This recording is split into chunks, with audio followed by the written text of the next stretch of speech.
Good morning, good evening, and good afternoon, and welcome back, everybody. I apologize for the slightly different microphone stuff because I'm trying out the standing solution to, you know, me being around, if you will. And unfortunately, my microphone is not terribly flexible, so I'll need to figure that out in the future. But also, it is kind of late here, so I still feel like I need to complete this challenge, preferably today. Let's see how that's gonna work. Do I need to unequip the other guys? Actually, I guess there's no reason not to unequip the ones that are going to be missing in a second, so I can equip the others properly.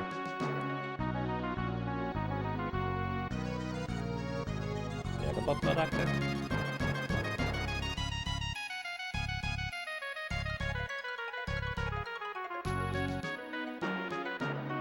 Oh yeah, I had an internet outage, so the bot disconnected from that.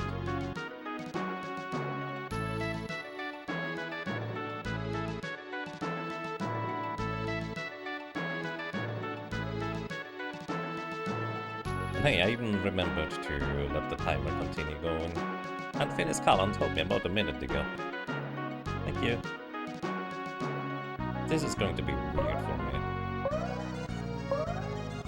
Because I'm not gonna be standing for the entire time, but preferably for like most of it, I guess. If something is not flexible enough, then you're not using enough pressure and temperature.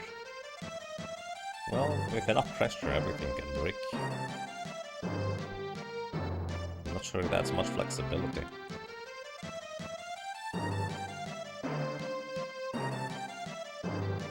And with temperature, you could easily get a burnout.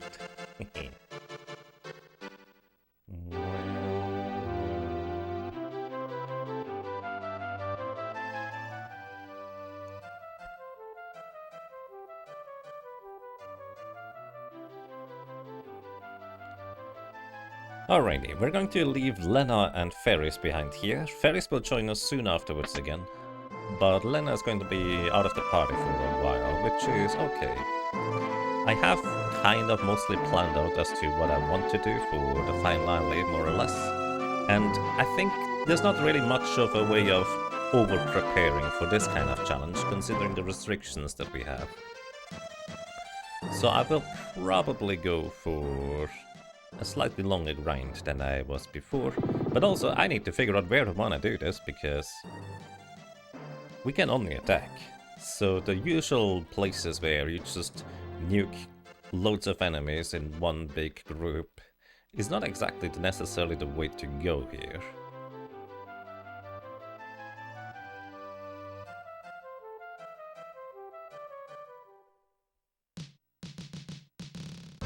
Alrighty.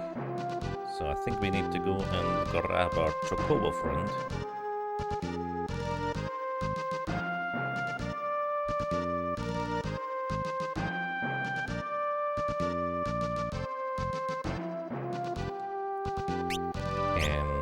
I don't think I will want to go with a White Mage and Kara for this one. Let me see, what did I write for Kara? Master Knight and Samurai. Oh yeah. So she's going to go for a Knight for now.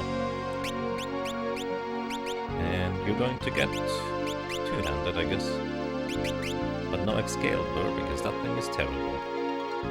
Actually, funny enough, the Slumber Blade actually might be really good for this upcoming boss to make it slightly... Well, I don't know if it's gonna be more reliable.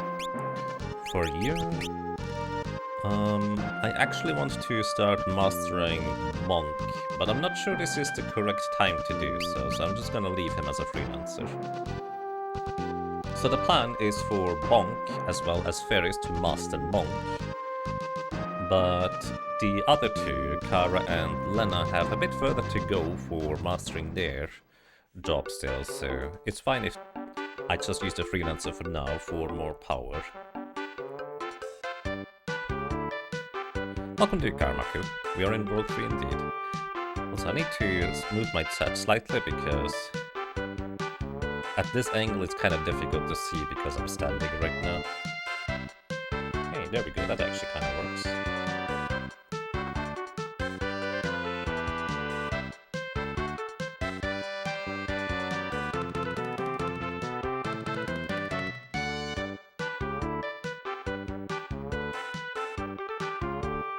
You know, when I was looking for a standing desk solution, I didn't consider the implications of I probably also need to figure out how to set up my microphone properly, so I'll need to do that sometime soon. Probably get like a setup where I can just set it on the desk, like fixated on the desk, and then move with it up and down. That kind of probably makes the most sense.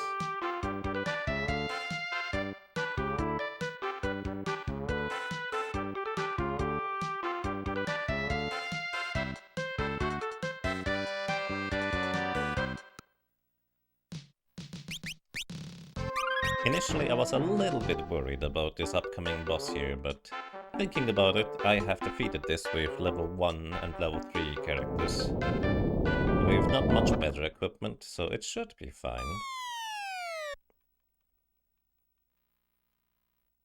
It can be pretty annoying though. So this is going to be Antlion. Antlion has like 8,800 HP or something like that. And it can be put to sleep.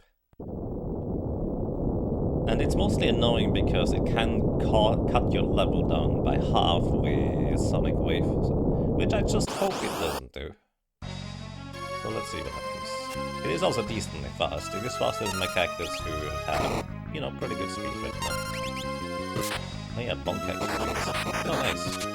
I wonder whether that wakes it up immediately if I have the weapons that way around. It does not appear to be attacking, so the sleep did in fact work.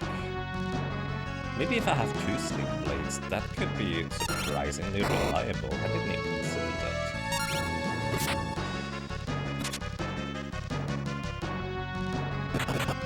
For some reason, I didn't even think about the part where you put it to sleep and then your second weapon hit could immediately wake it up, but apparently it just doesn't wake it up. Either way, we have enough damage. This is easy enough. Stomach acid. Like the HP lead stack, HP lead status, but at this point we have so much HP that it's actually not that big of a deal. Also, normally the Antlion runs away at the end of combat, but because Kara just put it to sleep as she knocked it out, it couldn't run away, so it died instead.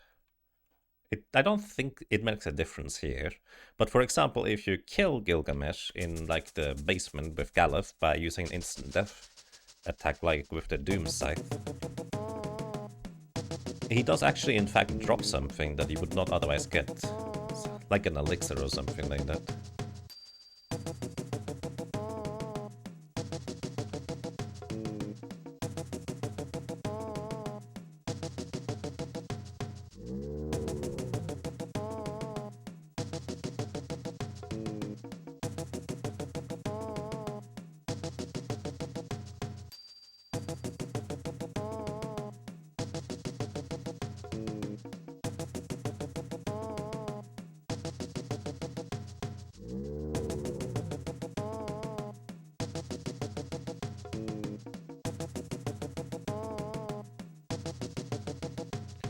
So yeah, let me think. I think I will only want to start really grinding properly once we have Lena back in the party.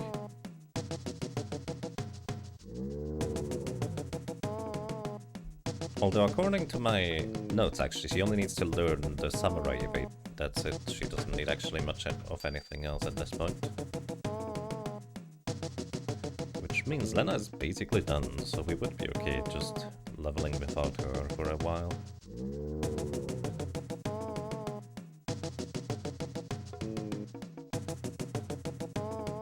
Yeah, and Bonk and Fairies only really need Brawl from the Monk.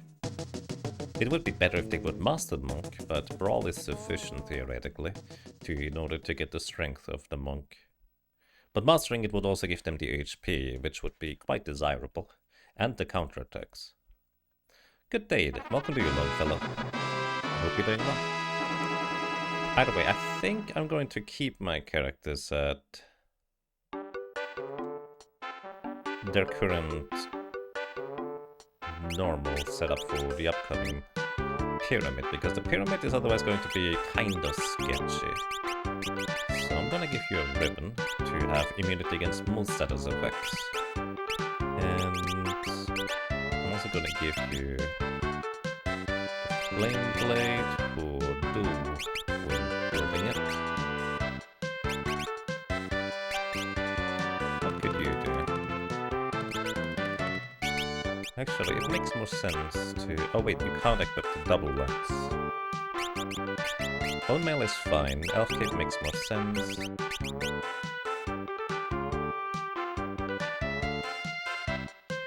Elf Cape makes more sense for evading physical attacks. I guess I'm going to get a new weapon very soon, so we're just gonna give that to Ferris. Wait, but she probably shouldn't have the weapon that always deals 1 damage until then. So, episode it is. Yeah, this is fine for now.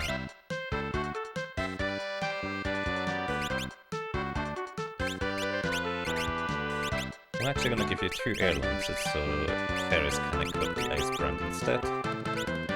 Because it doesn't matter for Kara that much to have a weapon that can be two-handed, but it does matter for Ferris.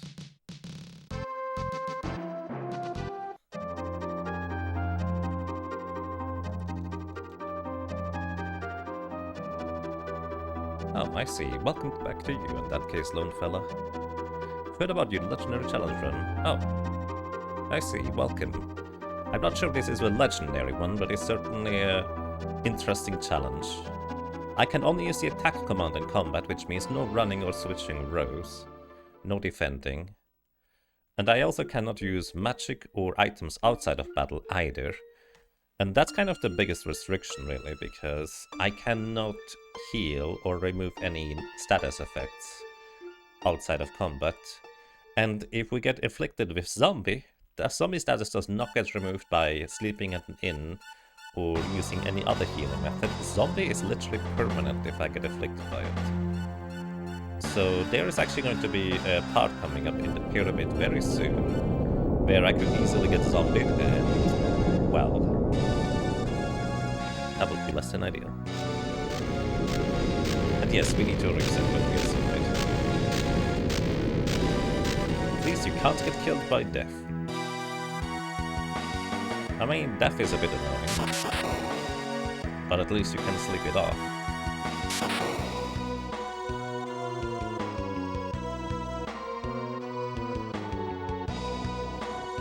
Question, if you're immune to zombie and you're dead, and can they turn you into zombie? Yes. There's some enemies that if your character is dead... Oh wait. No, actually, they will never turn you into a zombie. I wonder if they revive you, if that's the case while occur. I'm actually not sure. Zombie powder might be able to revive you.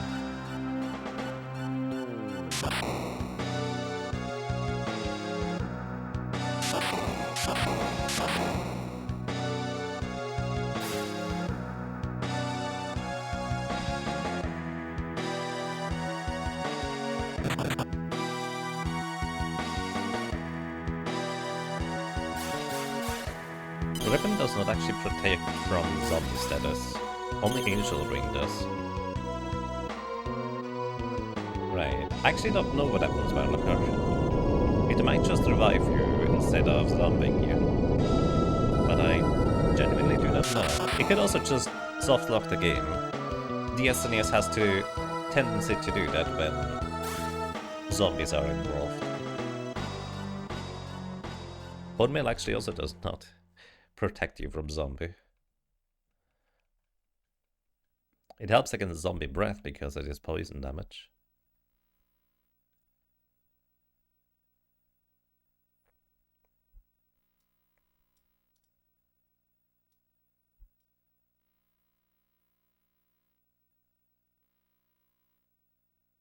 Hidden zombie bug?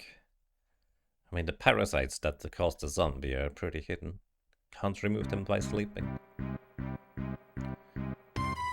You can be an undead zombie? Yep. It almost looks like Bonk is just shoving the poor little turtle because it's moving too slowly. But that's just kind of the weirdness of the dash patch that allows me to always dash, even if I don't have a thief in my party. Which is very convenient, I would say. makes the cutscenes look a bit weird. I'm pretty sure the recovery pot here does not recover zombie. I would be very surprised if it did. It does heal the zombie to 100% HP, instead of it having 0 HP.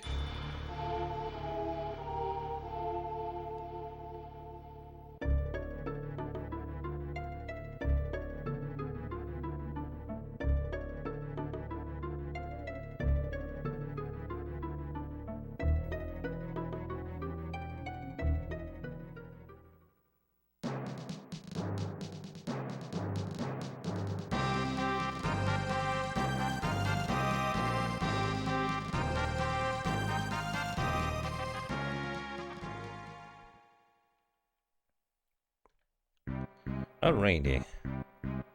Full heal from this pot here. Very nice. If you want to get a bard song, you need to go to the roof now, because otherwise you're not gonna get it. But it's not like I can use it. But I like pointing that one out, because that song is permanently missable. Alrighty. Well, let's just head over past the pyramid. Also another reason why we're not grinding right now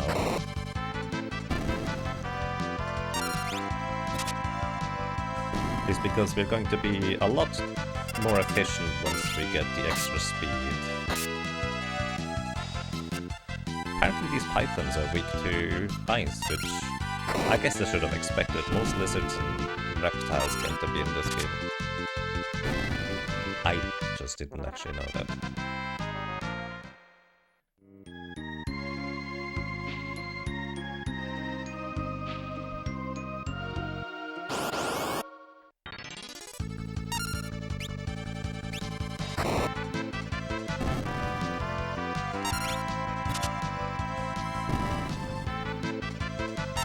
Fun fact about these Elm Gigas enemies here, they are asleep when you encounter them.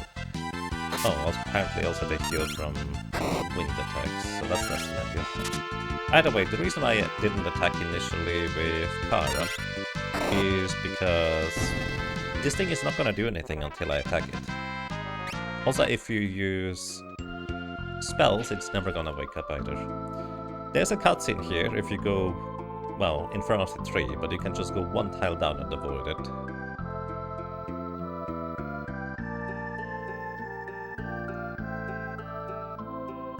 Real-world logic in my video games? That's preposterous. The Gigas kinda looks like Kefka? Really? Oh, the head.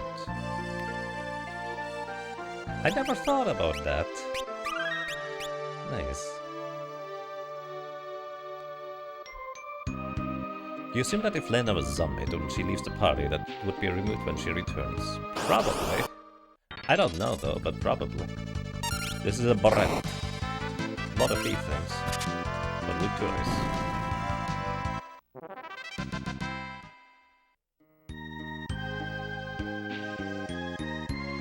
But over here we are arriving at the village of Moor. I think it's on the left side, the thing I want, but I'm actually not sure. That's why I'm saving. Actually, we can just ask the old man. So, once you arrive in World 3, there's this little hidden passage here. Somewhere, there it is. And this guy tells you that you can have one or the other thing, but not both.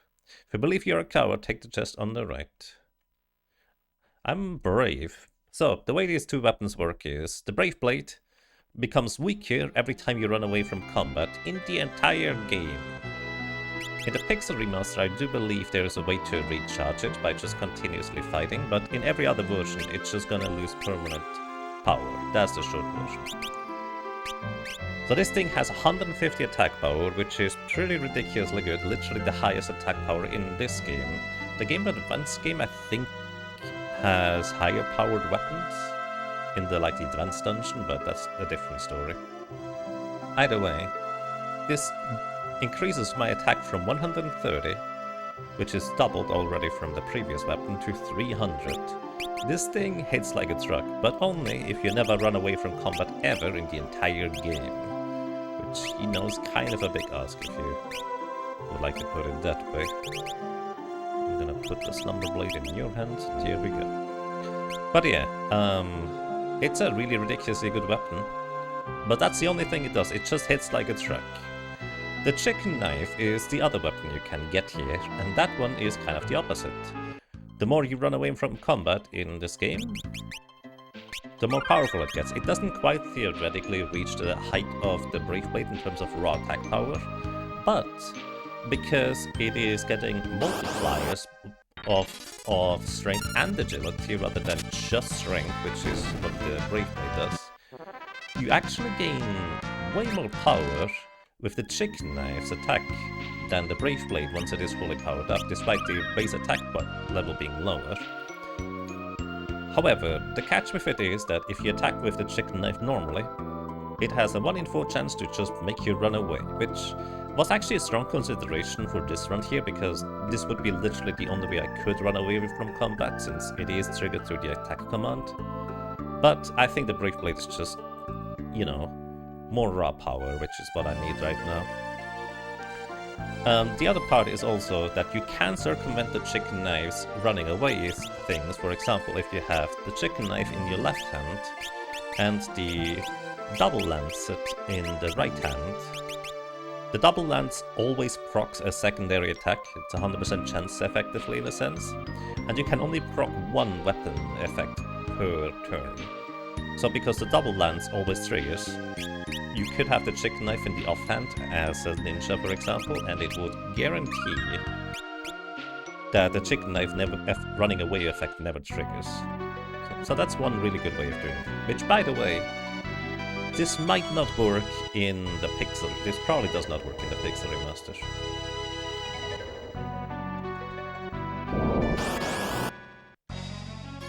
Also, chicken knife gives you +5 agility, which is kind of a big deal. These things have 5000 HP.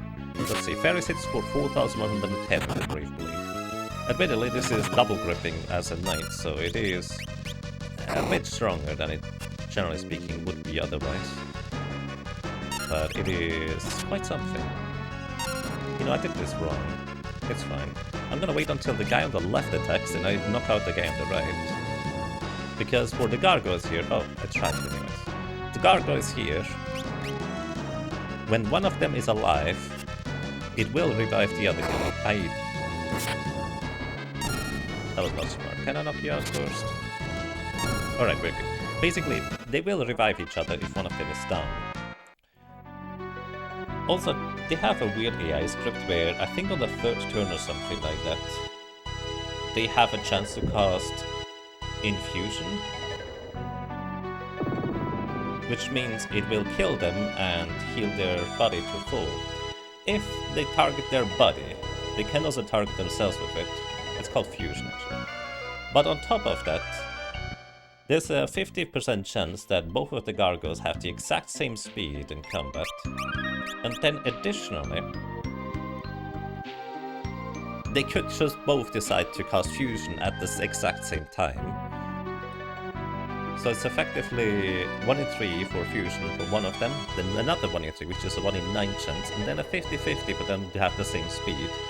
So per combat, you have a 1 in 18 chance that they just straight up kill themselves, because they just try to heal each other and they don't. And nobody's left there to revive them. Alrighty, so in the pyramid, there are a few things I will want to go and grab.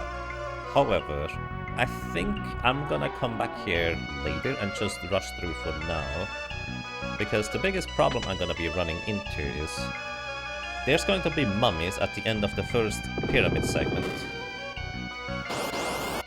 And these mummies have a big problem for me. So these things are weak to ice. Quite nice.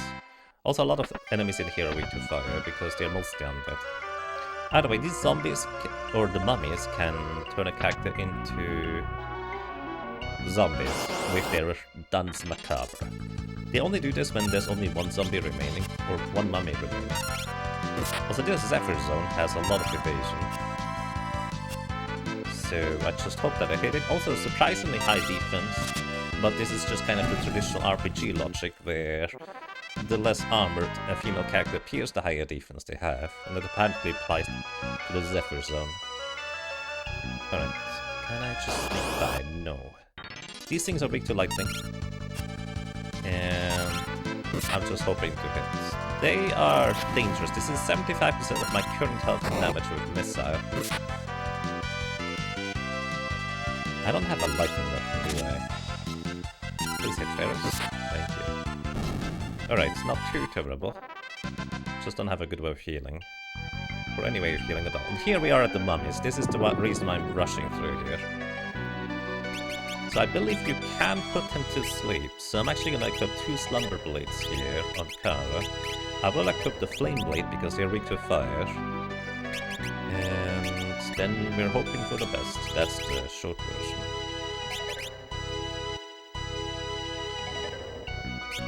I don't have any Angel Rings yet. I was thinking, oh, Angel Ring. No, it's an Angel Robe Jäger. It's not the same thing. Alrighty, wish me luck, because they do hit decently hard. They're also really fast. Okay, the power is good. That's not good. Magic barriers are not gonna save you, unfortunately, if they decide to target you. Alright, 1 down. And I'm gonna wait until Butts' turn comes around. Hope he doesn't hit. Oh! Right! Kara's a knight, she's automatically covering for him. This is amazing. Alright, this should be fine now, as long as he don't miss. Did not get put to sleep. Alright, I don't know if they have evasion or not. But I entirely forgot about this. Butts is not gonna get hit by physical attacks because Kara's gonna cover for him, which is actually quite amazing. I could even put her into the back row and she would take half the damage. But only against physical attacks. Have you ever had to use that before of the Gargoyle in a run, that they have a chance to kill themselves? I never had to use it as much as it just happened in like 1 or 2 solo challenge runs. But some solo characters do struggle quite a bit with the Gargoyles, especially if they're slower than the Gargoyles. So there's some more treasure in the left side here, with crystal armor and stuff. But as I said, I'm just gonna come back a little bit later. Because these enemies here are reasonably dangerous. Especially if Fairies misses. And I don't know why Monk sometimes decides to just activate this. Oh nice, it's asleep, that's really good. I'm gonna wait until everybody gets a turn.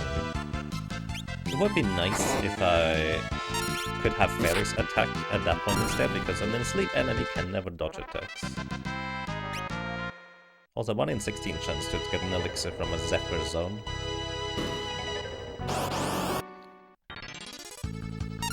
Okay, Blanc, yes, fine. They're not particularly strong and they have no evasion. One of my favorite encounters if I just wanna get through. Alright, there's more treasures in this door on the right that I will eventually grab. There's 1 treasure, actually, maybe... Ooh. Right, I don't have Lena in my team. This is not good. I don't have anybody to protect my back. I forgot about this. Well, we might be good. I don't know what these enemies even there. Alright, that guy's asleep at least. And this guy doesn't deal much damage, so we might be fine. Attack! Welcome to you, another name by Sebastian. Welcome to you, Ultravald. Hope you're both doing well.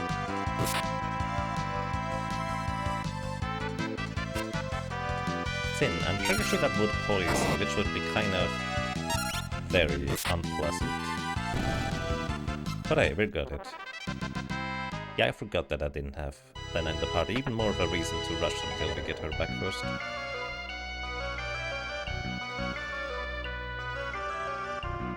Alright, there's these chests here, and this... I don't remember which one it is. I think the one in the center. It's the gold hairpin. That's basically just a lot of money for us. The guard ring, which... This is one of the few ways I can have my characters get healed. I'm actually gonna give this to Kara here. This is... the guard ring permanently puts the regeneration effect on our characters. And here we have a ribbon. And ribbons are amazing. +5 to every stat, which is crazy good. Really high physical defense, and on top of that, it protects against most status effects, although some key ones like Confusion, Paralyzation, and Zombie can still get through. But it's insanely good. And this is ribbon number... Oh my goodness, I did not mean to go there. This is ribbon number 2. I would like to have one more ribbon. That chest on the left we're gonna grab later as well. It contains an Earth Hammer, which is really good. And as you can see, by the way, when Kara is in the back row, is in the third or fourth slot, the regeneration effect of the guard ring actually immediately triggers upon starting the battle in the Super Nintendo version. If they are in the first or second slots, well, it doesn't immediately trigger. I don't know why that is, but it's how it works. Alrighty. We have made it through, there's no boss at the end here.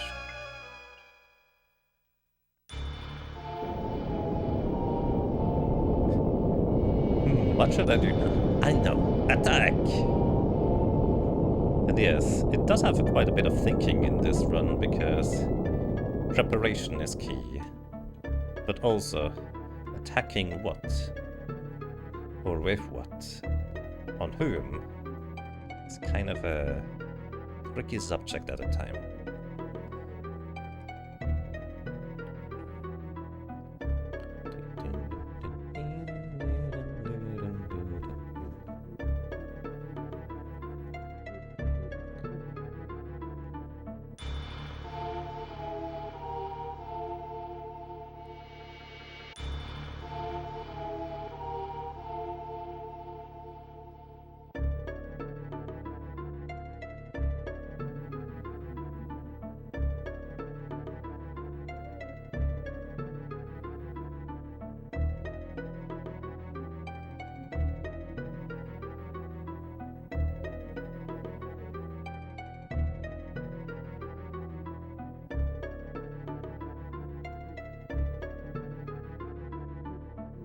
On a completely random note, did anybody know that Spike Vegeta started an SNES Mania project where he's trying to play through all US released SNES games? I actually didn't realize that until literally today when I saw his stream. He's on game number 39 already. Alrighty. I want to go to sleep in order to recover my HP. Because otherwise this could get pretty awkward pretty quickly. Oh, that thing is not dead yet.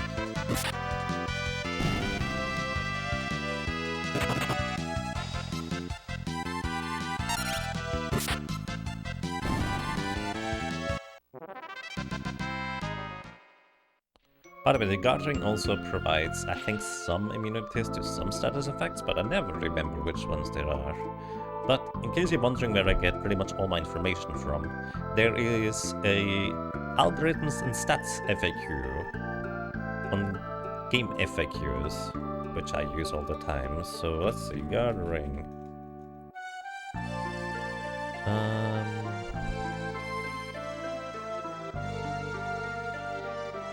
Actually, no, it does not provide any immunities. It just gives you the regeneration status effect and 10 defense, which is pretty good.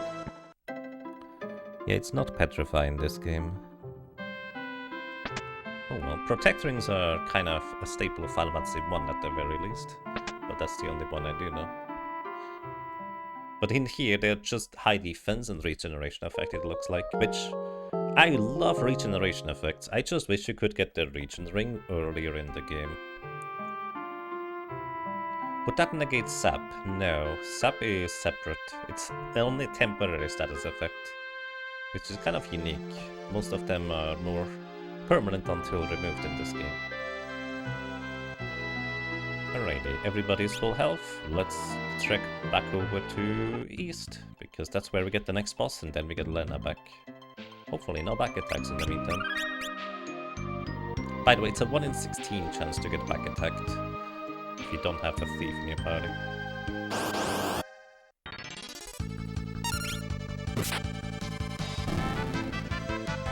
Good morning. Welcome to Ionic Iris.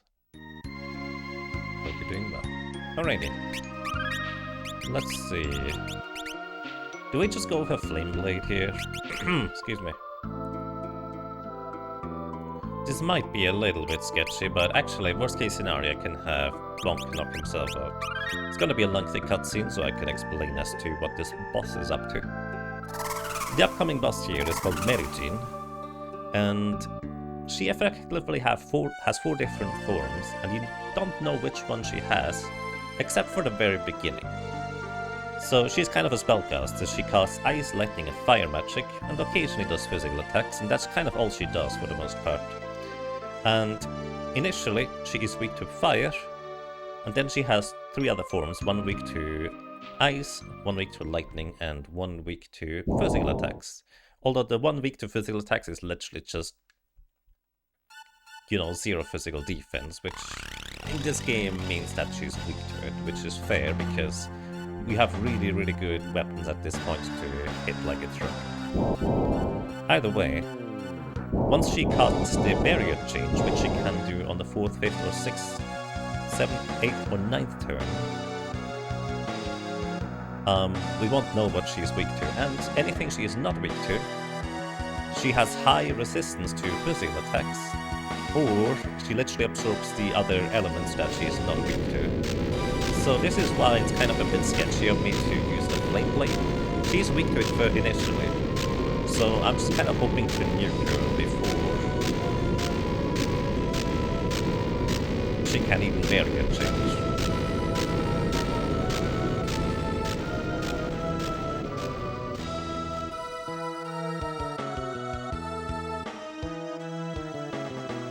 Also, a little fun fact, each one of the forms has its own individual steal item you can get. Although, realistically, you don't want to steal it from her, because it's a leather helmet, it's a leather armor, a leather shield, and leather boots, which is literally the weakest type of equipment.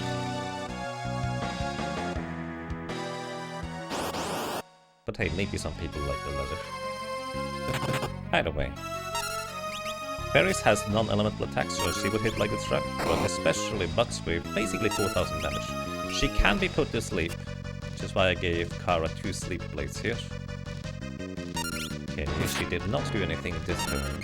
6000... It's 10,000 damage so far. Put her to sleep, please.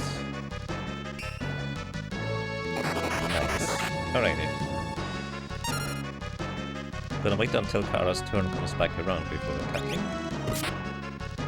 12,000, 16,000, put up to sleep again. Nice, alrighty. We basically have this in the bag. In fact, what I should realistically do here is I should have Ferris attack herself or attack Kara, because this guarantees that we will knock her out, because otherwise the damage roll might not work out, but it'll be fine. Okay. We hit with bots. That's all we needed. But basically, bots was going to guarantee the kill. So that's why it would have been reasonable to have Ferris attack herself, since she was not necessarily doing enough damage. But yeah, this boss is easy if you take advantage of she initially being weak to fire, always. I guess another downside would have been, we would have 2 dead characters here, because Lena is always knocked out after this, but thankfully her caution ability is still going to work now, so we're not going to get back attacked anymore.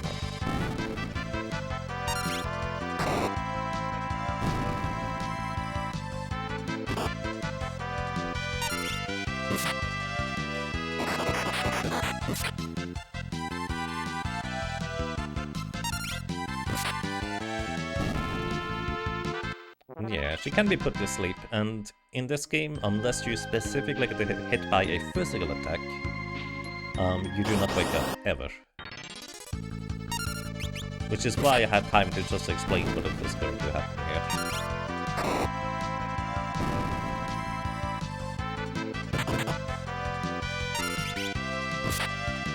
Also, 2 Slumber Blades is surprisingly effective for just crowd control.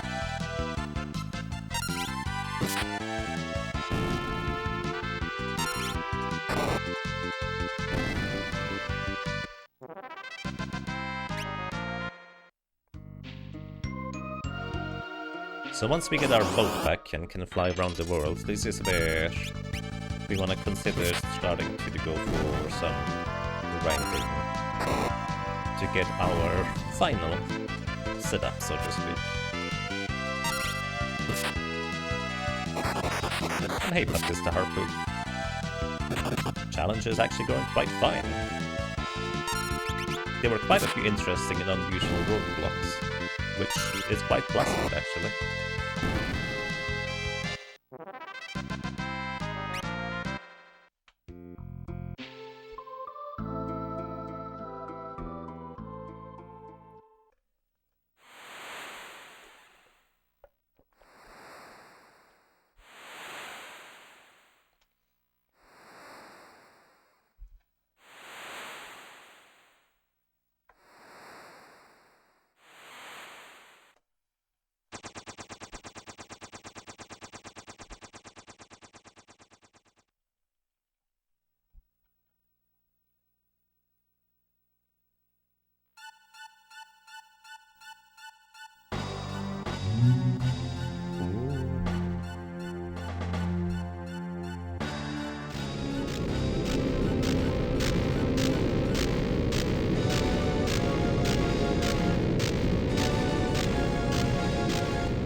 Now this is really mean. You just got the airship and could go check out all these places, but next time is like, oh, no. These places no longer exist.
Alrighty, welcome to World 3 proper. This is where we're going to do quite a few preparations. And the very first one is going to immediately more or less double our combat power. Because in this forest here there's a random encounter. That's a town. Mirage Village. If you know it's here, you can immediately go here, but in a casual playthrough, the way you get the hint for this place is a bit abstract, I guess. You might not even figure out that this is even here to begin with. Am I going for any other temple/tablets? Welcome to UPMA. Yes, I will be going for one more tablet. That's the plan. Alrighty, but one of the most important aspects here, there is a hidden weapon. Here, the Thief's Knife. The Thief's Knife will allow me to attack and simultaneously steal with a 1 in 3 chance, 1 in 4 chance, one or the other.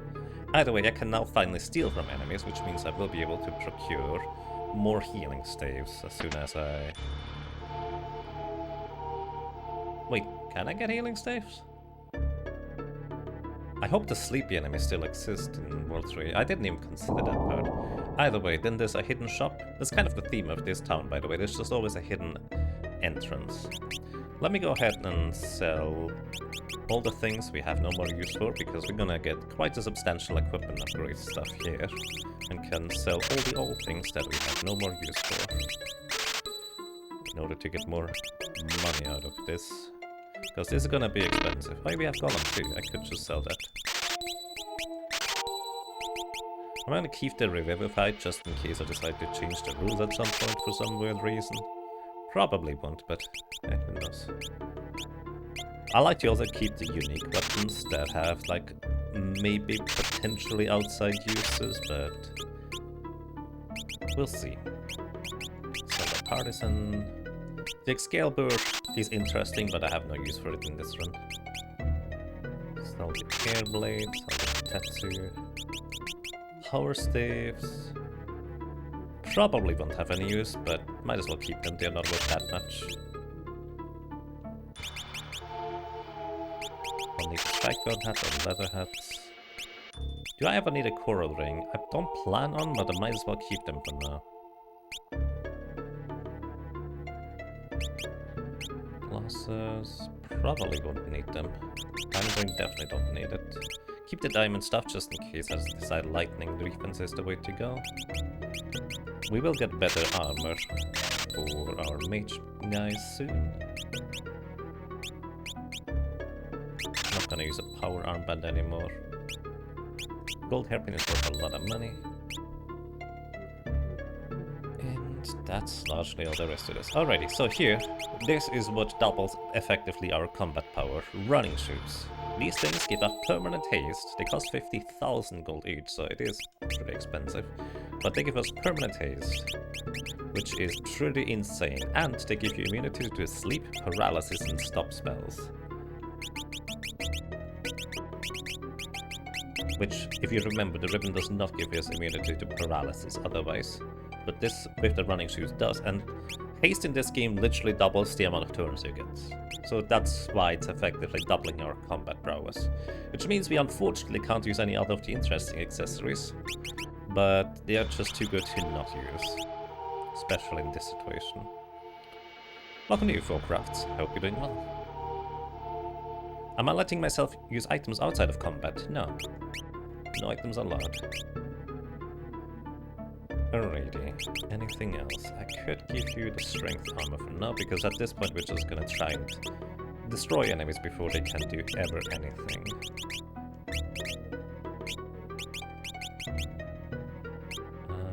Yeah, actually Thief in the main hand makes sense for you. I'll get to the characters afterwards, I guess. So that's the most important part. I will also want to get some Angel Rings 3, in fact. But before that, I will need to gather a little bit more money. And I would like to have some better equipment. So...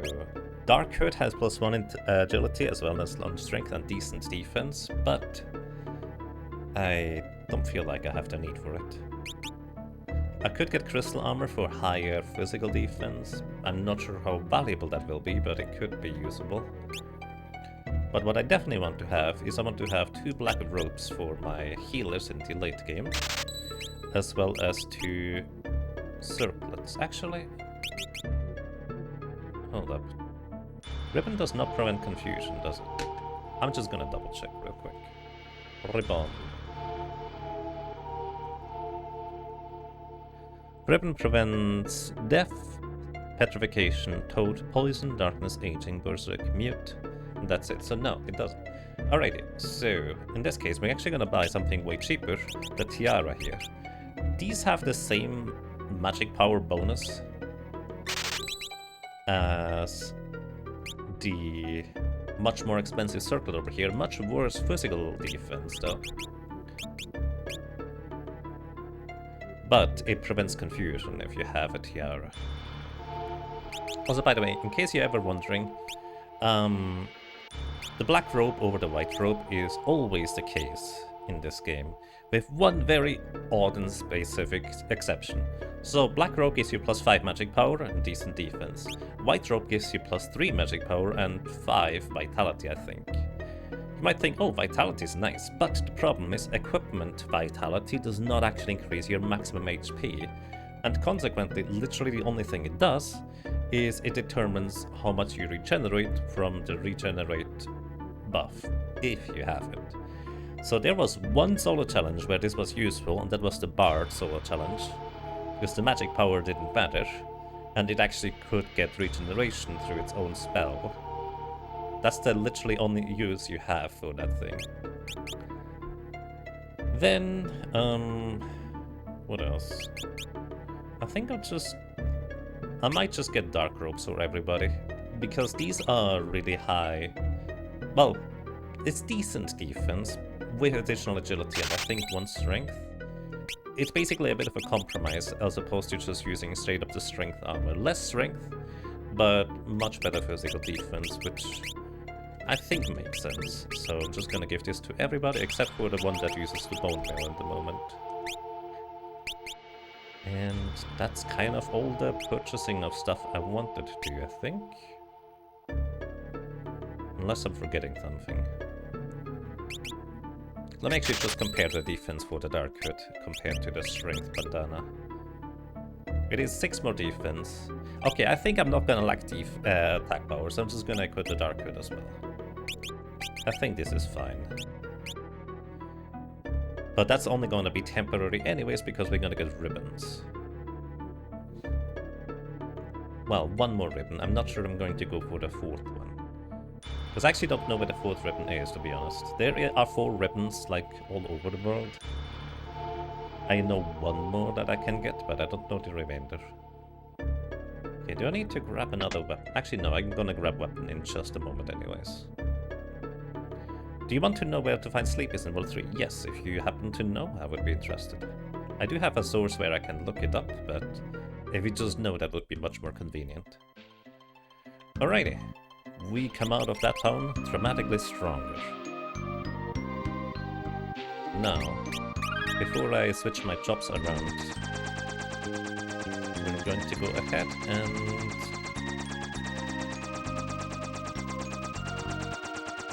Where is it?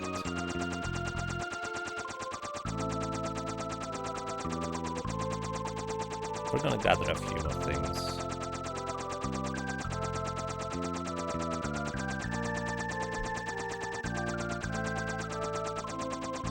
And there it is. Alrighty. In this town here, this is a town that normally, well, you first visit in World 2 with the 2 houses, and now the little girl was looking for her ribbon. She found it. And gives it to us, so thank you very much. This is going to be exceptionally helpful. And you can't use one anyways, so... Oh yeah, you can't use one anyways as a ninja. Forest in the Void. Wait, it's in the Void for the last ribbon? For some reason I thought it was gonna be in the Waterfall Lore, so... That's gonna be much nicer, thank you. The area around Guido's Cave in the Guardian Tree is where the Sleepies are. Okay, thank you. We can work with that. Oh! Right, where I literally just was. Am I going to do the world tour? No, I'm not gonna plan on getting the Mirage Vest. I plan on hopefully knocking out enemies before they can do anything. That's my main concern. Nice, we managed to get through without encounters. Alright, we have 1 tablet. We can grab 3 legendary weapons here. And I already have a plan on which ones I'm gonna grab, but I'm gonna briefly introduce you to these things. They are ranging from amazing to, well, hardly usable. Hardly usable starting here is the Earth Bell. Funnily enough, we might actually have some outside niche use for it, now that I think about it. Because the thing it has a 25% chance to trigger an earthquake attack when you attack with it. But normally you don't necessarily want to attack with bells because while they have fantastic attack multipliers in terms of considering both your magic power and agility for multiplier, their base attack power is so low that it hardly matters. Like, bells have amazing multipliers, but too low of a damage for it to be ever really worth it. Actually, how valuable would this thing be? Because I was planning on getting the Fire Whip, the Dragon Harp, and the Excalibur. But I don't think I need the Dragon Harp anytime soon, so this thing could be useful.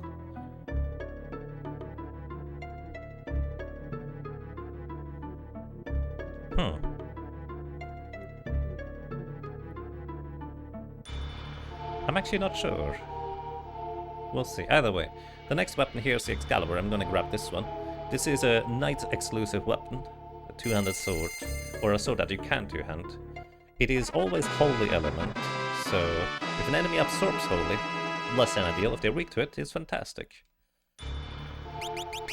So Kara will be able to actually get a decent weapon on top of it. Also it gives plus strength, which is handy. Let's see. Excalibur I was grabbing. This is the Assassin Dagger, 1 in 4 chance to cast Doom, kind of like the Doom sickle. But it's a dagger, and most characters can equip daggers, which is actually very handy. So it basically has a lot of value in many like challenge playthroughs, just because so many character classes can equip it. And with a 1 in 4 chance to cast instant death, it actually can come in handy for that too. I don't plan on using it here. This one is the... what's it called? Sasuke's Katana in this translation. This is a decent assassin dagger, and the main gimmick of it is it has a 1 in 4 chance to block enemies' incoming physical attacks. It's like a Guardian dagger but more attack power. So it's decent, but because it is restricted to specifically the ninja, not that great. Then there is the Holy Trident, or whatever it's called. Holy Lance.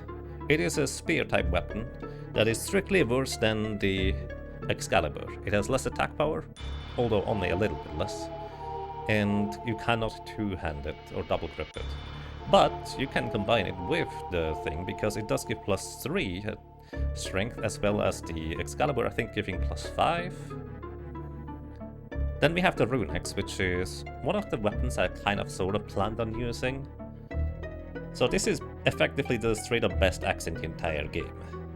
The Rune Axe uses 5 MP whenever you're attacking with it in order to guarantee a crit, meaning you ignore the enemy's defense and deal really good damage. And it actually isn't prone to missing, at least not as much. Actually, does it have a chance to miss? Or Rune Axe?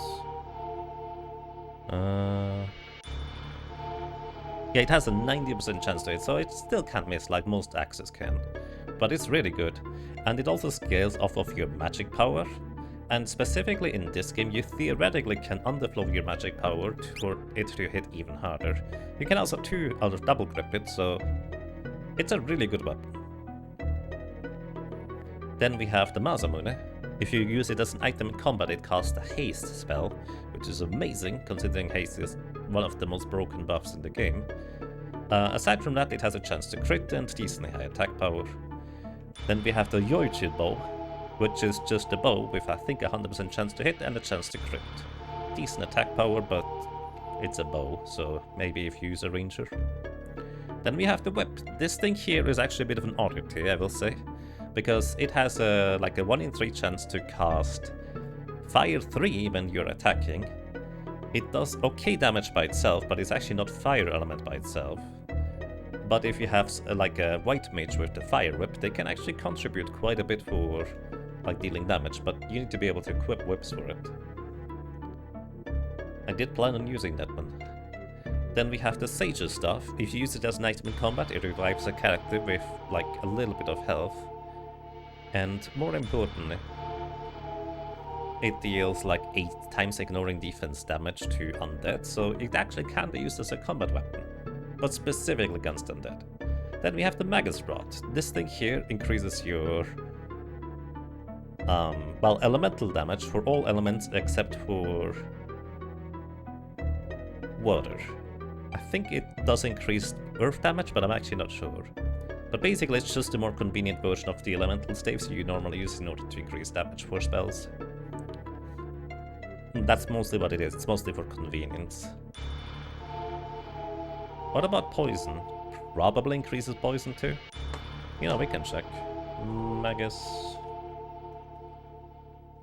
Magus hat... No.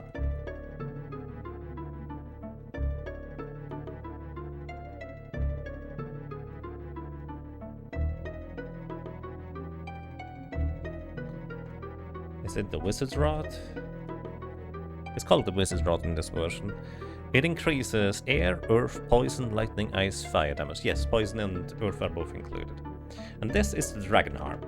This is the only harp that is effectively usable in this game. And it deals 8 times ignoring defense damage to dragons and undead. From the back row, full damage is actually really good if you're fighting dragons or undead enemies. Like, this thing hits like a truck. It is two-handed though. And very specific. Alrighty. Let's see, where was I? I was planning on using or getting the... I have the Excalibur now. That's the most important one.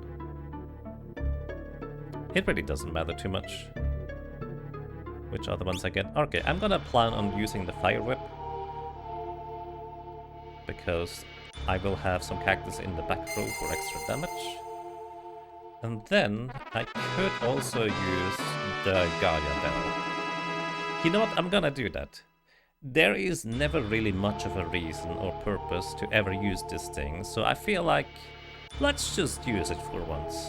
I will need to have some more character preparations before I can equip it.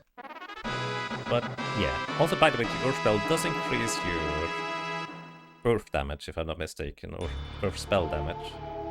So it does have some purpose there. Actually, in conjunction with an Earth Hammer, this might be better than the Fire Whip in hindsight. Hey, it's fine. Yeah, I'm not gonna use the Assassin Dagger probably. It does have decent attack power for a dagger, but I don't currently plan on using it.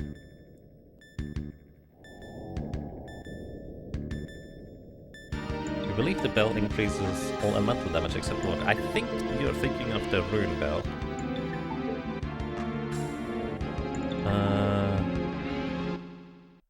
Yeah, this one only increases Earth element. The Rune Bell actually improves all elemental damage. Which is funny that the Legendary Bell is not as good as a random bell you find here. Welcome to X-Dev Soul. This thing has a good chunk of evasion. Apparently. Because apparently Lena is still Berserk, which I didn't realize. But that's probably fine.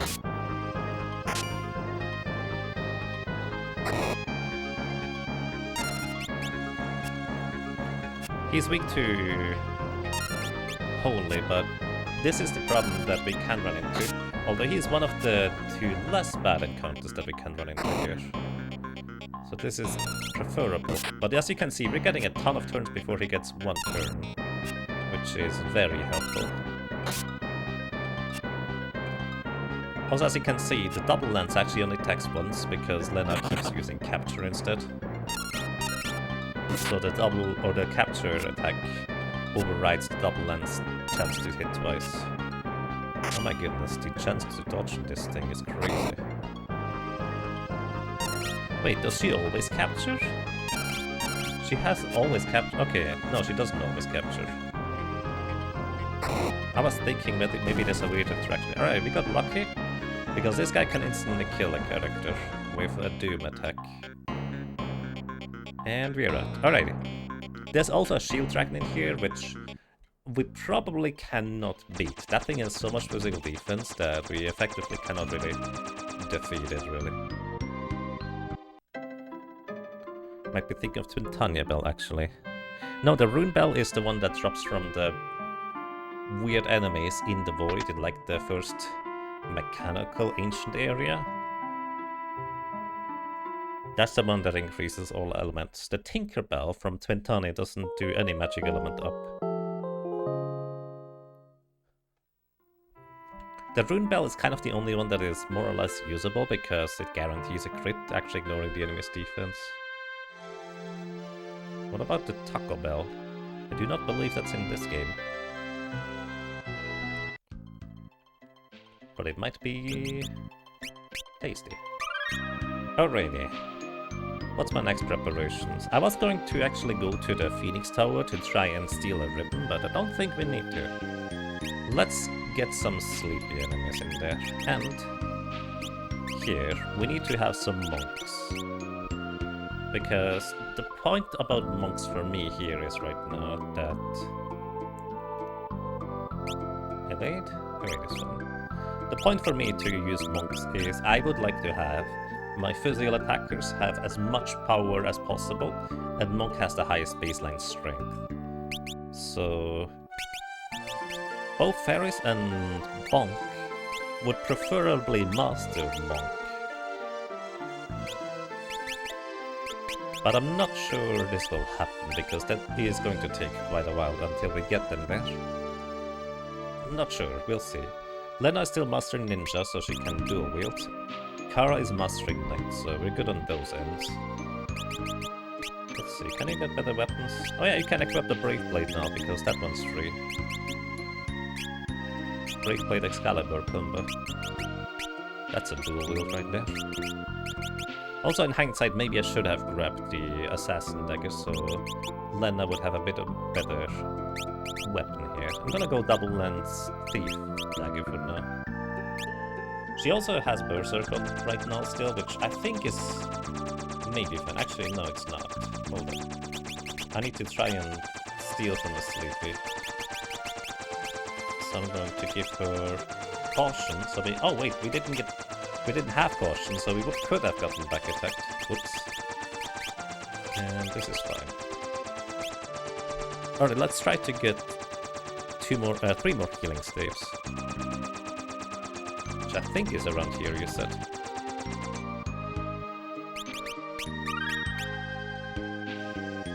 I think the sleepy enemies are here. They can appear in conjunction with the Elmagus. That is not one of those.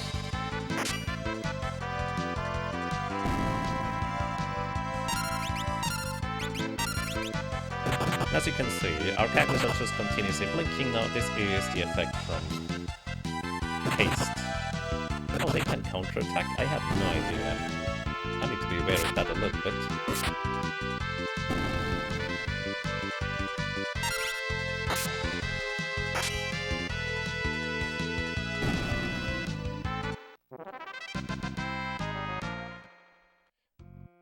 Alright, we also should give you maybe just no second weapon, because I specifically want to steal with the Thieves' Knife, not actually knock anything out. Hello, welcome to Yawning Yorin. How are you doing well? Is it here? Am I in the correct spot, Valakar? Do you know that by chance?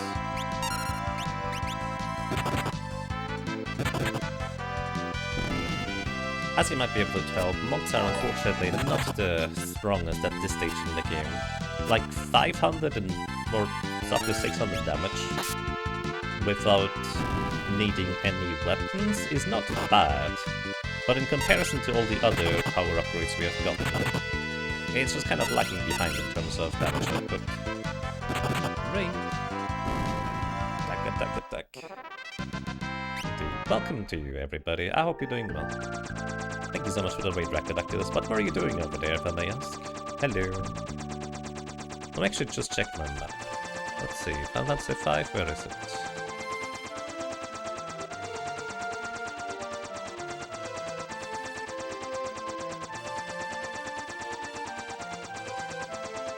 I never actually bookmarked it.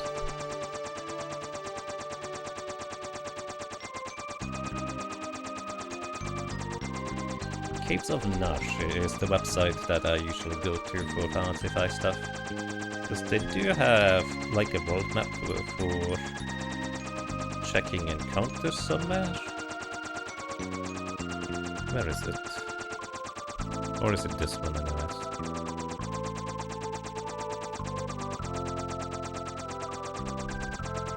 I'm gonna land because I don't like this sound effect.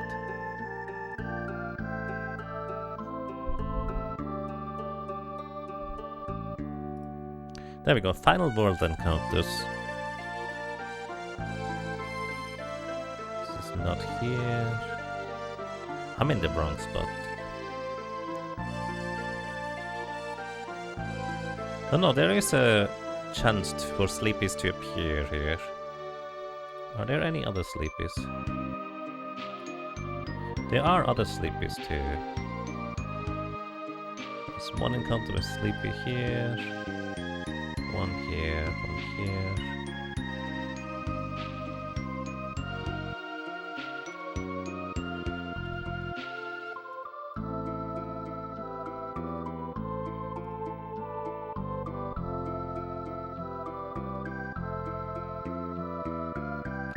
Righty, there's a place for more sleepies to appear.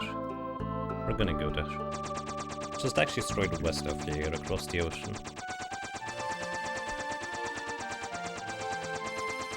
Right around here. And yes, I'm trying to get more healing sticks. My plan is to use 4. Although if I'm lucky, 2 might be sufficient. But might as well just get 4. There we go. Try to steal from the sleepy. Healing stuff, nice, perfect. They do have a common drop of a healing stuff, so it is well common.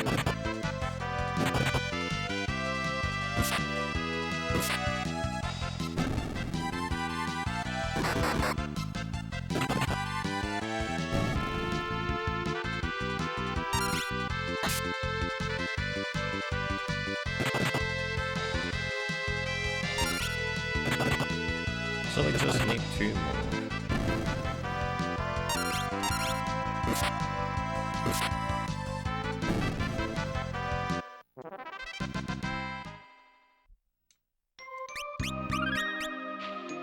Also, I'm just hoping Lena doesn't get knocked out here. Because she's kind of low on HP already.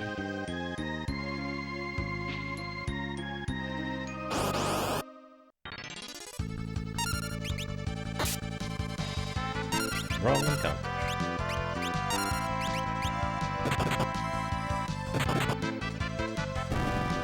I'm attacking the little hedgehog with specifically Kara because she should be able to knock it out in one round. Because I do believe they counterattack if you don't.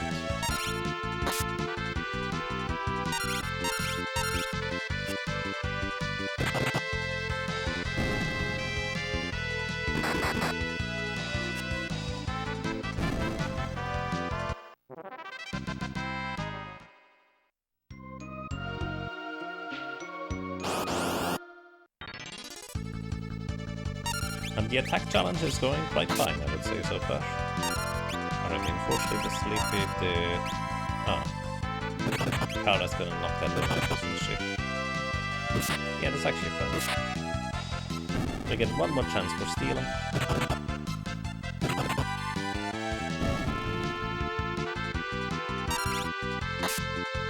Nice. It is a common steal, so it happens like, what? 246 out of 256 times, if we are successful in stealing. Which, now that I think about it, we actually only have a, what, 30% chance to steal to begin with, whenever the capture thing appears. So maybe a 9% chance to successfully steal every time I attack. Because it's only 1 in 3 chance for the Thief's Knife to activate to begin with.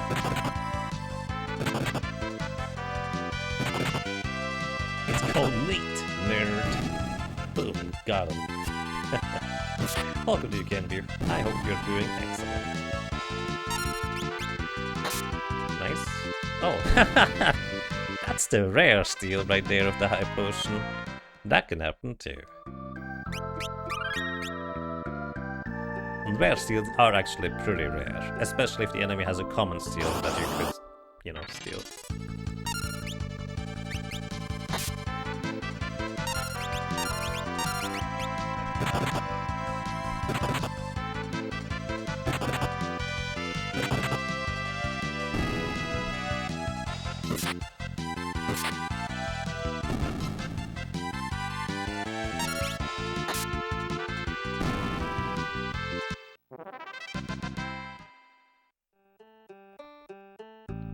So let's see, my preparations included this one. Going back to the pyramid, get the earth hammer and probably a bunch of money.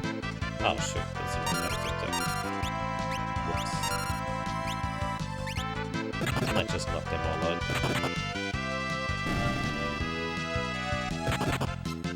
I also want to get a second tablet. So we can get some more legendary weapons.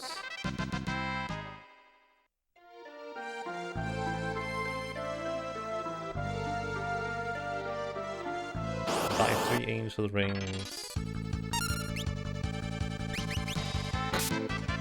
Nice, alright, we have our healing stuff. Which means we don't need anything else at this point. Well, to steal anyways.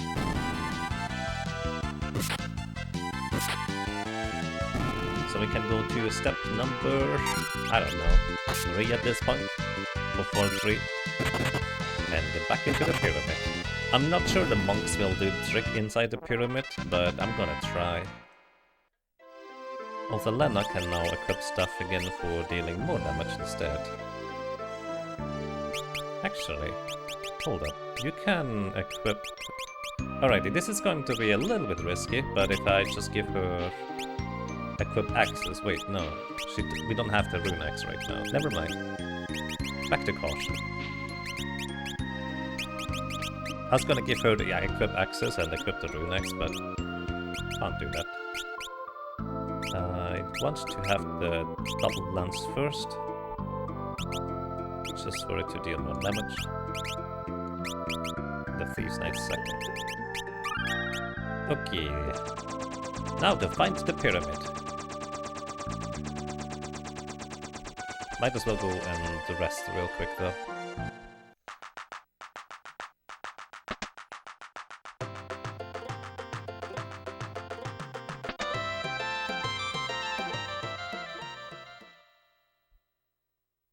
Don't want to get the angel rings before going back into the pyramid. Regular enemies, for the most part, I don't think turn them into a zombie, so it should be fine.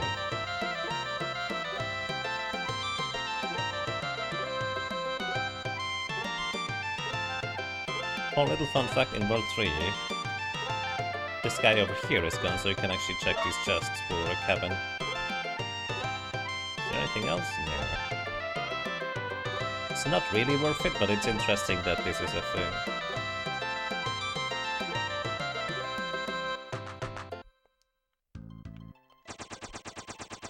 Okay, pyramid, I think it's on this side. Somewhere. This is why I always pick up the map. I don't know the world map.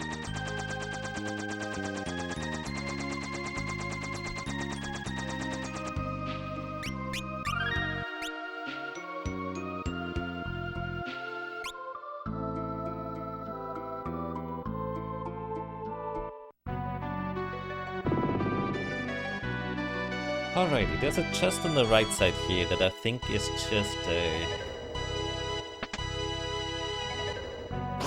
cursed ring, which has really crazy high defense, but puts a doom clock on your head immediately. So not terribly usable. So you don't one-shot this thing. This could be a little bit awkward. Yeah, that much output is really not that great with having monks and not that equipped ninja in the team.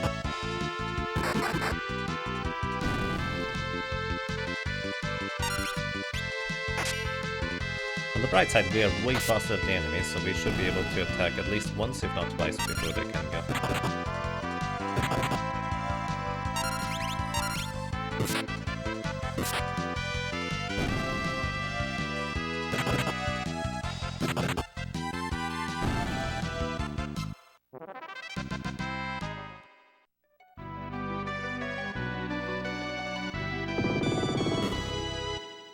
If you're lucky, you can skip fighting these snakes, but most of the time you encounter them anyways.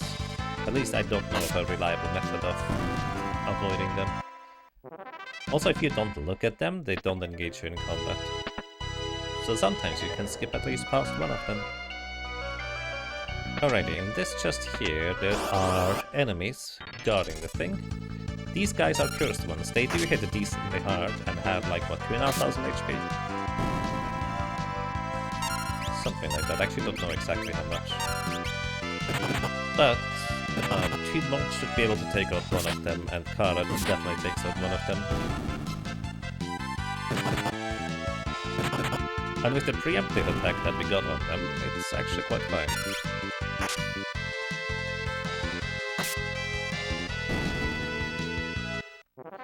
So the chest in the center contains an enemy guarding a dark matter, which is a chemist item, and then the thing on the right side is a dark robe, a white robe, or a black robe. I don't remember which one it is, to be completely honest. But we just got a flame shield. That's our second flame shield to absorb fire-based damage if I decide that, you know, I need some fire absorption for some reason. The most important person to hit this thing is Kara. Nice. This should be good.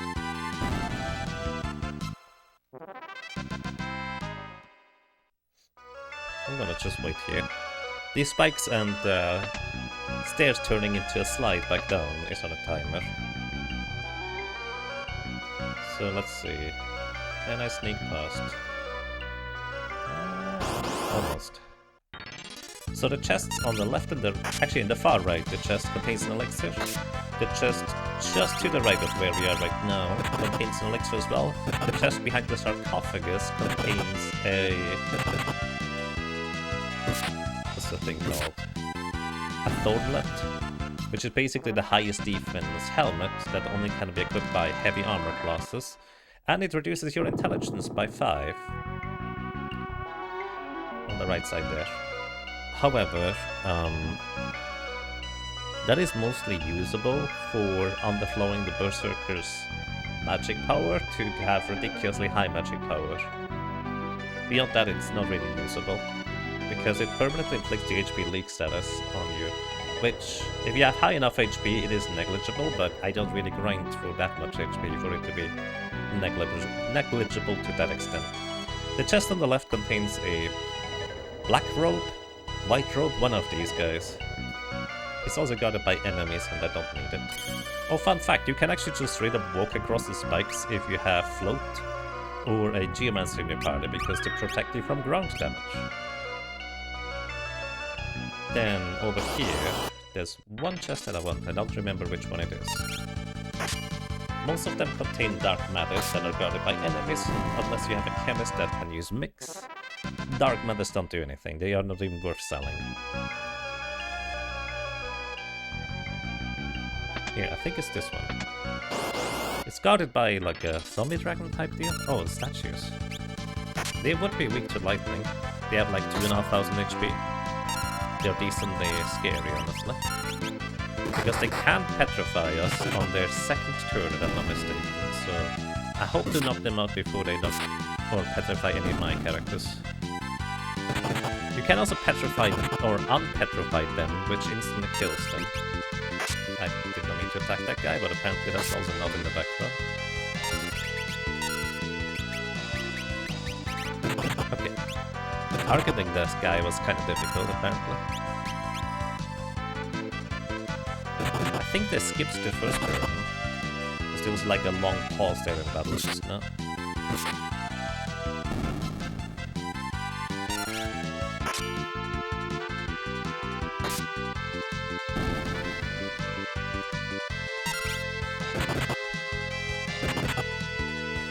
Alrighty, nice. So this gives me the crystal armor, I think, which is the highest defense heavy armor in the game. I'm not sure if I'll need it, but it's nice to have it as an option. Unfortunately, unlike the diamond armor, it does not reduce lightning damage. We could also buy more crystal armors if we wanted to, but I'm gonna be too lazy for that, because it's kind of expensive. Then there's more chests to the right through the wall. I have to admit, I don't remember what these contain. One I think contains an elixir and the other I think contains a dark rope. Neither of which we need. Not sure entirely. Oh, that's pretty.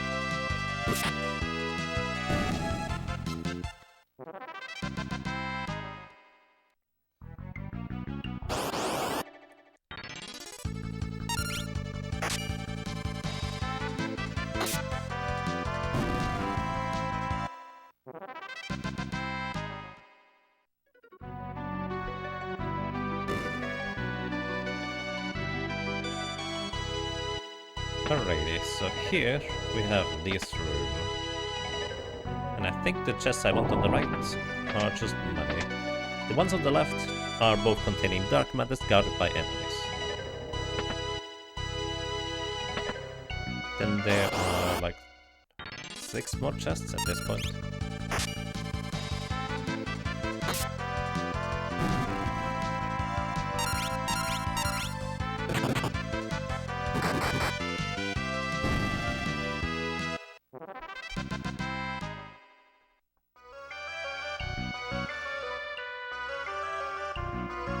Alrighty, let's see. The chest here in the center contains an elixir, so I don't need it. Actually, might as well just show you. There's a chest on the right here that I think contains money, and then there's a chest further down from here that contains a cabin. I do not need that cabin. I'm not sure I need the money either, but I might as well just pick it up while I'm here.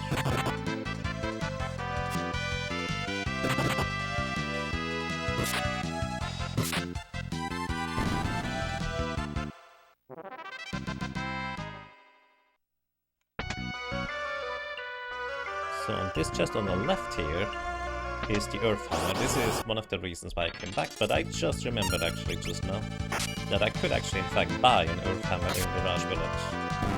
Whoops. Oh well. The reason why I want an Earth Hammer is because it has a 1 in 4 chance to cast Quake on enemies. And in conjunction with the Gaia Bell, that Quake would actually be stronger, and I can wield the Gaia Bell and an Earth Hammer for double the Quake chance. Or even more. Quake is basically just hitting all the rounded enemies, not the floaty ones. And there's not a whole lot of enemies that are actually immune to Quake. So that was one of the weapons I wanted. It's weird to see Lena here just a little. So, and then I believe the only chests I care about at this point are here? Wait, that's money, isn't it? The other chest contains a dark matter. For some reason I thought there was an ice shield in here somewhere. Is that on the ground floor?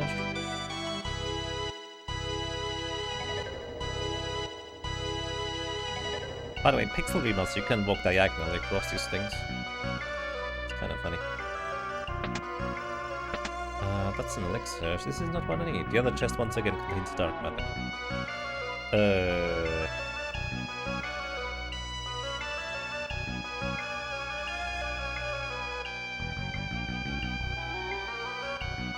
I got the flame shield, right?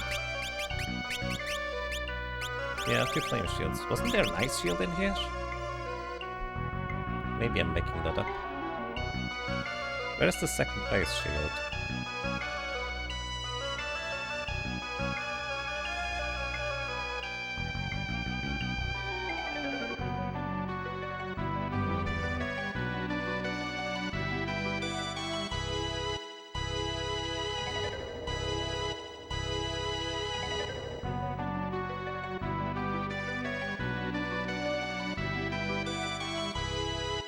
Ice shield. This website here says it's in the Pyramid of Moor in Extev's Castle. I got the one from Extev's Castle.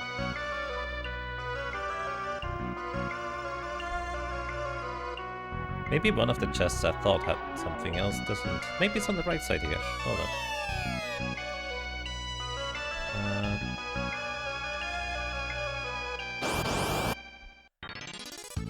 I think this chest here is guarded by motor drive enemies, which could be rather sketchy. I hope it's gonna be okay, but we are attacking twice, so they will get 2 chances to counter.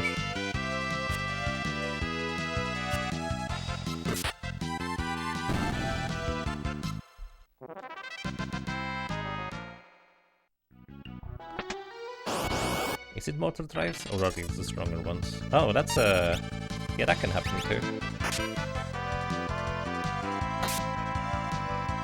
Some chests have enemies that can defend the chest, but are not necessarily guaranteed to. So this is the easier encounter of the 2. Also, I do believe this is the only way to get a power rod at this point in the game.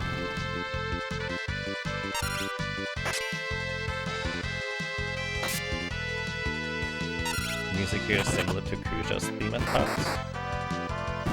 I actually don't know that. I've not played enough Final Fantasy 9 to memorize the theme. That's the Dark Suit.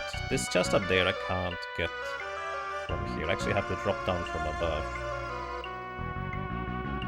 I think.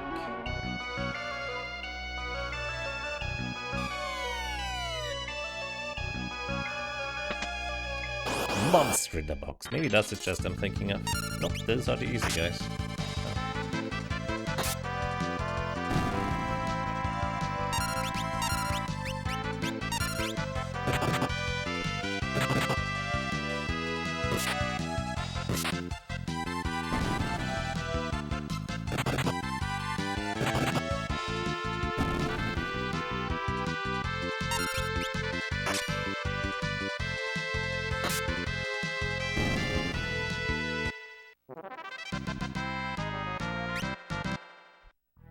Dark matter. No, that's not what I need.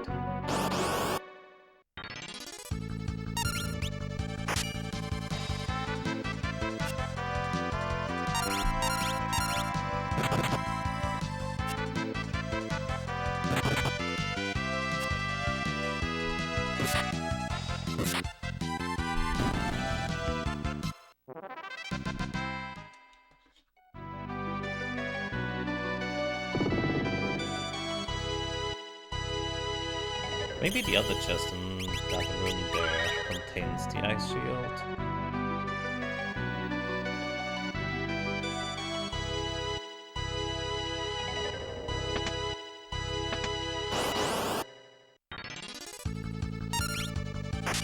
Probably not if it's guarded by the cursed ones.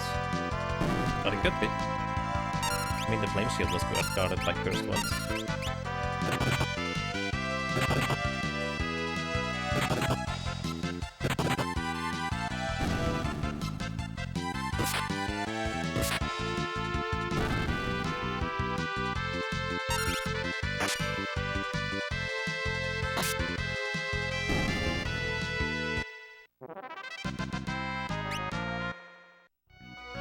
Nope, that's the dark matter. I was right on that one.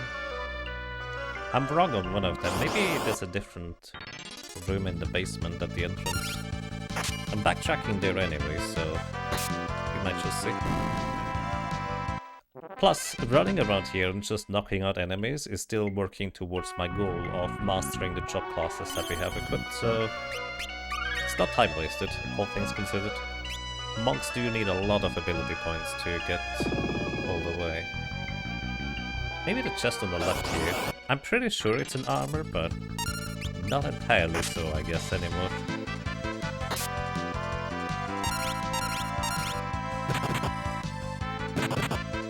By the way, these guys are the reason to keep the coral sword with you.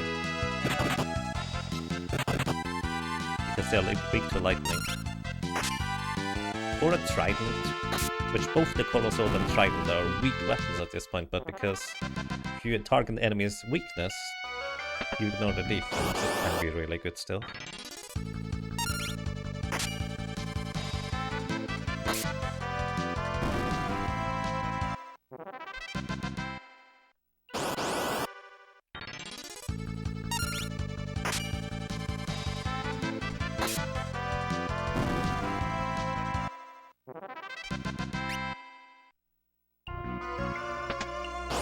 Pretty sure that is one of those zombie dragons, the Archaeosaur. I believe they are reasonably dangerous. I don't remember what they do though, because I usually ignore that chest. And in this case I might just knock him out before I can do anything. Maybe.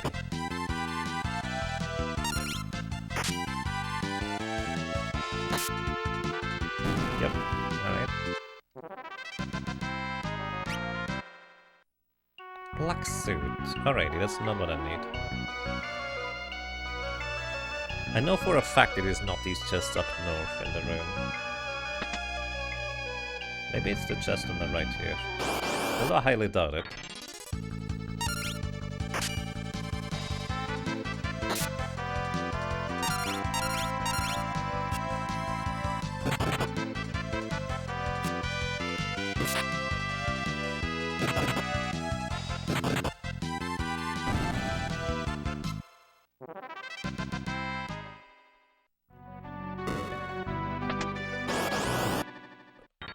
pretty much 100% certain that the other chest contains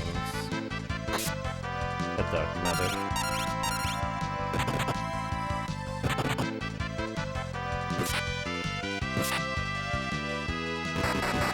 Nice crit.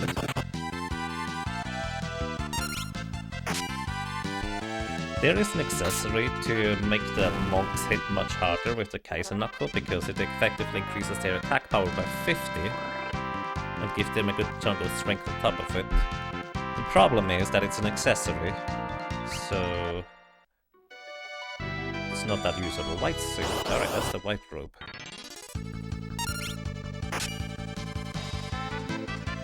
Because the accessory you just want to have haste boots.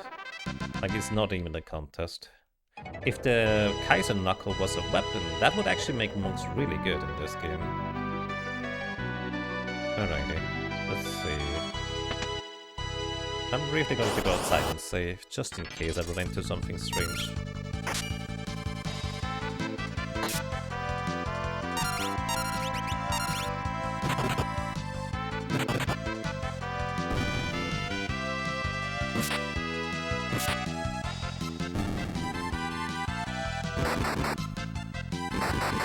Double crit. Nice. I do believe that guy was in the back row, so that double crit was kind of necessary to knock out one at a time.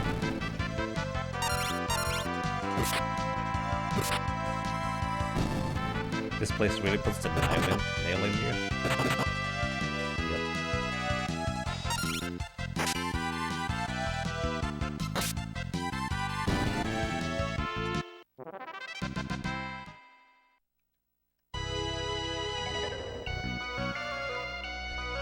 Alrighty, hold up everybody. I need to go and improve my setup here a little bit, because I just realized what I need is comics, so I'll be right back.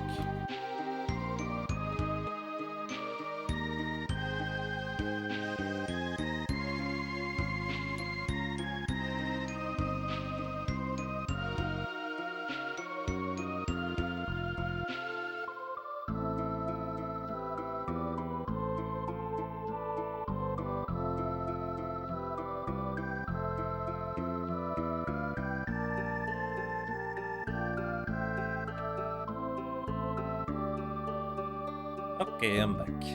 Hey Reese, welcome, how are you doing? Alrighty. I thought it was kind of funny to just say I need comics, but basically the table I'm currently using has a really annoying little, like, metal lip to make sure stuff doesn't fall off the table, because this is normally a table that you use in order for, like, for putting over a bed or across other places where it could easily go like a little bit sideways to make sure stuff doesn't fall off. But basically the comics I can now use in order to just make sure everything is relatively flat, so it's gonna be a lot nicer now. Alrighty, let's go and find that ice shield.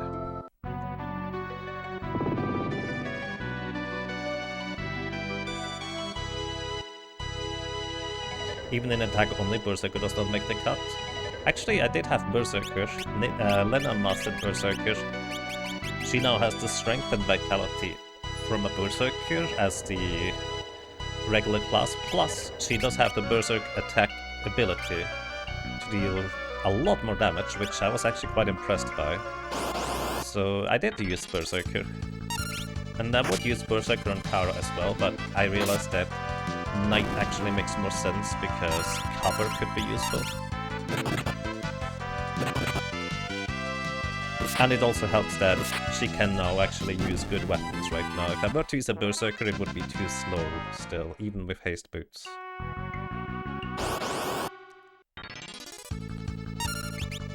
Yes, the Doom Axe did bring us here too. It helped quite a lot. Especially on one boss that just was a huge nuisance.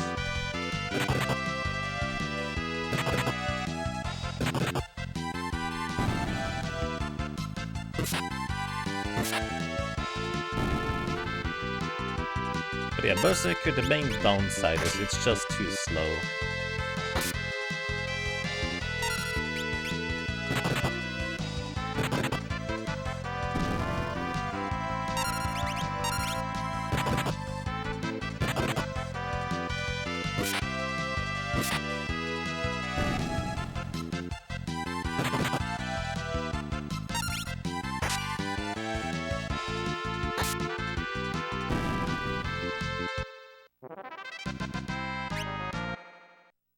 Alright, I think it's left and right.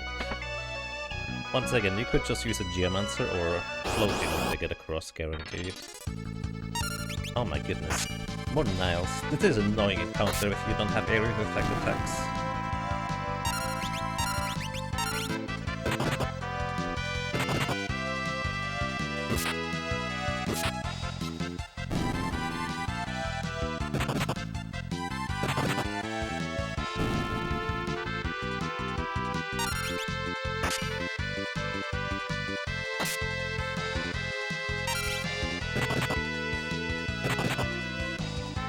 Some people are in denial. Maybe.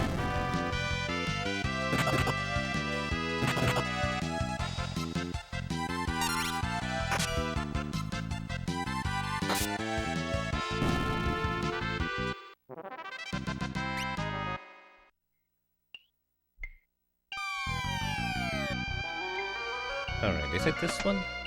Monster in a box, this could be it. This could be what I'm looking for.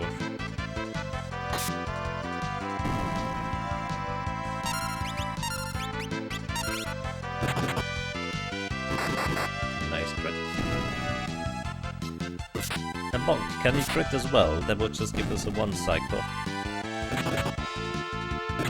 No? Okay. It's pretty close. Actually, I think it's still 500 damage that we need to do. There it is, there's my ice shield that I was looking for. I forgot where that thing is. Behind that mummy is the... You know what, I might as well just show you. The secure string. I don't actually know if it sells for anything. I don't think it does.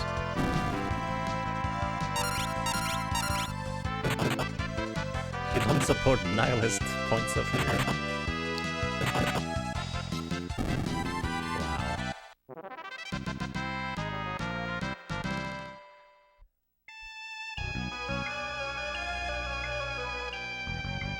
Yeah, I remember. These. In case you're wondering, these things are never really much of a danger. Just a bit annoying.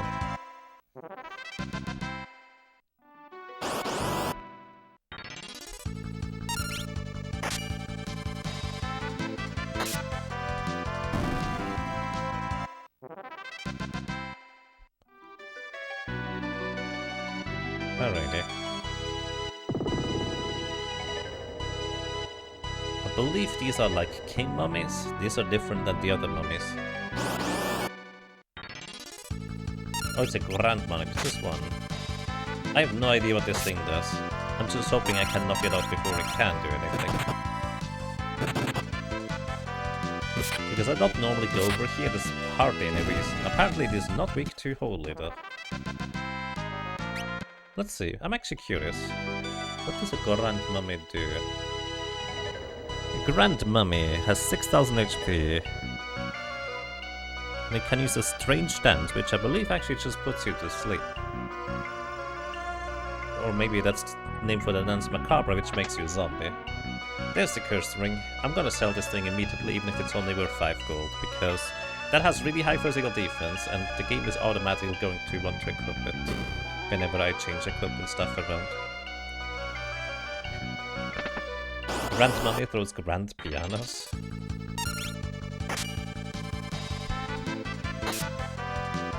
Might be a reference I don't get.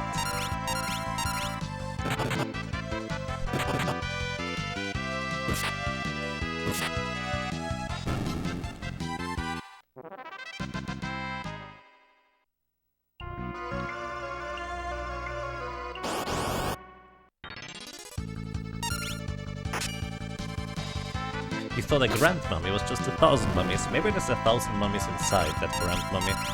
It could be. Just 1,000 mummies in a set of bandages.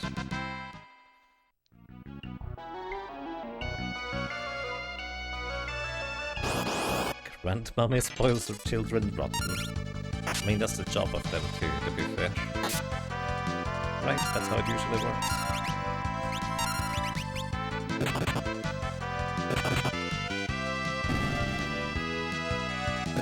I see. Well, I hope you feel better soon, Fearless Decoy.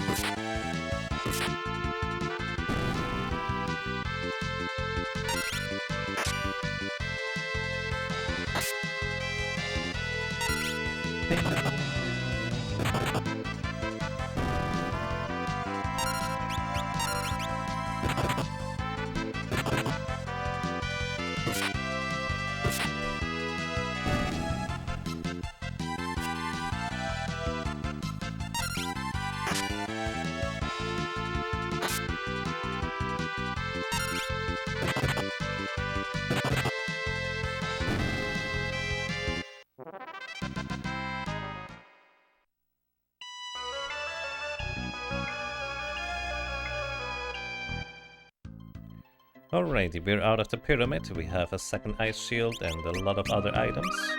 Let's see. 250 ability points for Lena. Actually quite a bit more for Bonk and Fairy still, and for Kara, we're getting there to master the Knight. Kara would probably want to have the magic chop mastered afterwards. It's not necessary, but it would be helpful. We could decide to master Geomancer, but we'll see, we'll see. Alrighty, what's next on my list? I think next on my list is actually going to grab another tablet so I can get 3 more legendary weapons. I don't plan on going for any more than that, but 3 I think is going to be a good number, or 3 more anyways.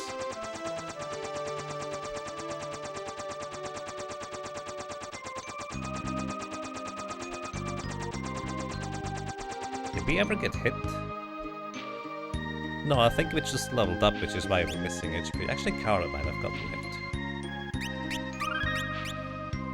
Oh, right, also Kara, you do not get your Excalibur right here. Slumber Blade is flying, because these enemies are actually absorbing holy damage.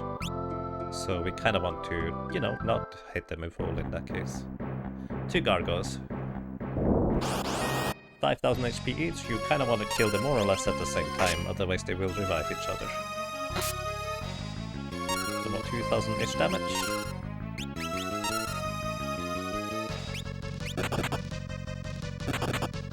So 3.5. They can be put to sleep. So I'm gonna wait until that guy moves. Oh, this could be... This could be okay. Actually, yeah, this is good. Now we can just attack and do it. That was a counter-attack. Monks have a 50% chance to counter whenever they get hit, which does transfer over passively to the freelance job if you master Monk, which is why I would like to master Monk if I could. Because that would help a lot. Alrighty, Kara, you can equip the Excalibur again. Do I have any use for the Beastmaster Whip? Actually, kinda, maybe, sort of. We'll see.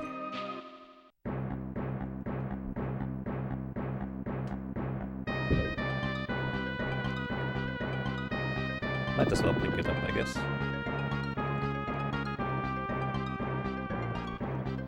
There's money through the... How much money do I have? I only need to buy 3 more Angel Rings. I literally don't need money. You can't go through the right wall here to get some money. If you have a thief in your power, you can actually see the passages, which is how you normally figure it out. Nice. So these execrators are supposed to be executors, or executors. Something like that. They can insta-kill you, but they can only do that if, you know, if you let them live for long enough.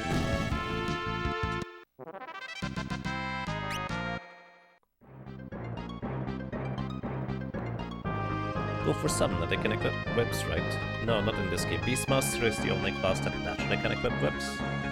Freelancer doesn't count. Alrighty. I never remember which one I need to press. By the way, there's chests through these walls here. They don't really matter, but if you go for 100%, there's 2 chests here. And there's no way to know, unless you decide to check every single wall in the game. It's really bizarre. I had no idea these things existed until I randomly stumbled upon like a picture of somebody just describing all the contents of all chests in all areas. That was something. That chest on the left is guarded by a decently strong enemy. And it contains a golden sun weapon. Actually, this might be better than what Lena currently has. Oops. I did not mean to go back in.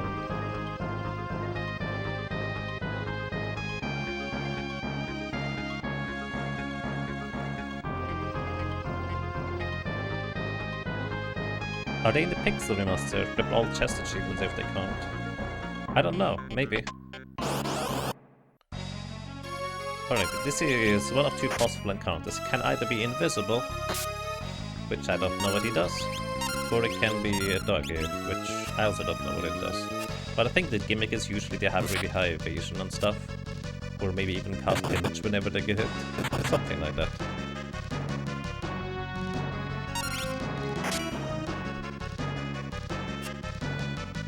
Those chests are the worst piece of level design in the game, in your opinion?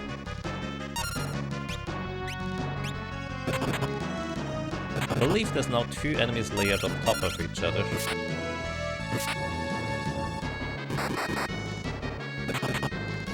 After it uses damage. Yeah, there's multiple enemies here. You can target the main guy still by, I think, going 2 times to the left initially. Or now that we have knocked out one image, 1 time to the left. I'm actually not entirely sure whether I'm saying the correct thing, but it seems about right. This is the end! We win. Okay, I have no idea how this encounter works. Either way, we get a Rising Sun, it's called. This is a throwing weapon. And it has decent attack power. It's a ninja and thief exclusive weapon.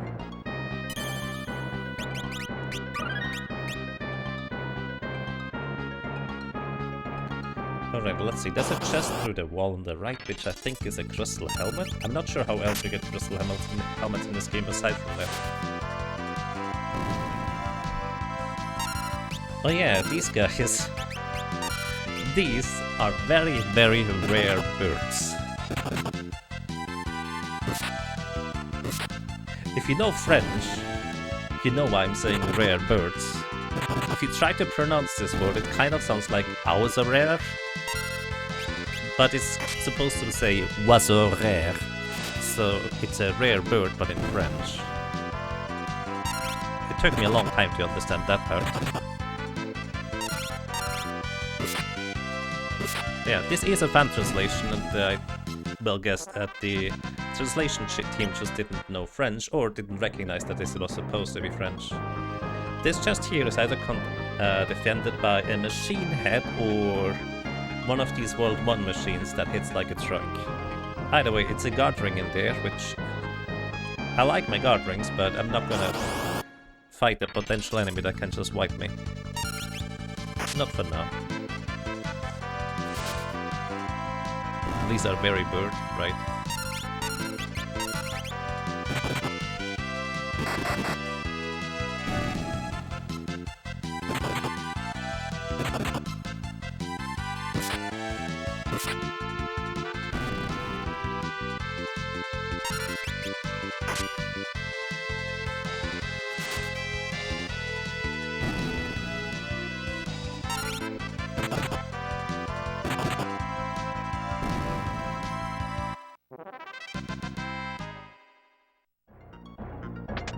There's a crystal helmet. Aside from the Genji helmet, the best helmet in the game for heavy defense.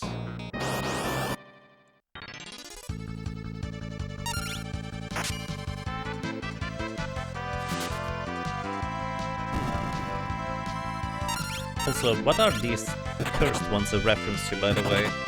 There's like this kind of folklore or story where there's a cursed being that is cursed to have to walk on its hand or something like that in some mythology. I don't know what it's about. Also, I believe that chest on the left is just an ether or a high potion, so nothing terribly crazy.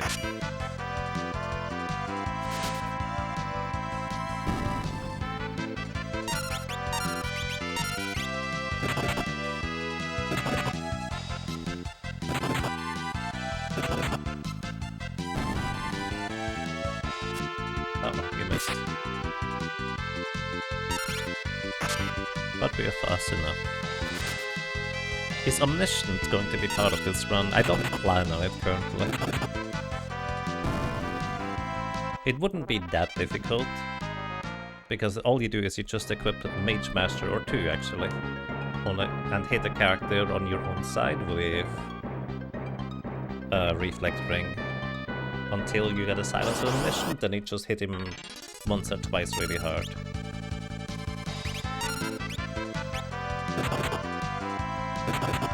Why did you go before Lena? What? That's weird.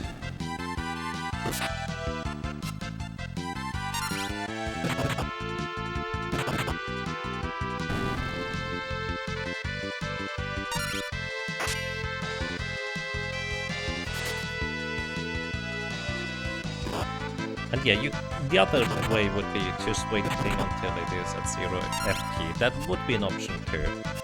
Just, you know, the only things I can do is attack enemies, attack my own party, and just not attack at all and wait. And the waiting would theoretically work too, it would just take a while.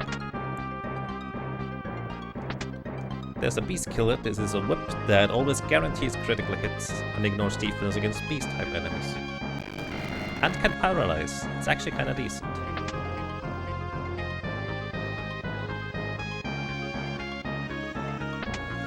So either the chest on the right I think contains a Dragon Fang. It's basically just 2,500 gold.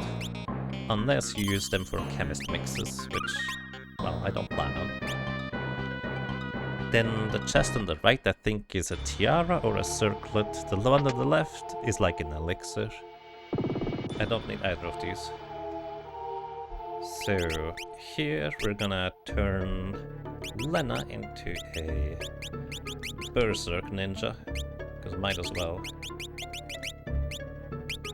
So she deals more damage, because what we're gonna hit is random anyways. Then I think it is sensible to have one character be the healer.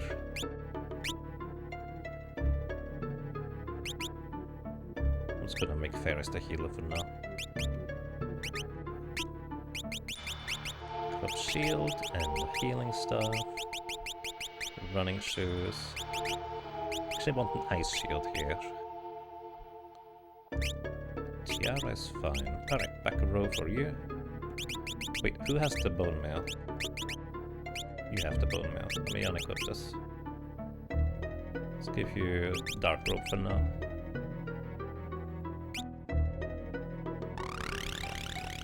Alrighty, welcome to Stalker. This thing is 20,000 HP, and initially all of them are real, but once you hit it once, unless you put it to sleep, it switches position. Couldn't steal. Oh, I have the weapon in the wrong order. Either way, it's random which one is the real one, so we're just gonna hope. Which is also why using a Berserker is not terribly detrimental here, because you're just gonna randomly guess anyways. I guess she would be guessing the same guy multiple times though. Mind Blast is normally would put you into paralysis, but we're immune to paralysis thanks to our Hermes boots. If Hermes boots weren't already too strong, they are just even much better. Okay, they switch positions. So it's random again where they are. Oh, it was that one. It's gonna switch position again. Let's go, Lena. 1 in 4. Ah, wrong one. Nope, not that one. You can put these guys to sleep, but if you use area of effect attacks on them, they will counterattack pretty dang heavily. Although if you are absorbing ice with an ice shield, you are usually generally fine anyways. Okay, it's not that guy. Ouch. Ow. They know who the big damage dealer is. Or well, I guess the small damage dealer with the big numbers.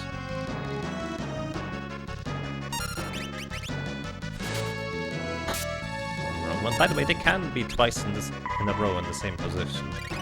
You don't have to switch away from where they are.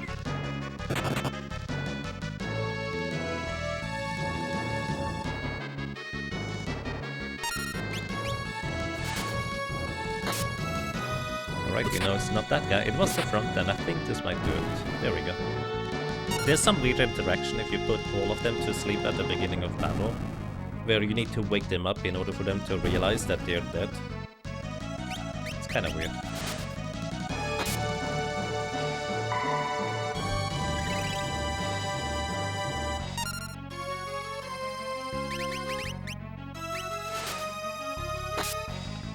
Let it go, Lena. It's gonna disappear. Alrighty. And we gained another tablet. This will allow us to grab 3 more legendary weapons.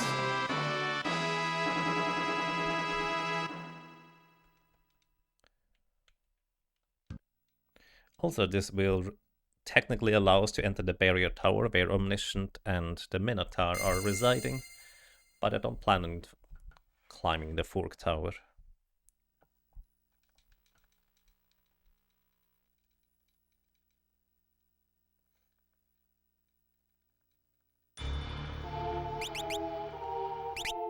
Alrighty, Ferris, back to Mokwa now.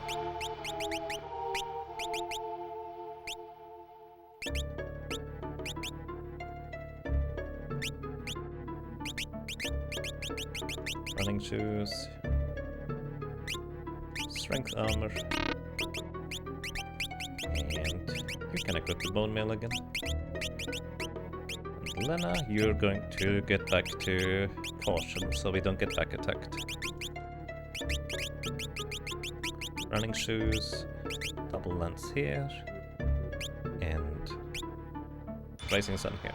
So yeah, the game is trying to equip the Thief's Knife and Rising Sun because they both have like higher attack power than the double lance, but because the double lance literally attacks twice, it's just strictly way better than any of the other weapons.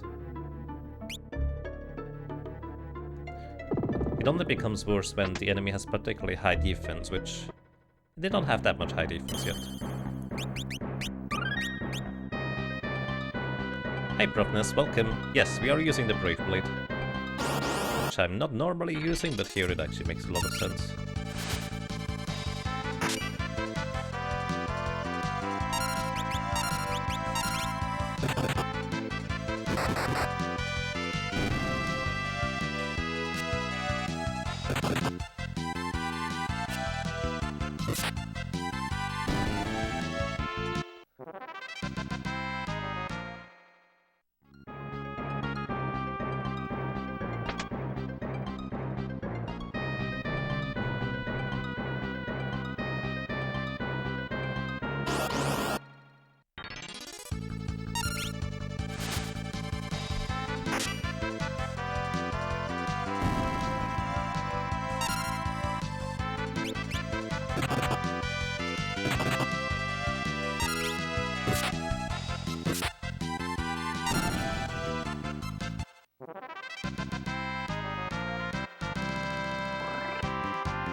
Alrighty, sorry, changing my setup around.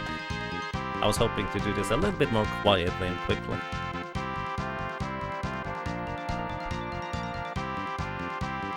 HP plus 10% acquired. Very nice.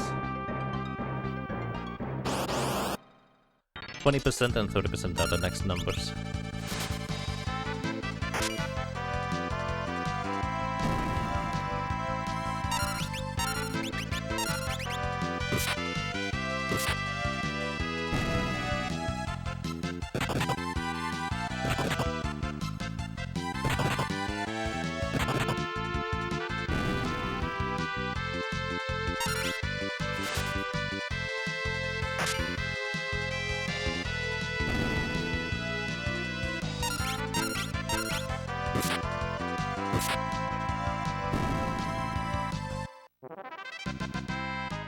Also, this may be my best place to grind anyways, in terms of ability points acquired and the enemies not being that dangerous.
Let's see, how much HP do I need anyways for my team?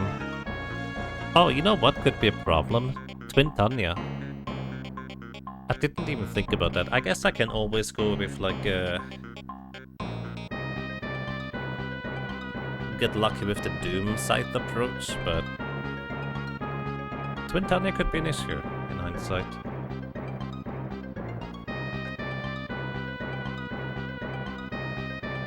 Twin Tanya, first form, reacts to physical attacks with Tidal Wave and nothing. So actually Coral Rings may get some use.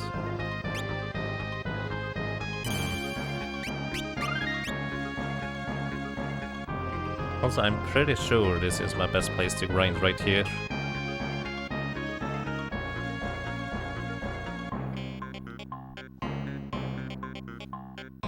Is it not?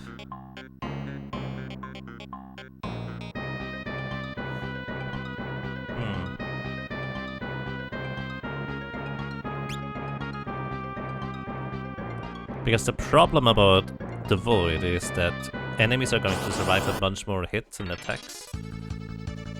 Here we can more or less reliably kill them before they attack back. Coral Rings for Shinryu? Well, that's if I want to go for Shinryu. I don't currently plan on defeating him, but yeah, that would theoretically be an option. Like, there's 3 uses for Coral Rings: Leviathan, Shinryu, and Twin Tanya. I forgot about Twin Tanya entirely until now.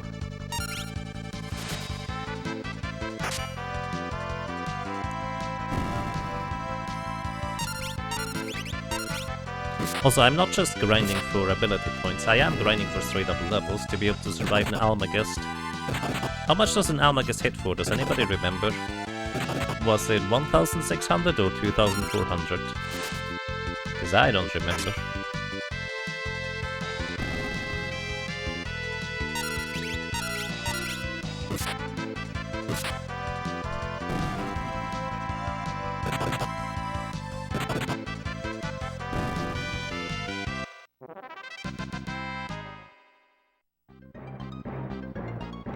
$1,600 to 1,700. Okay, so we do have enough for that part. Thank you, Lucky. Oh. Oh, that's not a good encounter. This thing has like 30,000 HP and doesn't give any experience. It's basically a boss.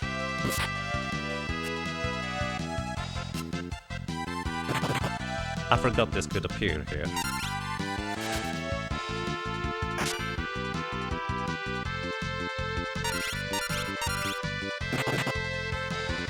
Tanya is a regular name here in Spain.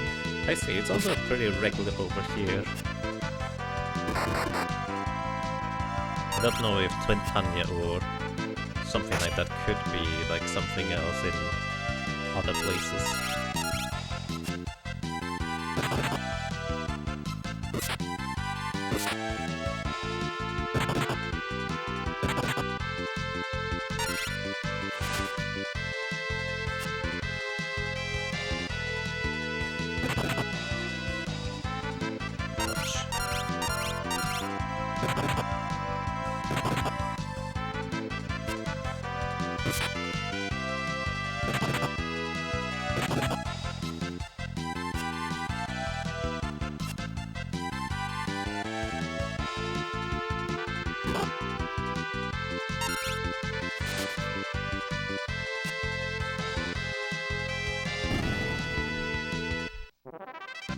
Yep, we get 7 ability points and nothing else. You can steal an Avis killer from this thing, which is a bow that deals extra damage against Avis type enemies.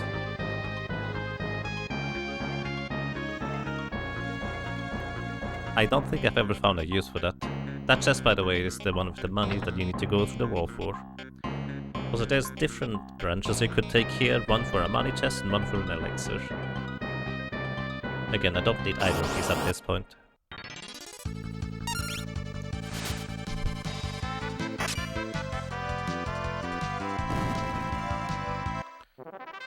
What if you want to kill a bunch of Avises?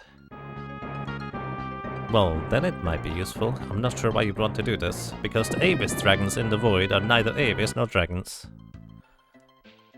Which seems like one of the more interesting uses for it, normally.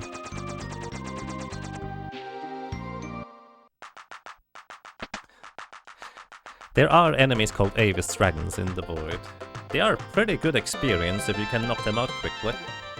But again, they're neither labeled as dragons or Avis in the game's code. It's kinda mean, actually. And they even drop dragon fangs when you defeat them.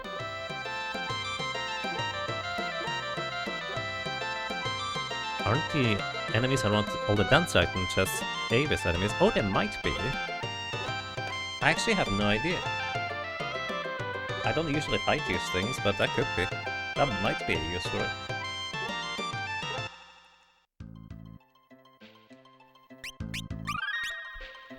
Alrighty.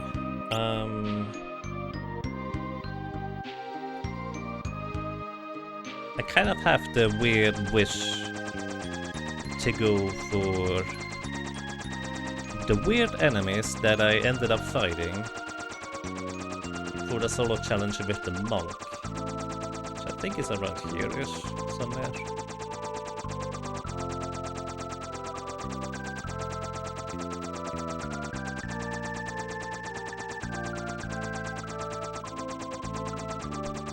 Yeah, these guys are called Spizner around here.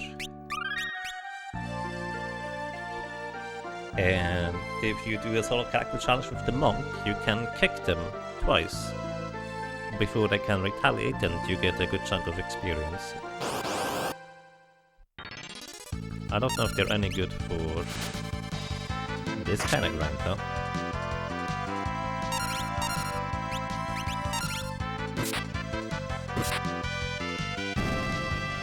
We got one shot damage, one.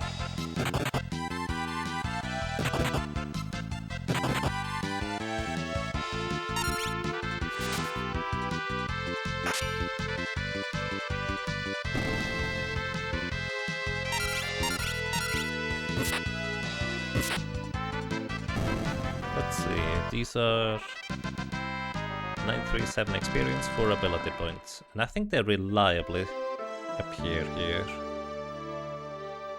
So this could be an option for grinding too. Oh yeah, Blizzard also spawn here, which are balls that are kinda red. I have no idea what they do. No idea why they're called Blizzard either.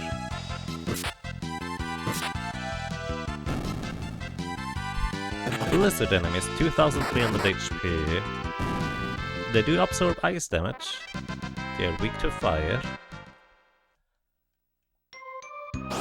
And they...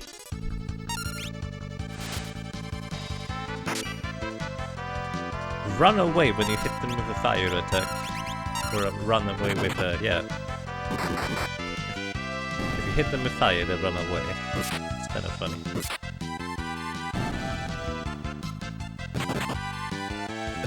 Aside from that, they just attack.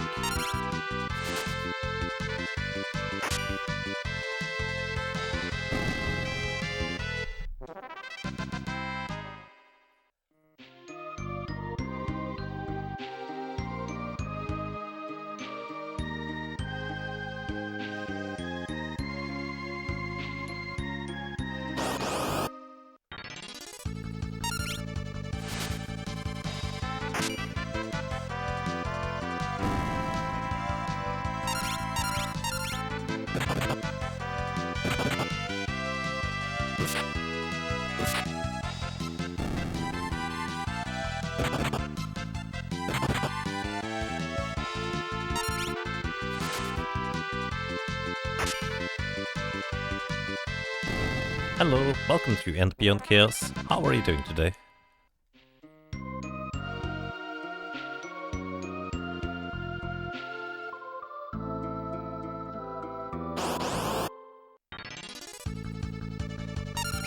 What? Switzerland is landlocked, but you're free to the world.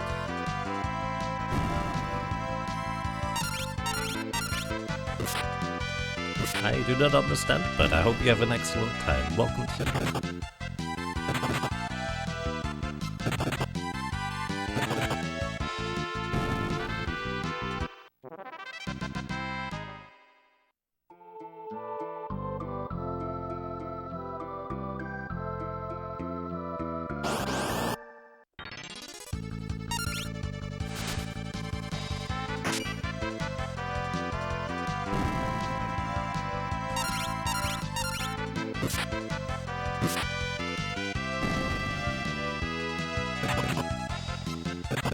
I can use Mystic Knights, yes. Basically, all I'm allowed to do is to use the attack command. That's the only restrictions. No items outside of combat either, for that matter. So, no magic, no items, just attack. I can't even run away, I cannot defend either, and I cannot change my row.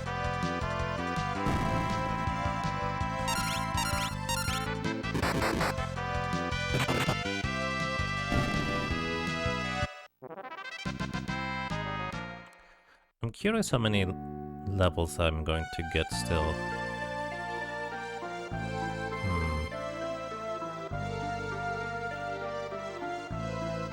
Once Lena masters Ninja, she needs a magic chop. Same with Kara.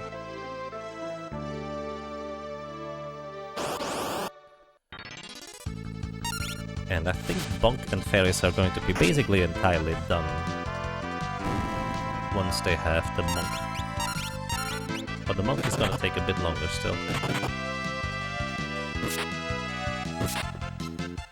The annoying part is that Kara's just in between Bonk and Fairies in terms of speed, so I can't just hold down the attack button, otherwise it's gonna be inefficient.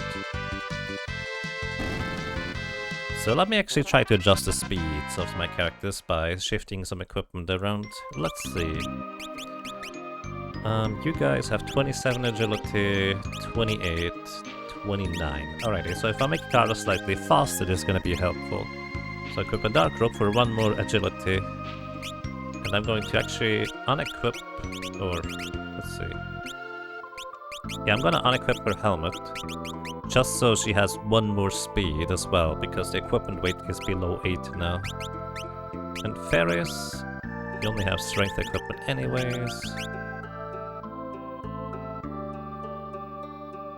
Your stuff is fine. I could go for strength, but it doesn't matter. Alright, now I should be able to just hold down the attack button.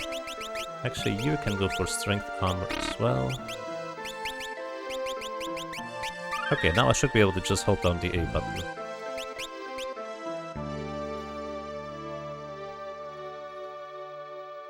You need to have 2 agility difference in order for it to guarantee one character going before the other.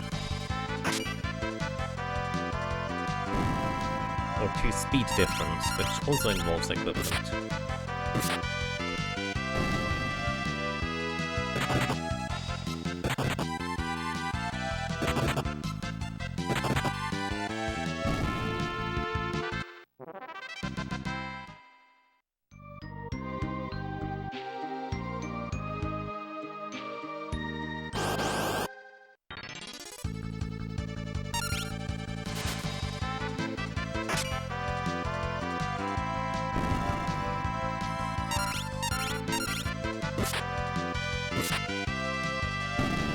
Is this the final grind before the end game, or are there other things you want to do?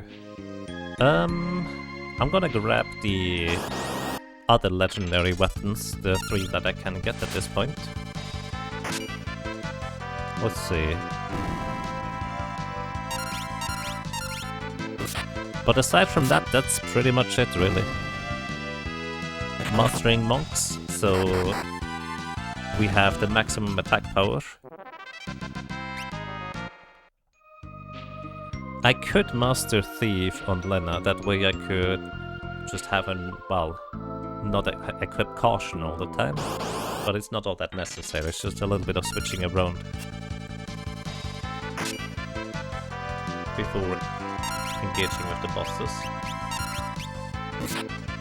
I didn't realize you could miss.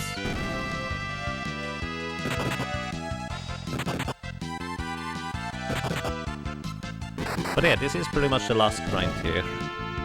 I don't know if I need more levels for the final boss, but well, I'll figure that out. We do need still magic chops for Lena and Kara. Although it is not all that required. Because as long as I just equip White Magic, for example, she is going to get a good chunk of magic power already. I just can't equip other stuff. Oh yeah, I also need Samurai on Kara and Lena briefly. I forgot about that part.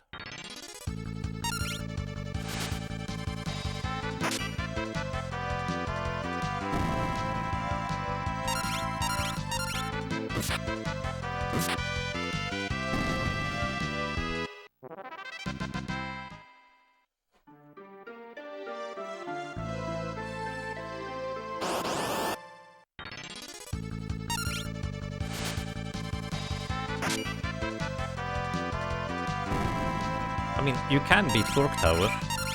It's not that difficult. You just attack your own character with Reflect, and then hope that Reflect hits with the Mage Mashers to silence Omniscient, and then they just hit him a bunch. The more interesting reward from the Fork Tower would be the Wonder Rod.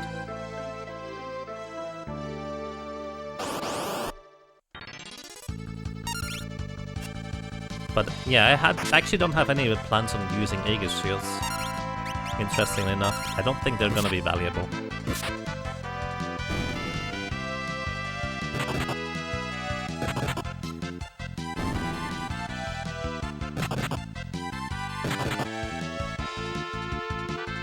Let's see, which weapons am I gonna get?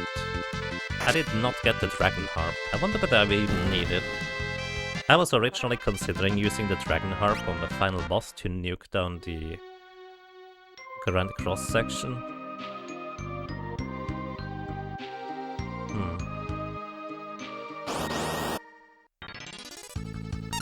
Enhancer for MP crits not worth the effort. I have a Rune Axe for that. The problem is I can't recover MP. Actually, it's not entirely true, I guess. Now that I think about it, there is one very obscure way to recover MP with only attacking. The Lilith Rod has a chance to cast Osmosis when you attack with it, I think. I've never used that before. Hold up. Is that true? I think it is.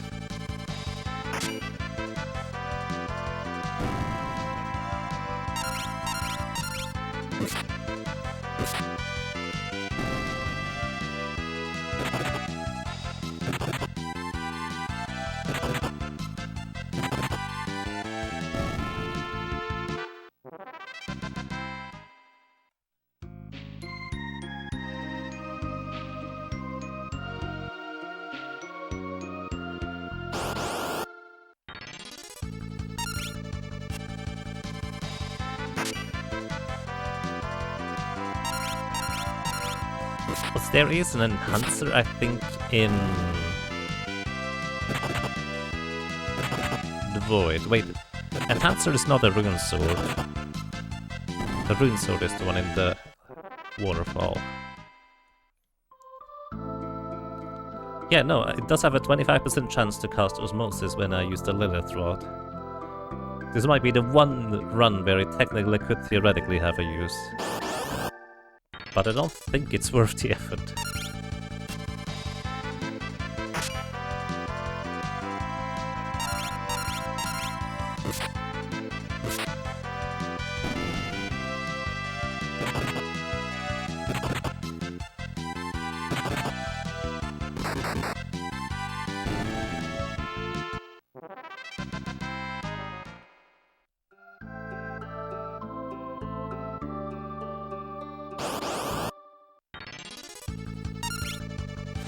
Wait, what the heck is that thing? Is Teritos? I don't remember you. Have you always been in this game? 500 experience, so 2000 total. Alrighty, it can attack, it can cast Blaze, or Mini Blaze actually, and its specialty is 1.5 times damage. Oh, you can steal a Staff of Judgment from this as a rare steal. What the heck is a Staff of Judgment again? Is that the thing that casts Dispel Magic when you use it as an item in combat?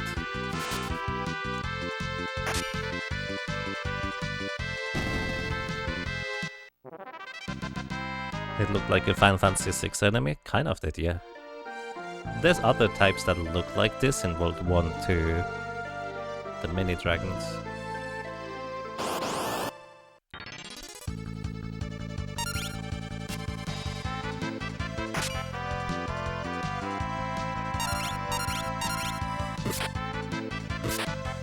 Yes, Prophetess.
Which one?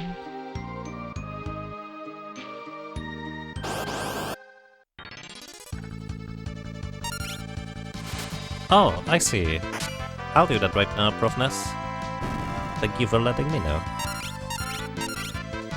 That's nice to know.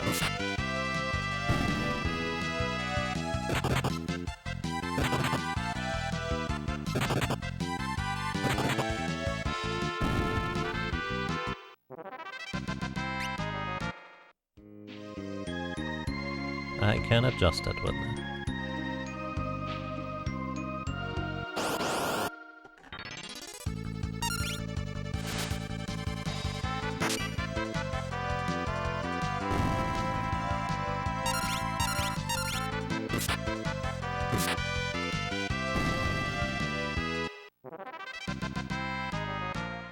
Alright, he updated it. Thank you. Hey Zuko Blue, welcome. I hope you're doing well.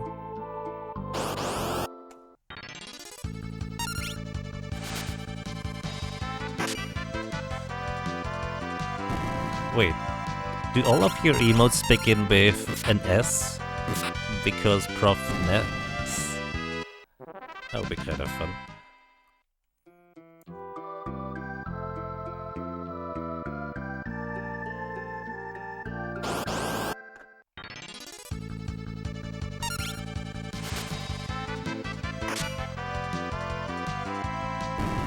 Alrighty, I also need to adjust my setup here a little bit so I can sit down properly again, so it's gonna take a second. I'll be right back. Very quick break. HP up 20%. Nice.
Alrighty, I'm back.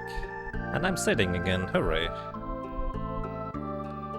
It's actually surprisingly a decent amount of exercise just standing like most of the time, or at least half the time when I'm just working on the PC.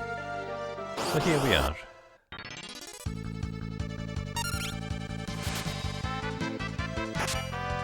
Prof, excuse me. Nice. Nukem.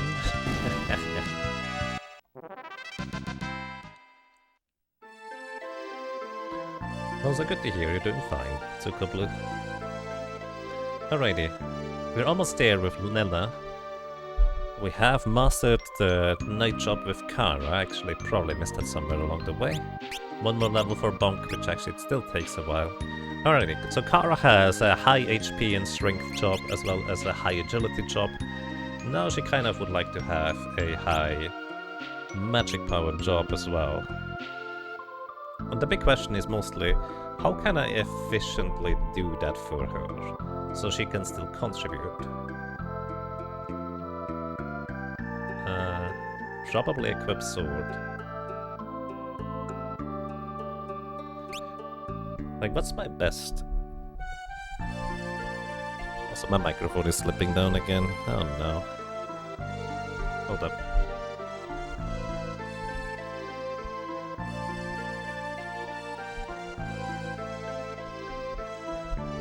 Should be more stable.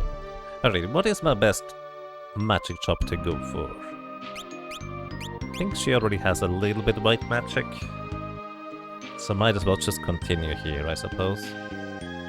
Black Mage and Summoner would be strictly better for just raw magic power, but I don't plan on going all the way. Just need a little bit of magic power, or I could just master Geomancer. You know what, we're just gonna master Geomancer, why not? Equip sword, she's gonna equip the Brave Blade and just start hitting enemies. Yeah, this was fine. We can do that. Would you play Final Fantasy V with a DDR mat sometime? That sounds like a lot of work. Oh boy.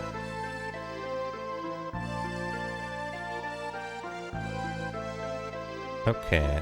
So, Kara's gonna master Geomancer. I think that's gonna be fine. Lena is soon done with a ninja. The monks are gonna take a bit longer.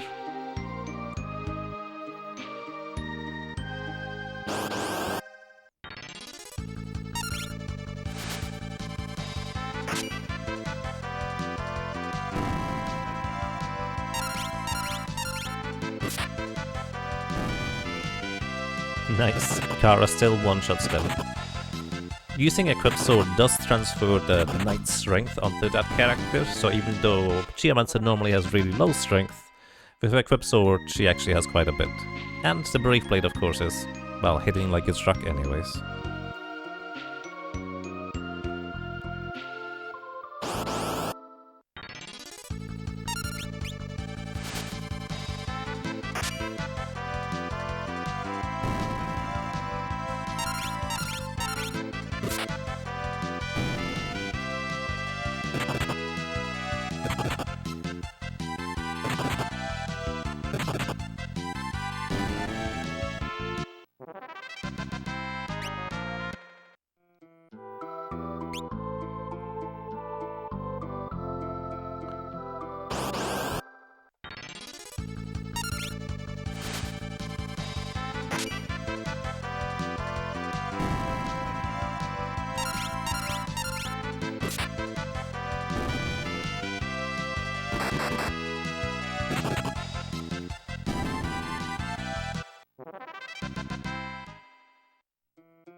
HP 20%. One more monk level for Ferris as well.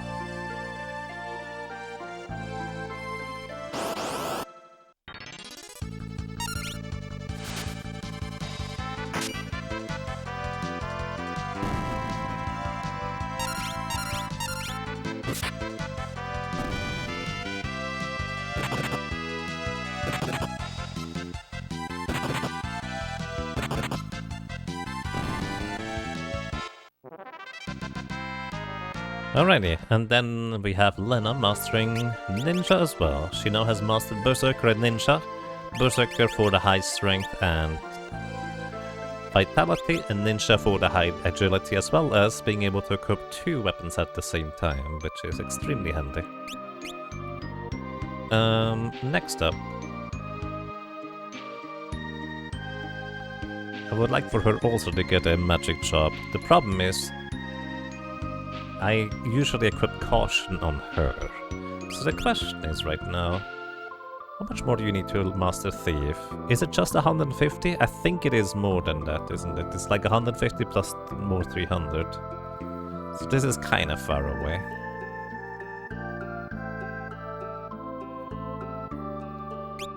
What magic do you have already? She's also gonna be mainly an attacker, and I might only switch her to magic later anyway, so... Yeah, this is fine. Let's have her Master Thief, or, well, begin anyways. Equip 2 weapons. With a double lance and the Rising Sun. Just basically continue where we left off, I guess. This time a little bit faster. Oh, wait. You also have a lot less strength than you had before. Plus... Actually, Brawl makes more sense, that way you get the Monk Strength.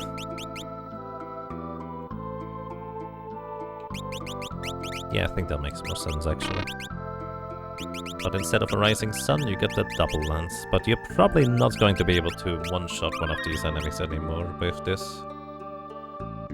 Wait, can I... You can equip the Strength Armor. No headband, though. Oh, that's because you guys already have the headbands or bandanas.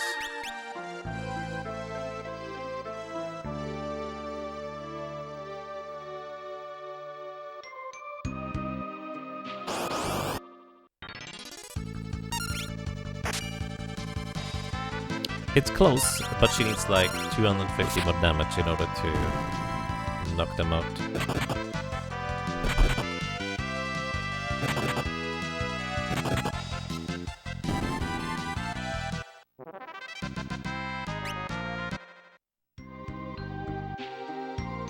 I'm actually going to go back to the Island Shrine, just in case that's a more interesting location to grind in.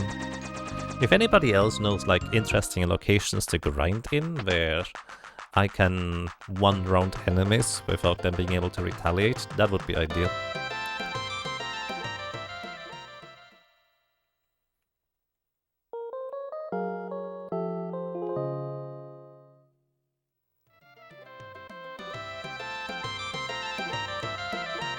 Delicious cooldown.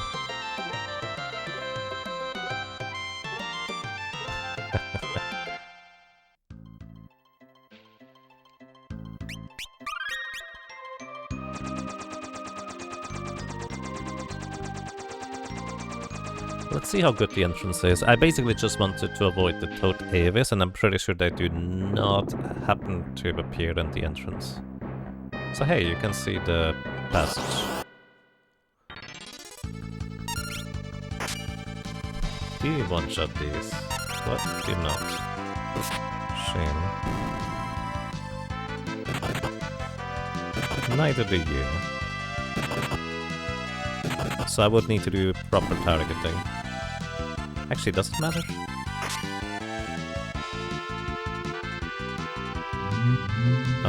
Level 4 quarter. Yes, it does matter. It reduces my HP by 3/4. My current HP, that is.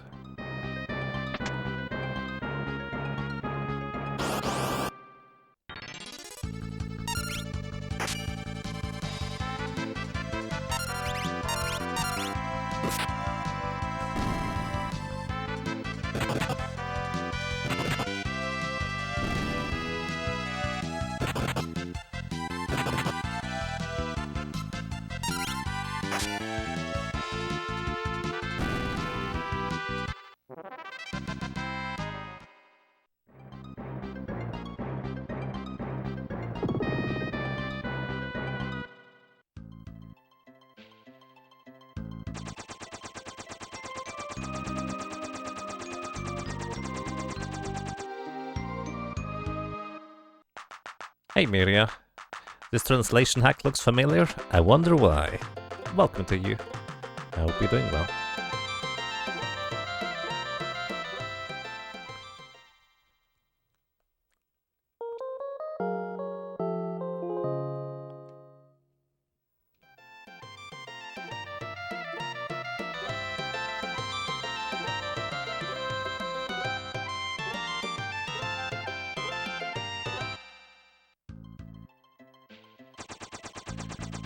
Alrighty. I'm gonna see if I find maybe some other interesting spots.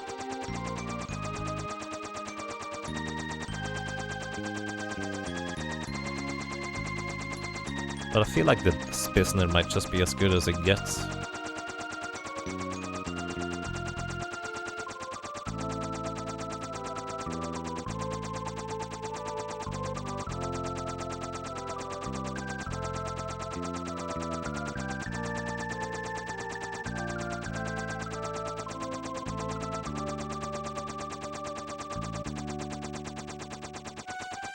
Yeah, I'm going back to the Spizners.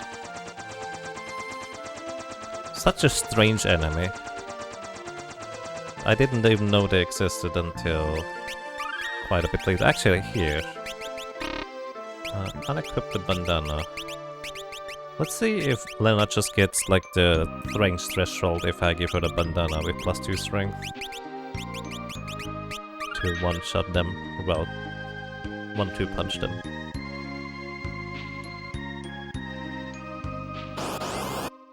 Welcome to you, James. The grain continues indeed. And not quite enough yet. It's close, but not there yet.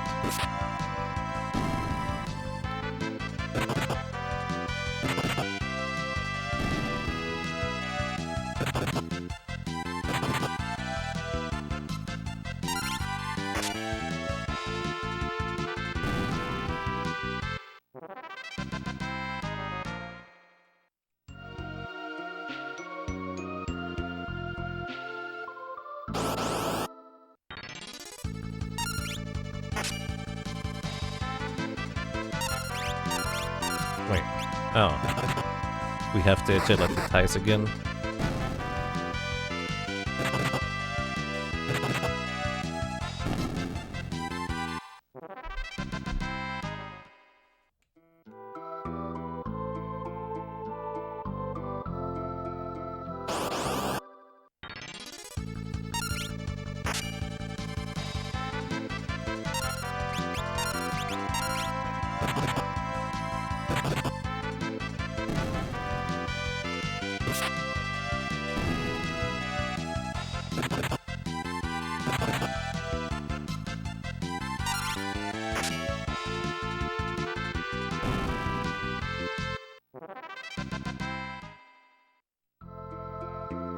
You know what? If Lena doesn't one-shot these things anyways, she might as well equip like a weapon that attacks more quickly.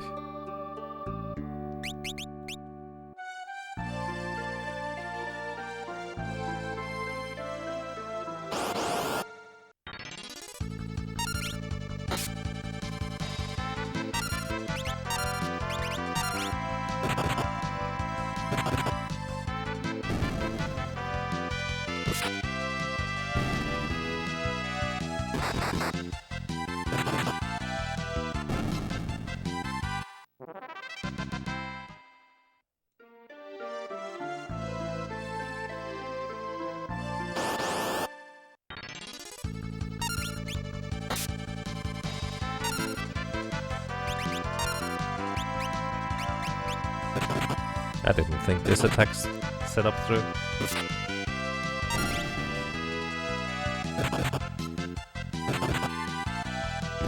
Why Geomancer? Because it's the quickest chop to master that gives me a decent amount of magic power. That's the only reason.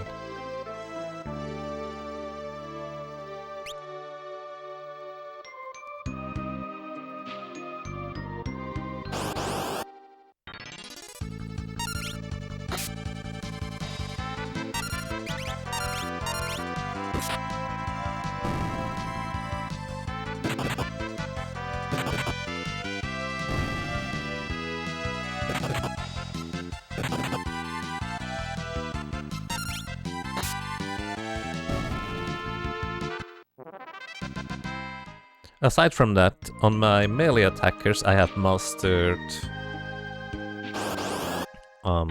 Mystic Knight, because Mystic Knight has really crazy good agility for, well, the second highest of any class really, aside from Thief, and it's much more efficient to use Mystic Knight throughout the game with double grip from a Knight than a Thief. And if I wanted to, the HP as well as strength stats were probably quite decent anyways. So I don't think I need to master monks, but since I'm kind of mostly just grinding for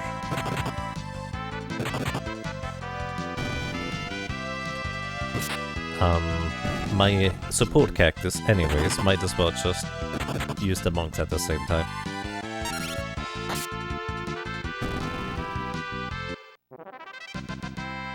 See? Pitfalls. I think you need one more top level on the Geomancer to master it now.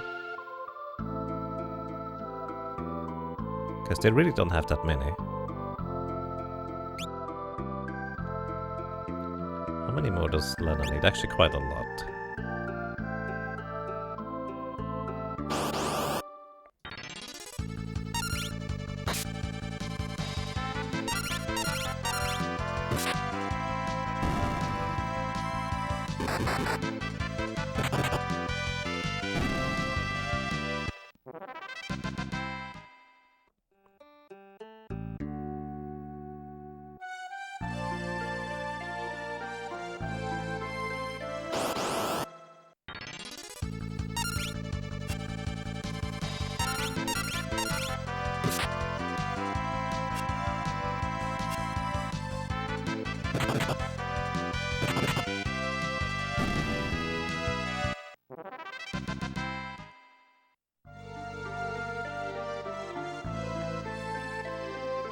No item command equals no magic pots.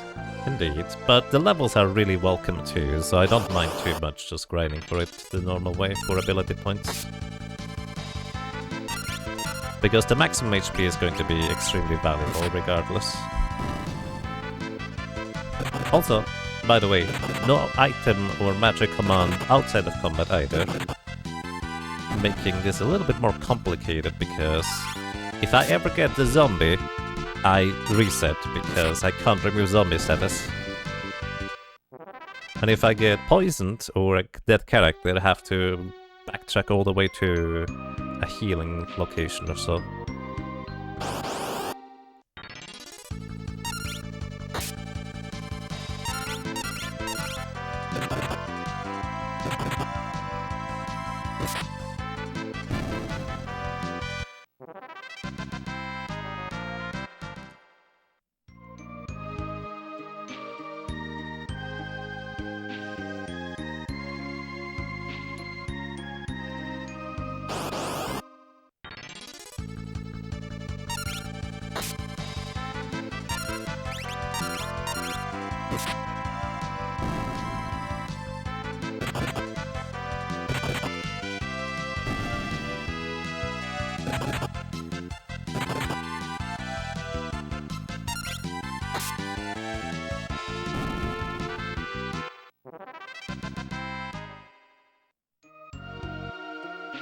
How was the pyramid?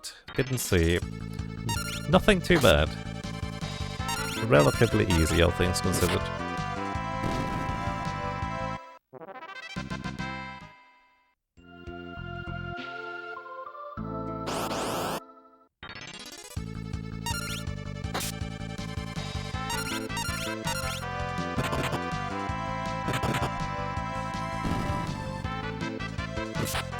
Do you have a good way to protect everyone from petrify? Yes, ribbons. Ribbons protect petrification.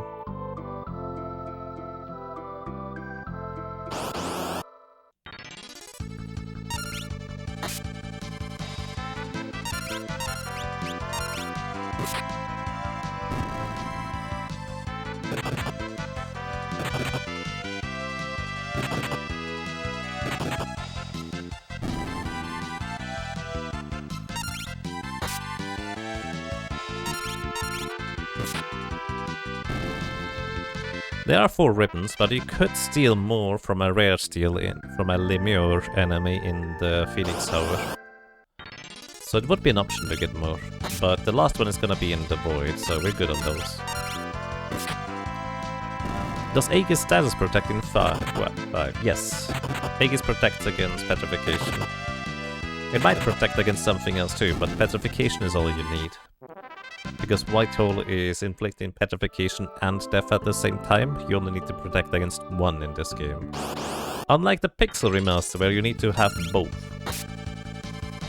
Because otherwise you're gonna get hit by one of the other status.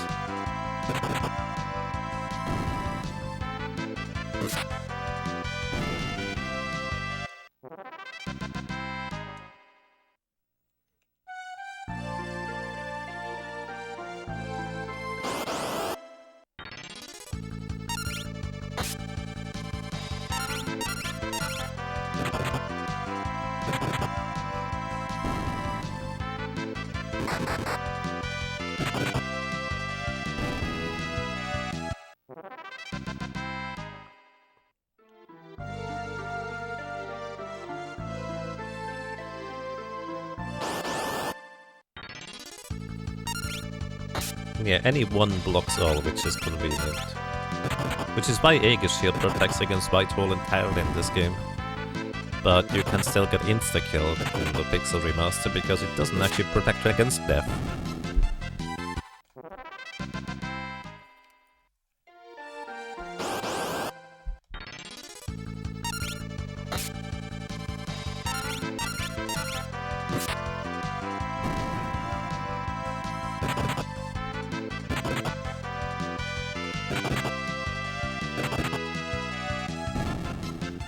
Pixel Remaster just doesn't play the same. Yeah, there's a lot of little differences that you might not notice when, you know, you just played Final Fantasy V casually or even never played before.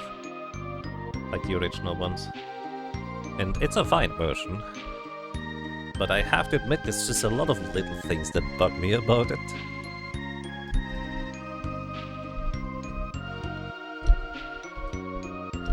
Speaking of bugging me, my microphone stand decides to move my microphone away because it's at a slight angle. Very annoying. Alright, I think this technically works. And yeah, the A2B is kind of the biggest reason why I strongly prefer the old ones over the Pixel Remaster.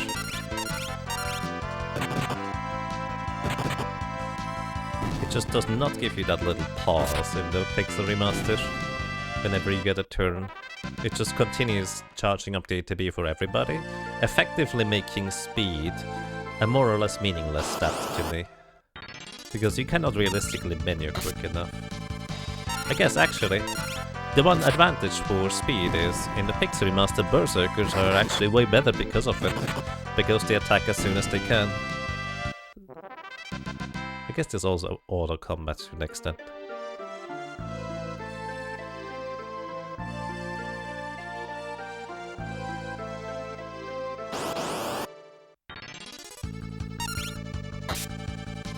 Like MP recovery, setting enemy HP to 0. Oh yeah, there's definitely a few unintended things. They fixed a bunch of stuff with some patches.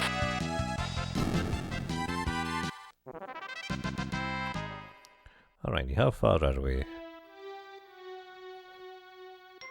Still quite a ways away.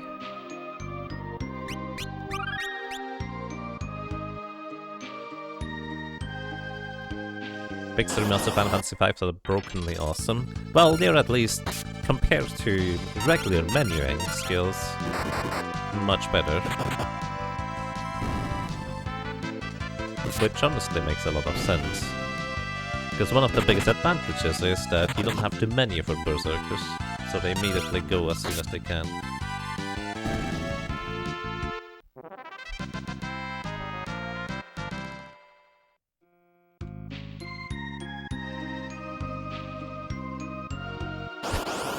The one unforgivable fix was if you cast Return in Neo X-Dev, you could fight 3 X-Dev with the Neo X-Dev background, which was kind of neat. And then they ruined it, right? I did this in my first Pixel Remaster playthrough. Now it's just boring normal.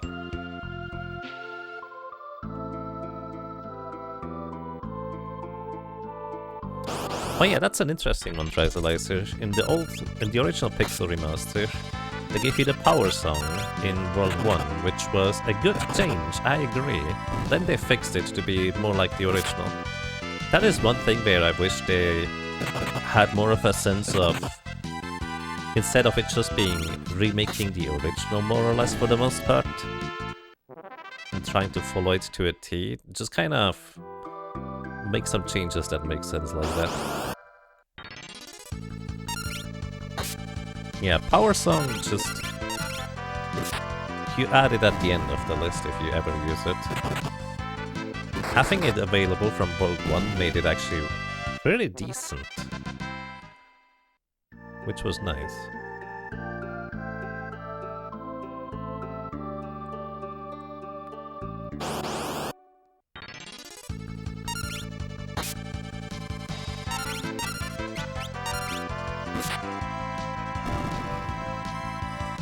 Train time? Alrighty, good luck with the trains. Thank you for dropping by.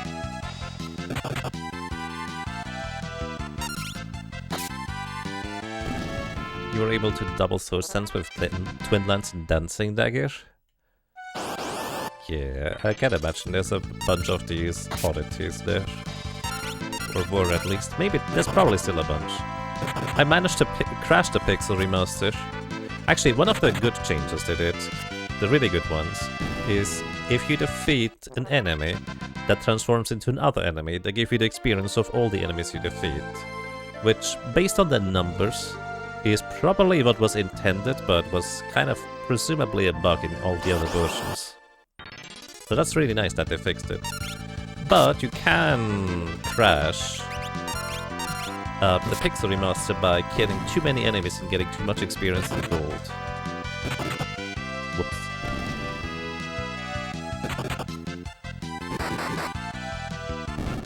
I don't know if they fixed that, by the way. No idea. The easiest way to do that, by the way, is if you set it up with one character being alive, having the Sager Staff in the trench, whatever the trench is called. And there's an enemy, one of these flower things, that if it's the only thing alive, it will summon another friend. And then you just align your speed with that flower thing. So if you hold down the A button, it will continuously just attack with the Sager Staff, knock out a flower, it's gonna summon a new one, and it's just gonna repeat.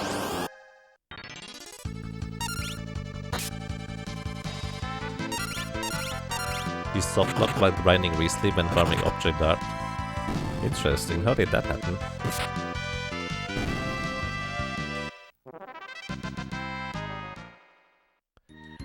Right, Kara, Master Geomancer. Good job, Kara. That is your magic job, your speed job, and your HP jobs all done.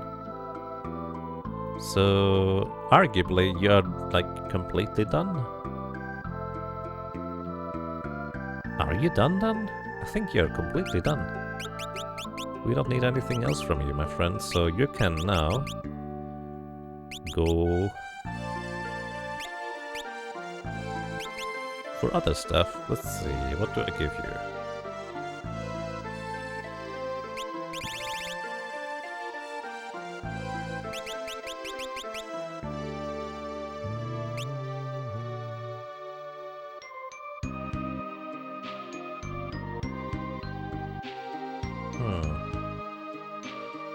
What do I give you? Double grip could be a thing. I mean, yeah, I guess that makes sense. Double grip and counter, because you have not mastered the monk anyways.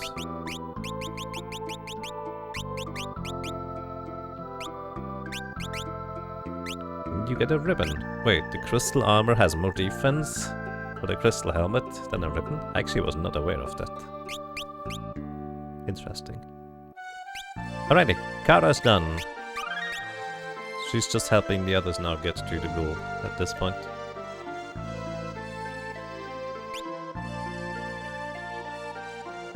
Wait, what I could do instead... Hold up.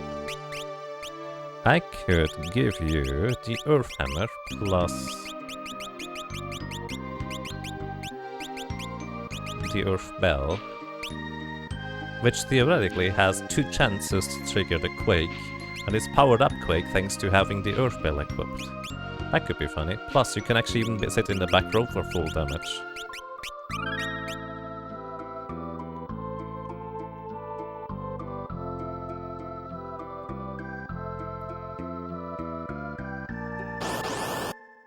Combat registered, but nothing came up while you were rot/grow farming enemies.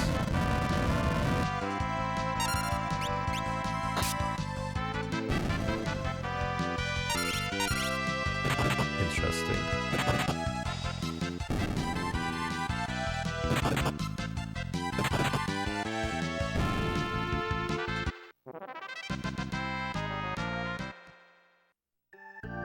I have to admit, I was hoping for a little bit more damage from the Quake, but it's not terrible. Wait. Why did you not attack with the bell, Kara?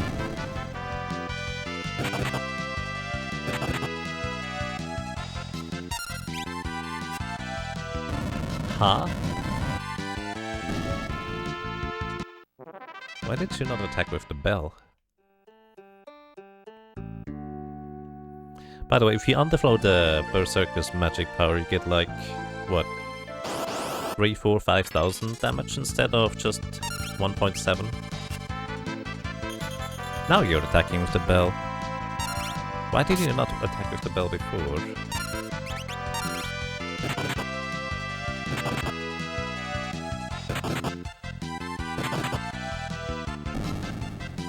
Can enemies resist the bell attack? Like, they can resist some hearts? I don't think they can they?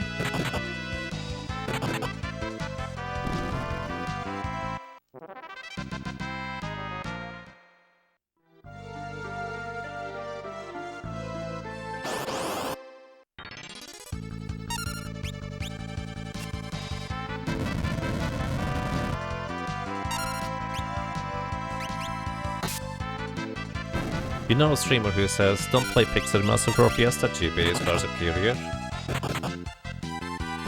I mean, I think Pixel Master is perfectly fine. Like, again, unless you're really deep into the specific mechanics and not just really used to the original way, I think Pixel Master is really good for a version. Like, you don't even notice the ATB thing if you're not as familiar with this game as I am, really, I will say.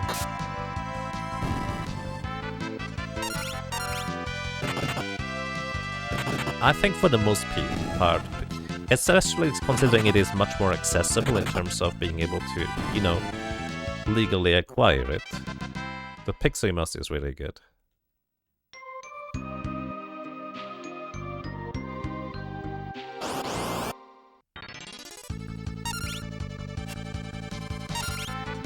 That's so weird. Kara just misses and doesn't do anything.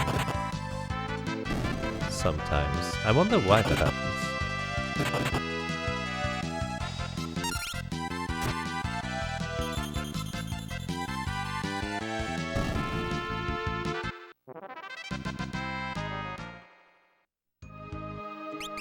Let's see if it still happens if I do it the other way around. Earth Hammer here, and Earth Bell here.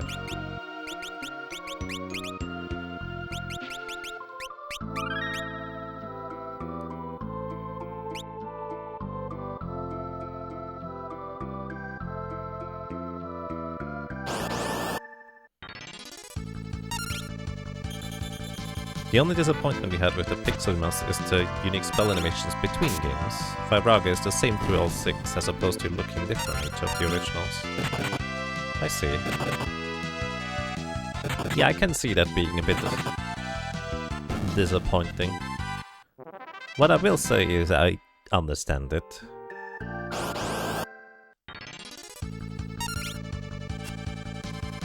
Why? Admittedly, I've never dual-wielded these kinds of weapons before, but it's just straight up doing nothing is really bizarre.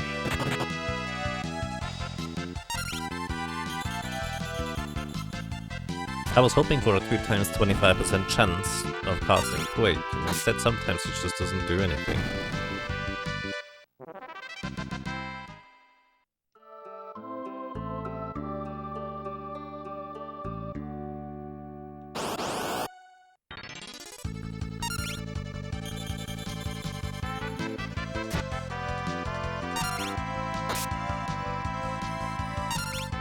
Alright, in this case I'm gonna give her the Fire Whip instead. Maybe that's gonna work better? Earth Spell plus Fire Whip could be a fun combo.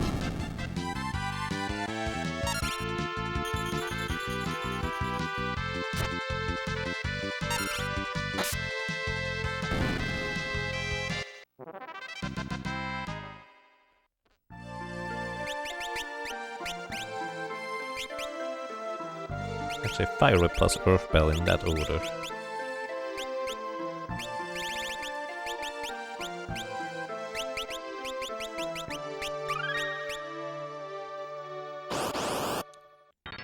Keep no matter what. Okay, roll a d20. It's a 4. Are you sure you don't want to spend a luck point? You can.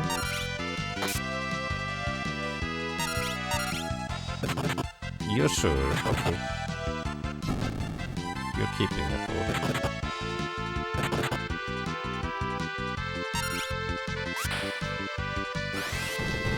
4. On both cards to replace the attack with Quake, so if that Quake is triggered, there are no attacks.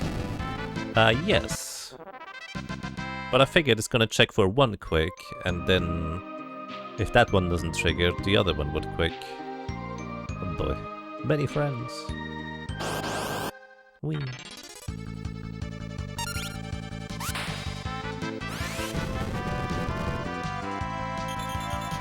This one here can still attack with the second weapon after the first one triggers. I think it's probably a specific interaction with trying to trigger the same effect twice or something. Maybe. Oh! Wait, no, that still doesn't make sense. Maybe sometimes it's just no attack at all. I don't know. You know what I was just thinking? If I used a Fire Whip and the Bell anyways, why not go for the Rune Bell? Because the Rune Bell increases all elemental attacks by 50%, which would include the Whip. And I need to do some grinding anyway, so might as well just go for it. Why not? Let's see. What do you mean there's not pizza? What? It's all pizza, just weird things on top of it. Gummy bears, salad, potatoes, cookies. This thing doesn't work in World 3? I had no idea.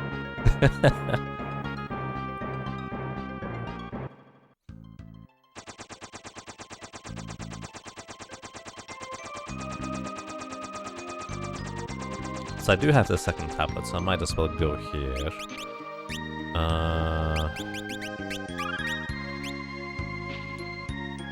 I actually definitely want to equip the Excalibur here.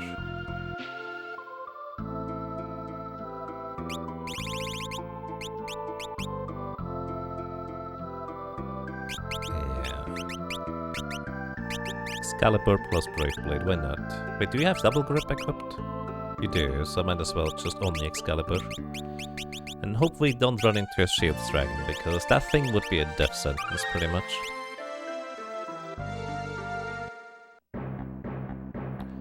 The pot probably doesn't work because they took all the water to Kusa Castle.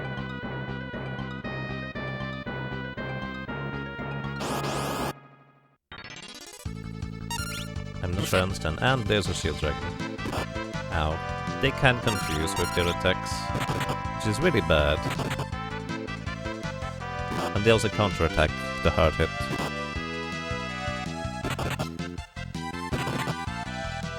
Yeah, we're pretty dead here. Everybody gets confused. Oh, Rukara.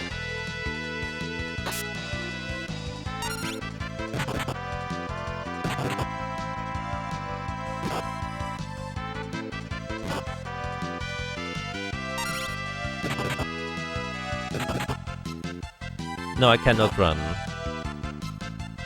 Because that would not be using the appropriate command. Knocked everyone silly indeed.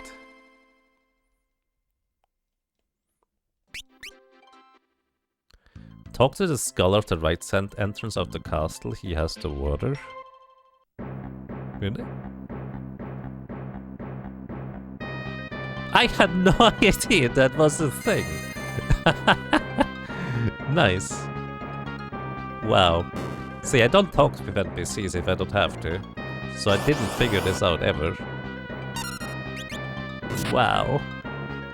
Thank you if that said, however, I learned something new today. That's amazing.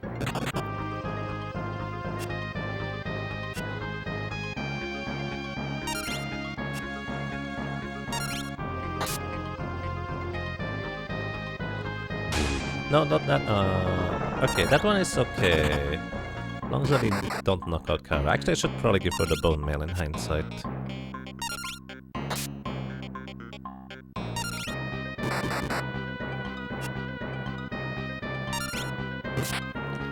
You think you heard C:\/ say one day that Scholar carries a supply of refreshing library juice. Very tasty. Here you get a bone mail, that way at least you're immune to instant death.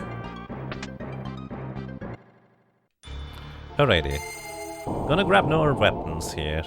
So the original plan was to grab the Holy Lance and the Muramasa.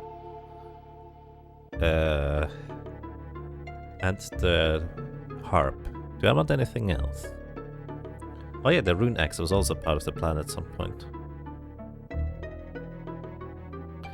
The Holy Lance also gives +3 strength alongside the Excalibur, so dual wielding it actually does have some merit. Do I need the Muramasa? I don't think I do. I'm gonna skip out on that this time. Alright, so let's get the harp. Against dragons and undead. Extremely powerful. Harp is nice for Shinryu. Yeah, I don't plan on fighting Shinryu, to be honest.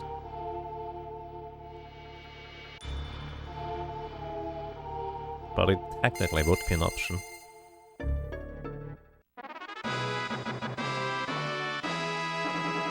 Actually, I might be able to knock out Shinryu, now that I think about it. I just use a power staff on somebody and attack Shinryu with it.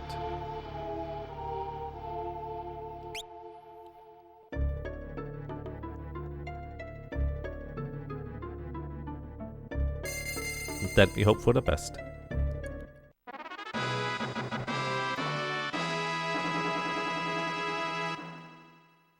Alrighty.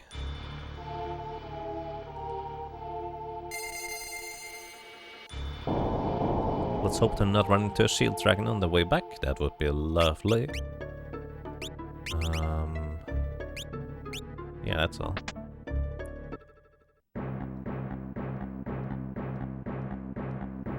You use that heal pot while making the translation hack. Nice. Well, you need to talk to him every time. But yeah, I had no idea you could actually heal here. And it makes logical sense as to why it's missing from the other place now. Alrighty, let's try to get a rune bell. Rune bells don't get enough love, they are pretty good. But also are very awkward to get.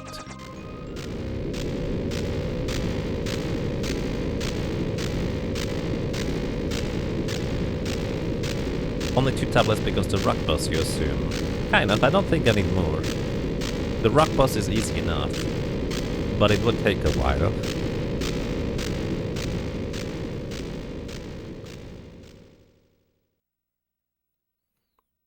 Let's see if we run into any trouble. I might want to still just master Monk before going through here.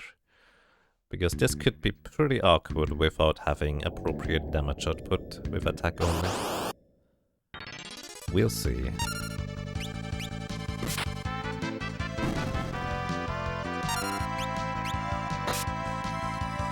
We have like 2,500 HP or something. Oh, it's more. It's about 3,000, I guess. This is still one of the less dangerous encounters in here though, so I will guess desirable over other stuff. Any crit, please? Oh, stomach acid. Rude. Also kinda gross.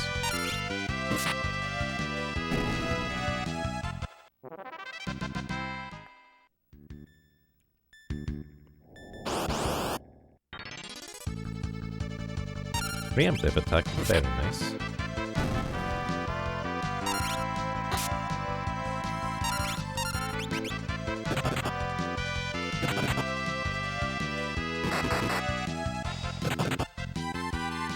Whoa, Ferris just soloed that thing.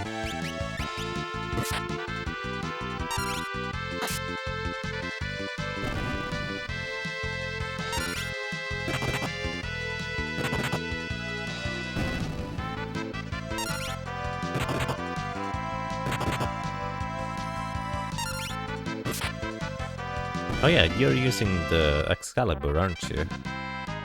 Braveblade is technically better. I don't think there's anybody weak to Holy in this area.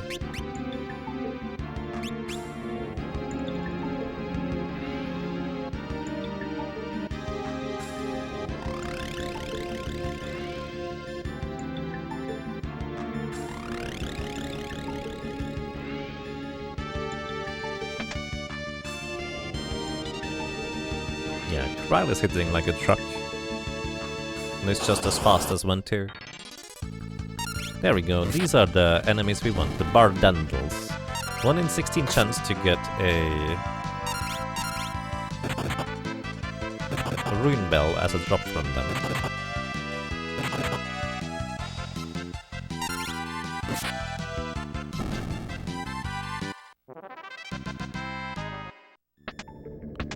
So let's see, the chests from top left to bottom right have, I think, High Potion, Cottage, Ether, Elixir.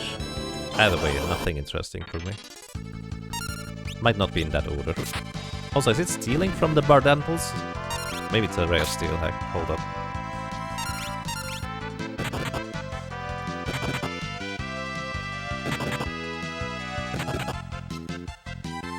Oh, they have a rare steal for an Angel Ring. Actually, I had no idea.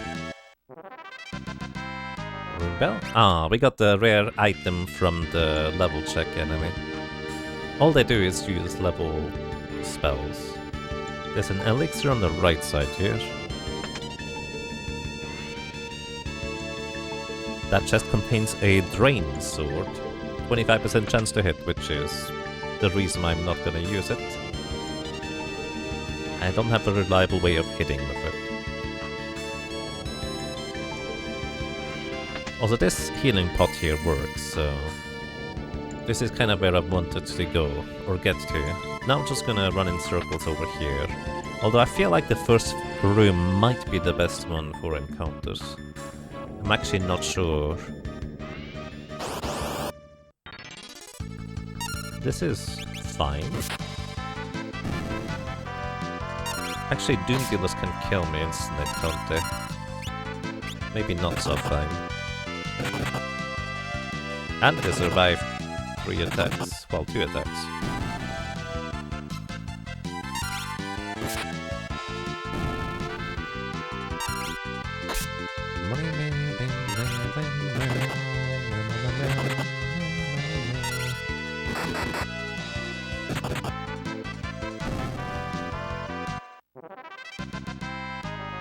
Oh, there it is. The Rune Bell has been acquired. Sweet. I'm gonna try that out. Whenever you attack with the Rune Bell, you guaranteed crit ignoring enemy defense, which I wonder whether that's a thing that triggers when you attack. Either way, it costs you 5 MP each time you attack, and since I can't recover MP, well, not easily anyways, it has limited uses. That was quick indeed. I'm gonna get out of here because it's kind of sketchy in here. By the way, grenades apparently have a fire shield as a rare steal, which I wasn't aware of until now. Most of the enemies have either a really interesting drop or steal.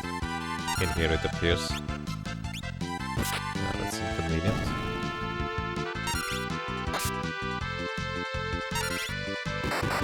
Nice crit. Wow, double crit. I'm impressed.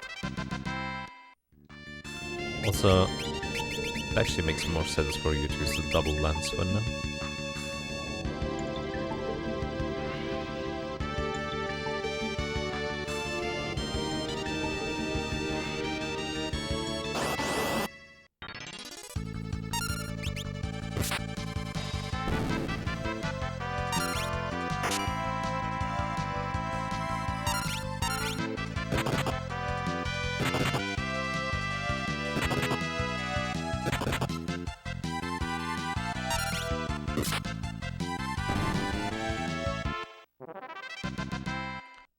Alrighty, desert is a lot more sketchy to get through than this area here.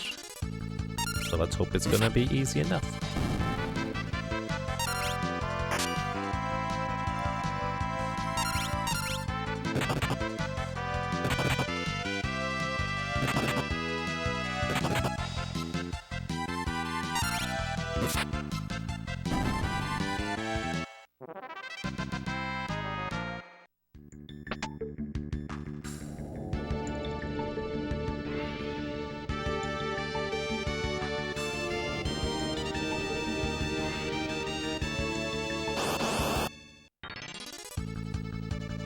Land Crawl, let's hope we have enough damage. This thing has like 20,000 HP. And it can cast Maelstrom, putting everybody into critical HP, which I kind of hope that it doesn't do that. Nice crit, we definitely need that.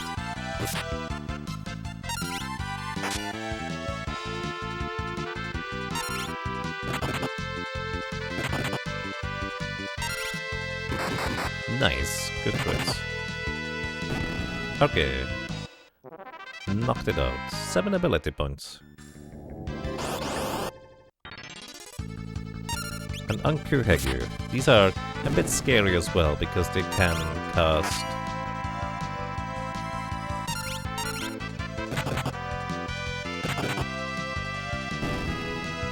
Quake, 1 in 3 chance every time they attack. Oh, we're that fast. Okay, never mind. Maybe it's perfectly fine. They don't get to attack.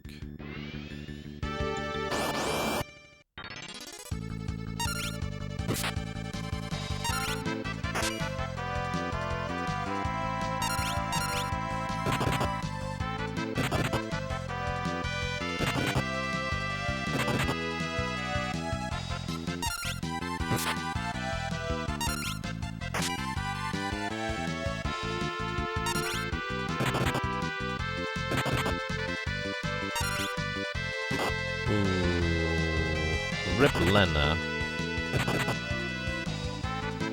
I guess it's fortunate it didn't hit Kara with that. I also forgot I could just hit like a truck like that. Oh, so many encounters. Preemptive is nice.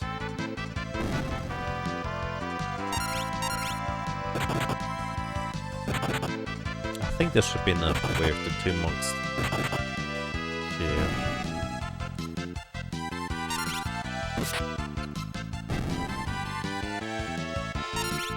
I think Kara gets 2 turns before... or 3 turns before they go, thanks to the preemptive.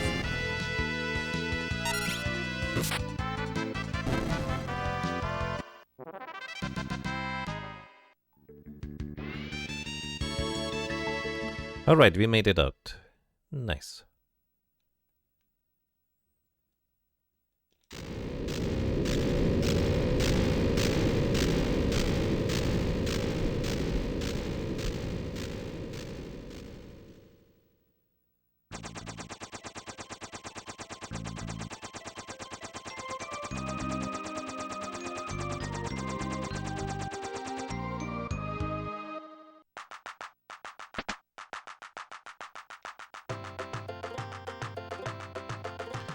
Now that I think about it, why did I go outside? Because don't I have basically everything I need anyways? I could have just continued it there.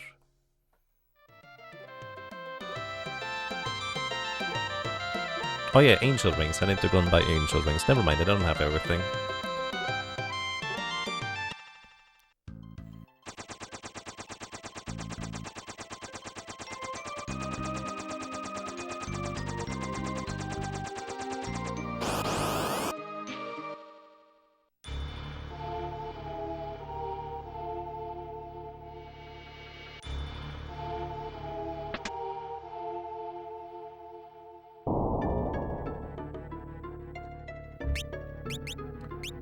Alrighty, 3 angel rings and I can pick up 1 more in the void anyways.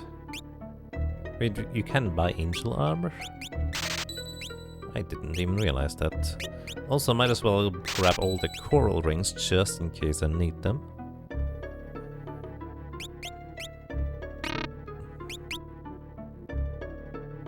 I think that's all we want for now.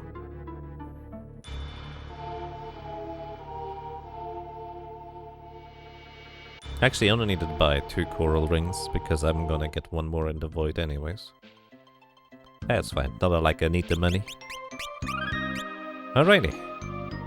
Our monks are almost done.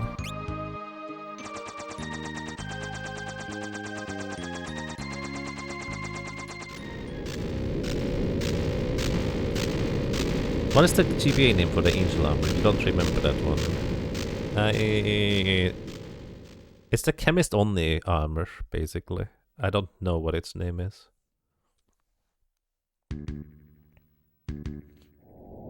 It's probably like a chemist robe or something.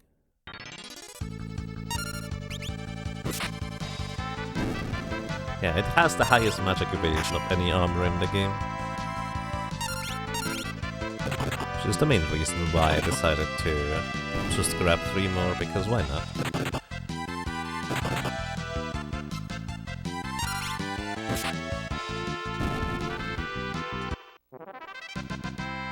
You get the first one in Galuf's castle if you go like through the hidden staircase.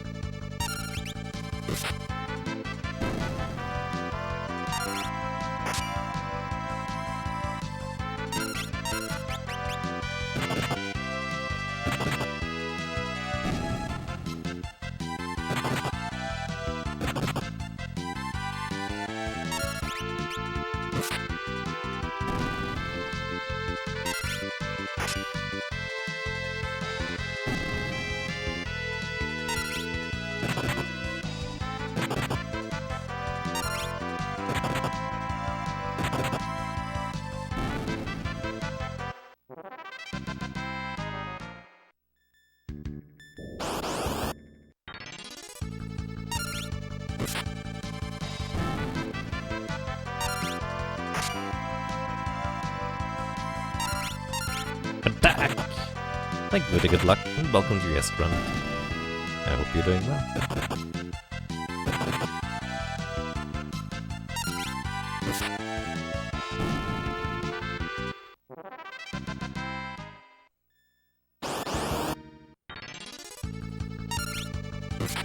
Landcrawley.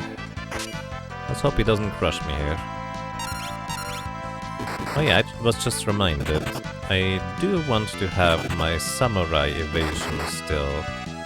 Nice crits. It's maybe enough before I can move.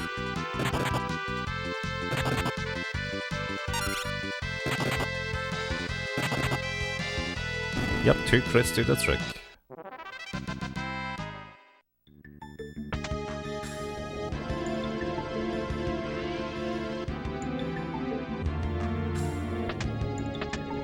Attack? Question mark?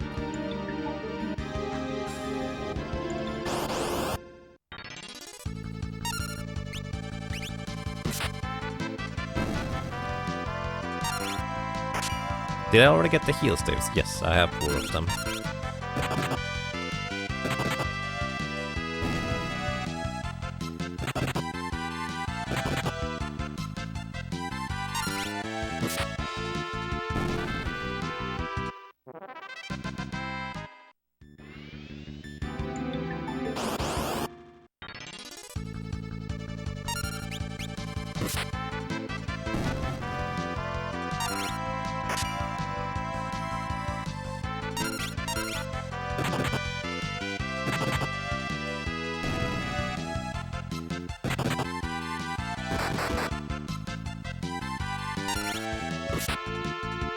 Ferris tried real hard, but just not quite 3000 damage.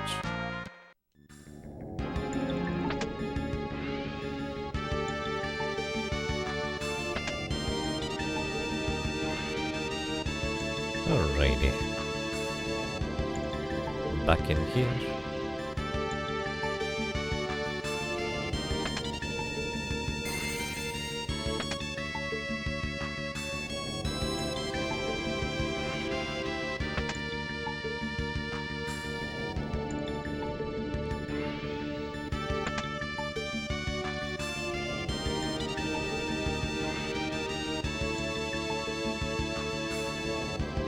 I wanted to save, but that doesn't really work. Okay, in here should be my last ribbon somewhere. Uh-oh.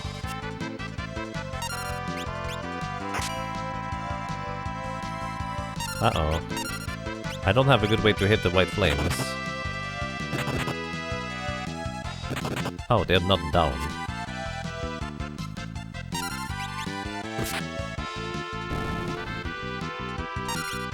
This moss fungus is a bit of a problem because it hits like a truck and it can confuse me, I think. If I'm not mistaken. Nice dodge. Redwood's slow, so that is kind of desirable, it casting threat instead of doing anything else. Oh, you counter, right. That's good. Also, these things have like, what, 5000 HP? They're weak to fire, but... so much HP.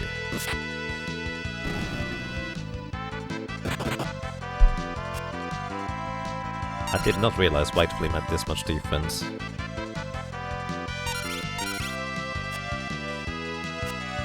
But I figured they would have a lot of evasion.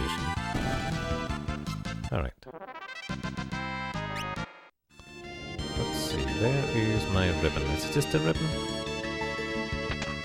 Nope, that's a Dragonfang. Chemist mixing item. Oh. We should be able to knock out two before they can move.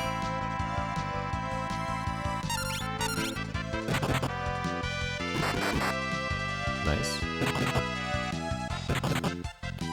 Okay, I think without the crit it might not have been knocking out two before they can move. Oh, but Cryo is that fast.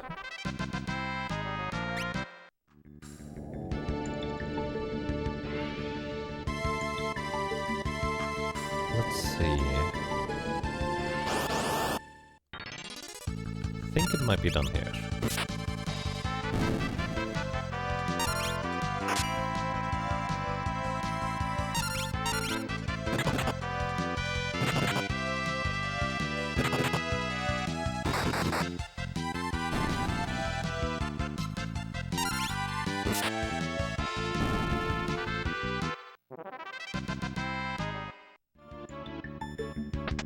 There's my last ribbon. Nice. We have four now.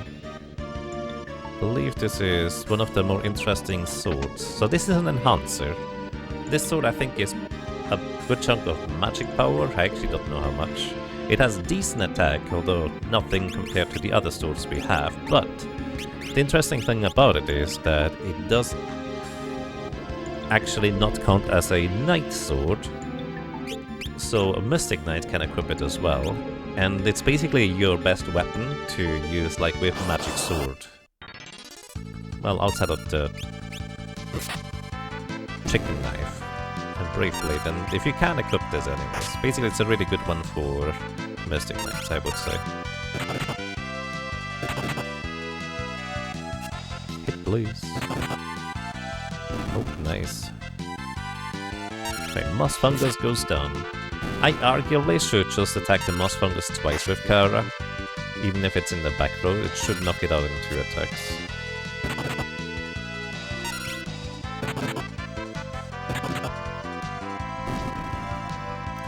Because it's not guaranteed that we can knock out the front row before it would get a turn. Alrighty, welcome to the most weird item that could be useful, the Lilith Rod. This thing has +5 magic power, which is the highest of any weapon in the game. However, because it doesn't give you a like elemental boost to your spells, it's hardly useful. Like, you can use it with Flare or Holy, I suppose. Actually, Holy has other rods that increase, like, the damage. Like, the Sage stuff increases Holy damage. So this thing is really only useful for Flare, if you want to cast that. But, if you attack with it, it casts Psych, or, well, Osmose, absorbing enemy MP. Which is one of the few ways we can recover MP in this game, with just attacking. Now that I think about it, the Dancing Dagger does that too. I actually forgot about that part. Alrighty, do we want to prepare anything here?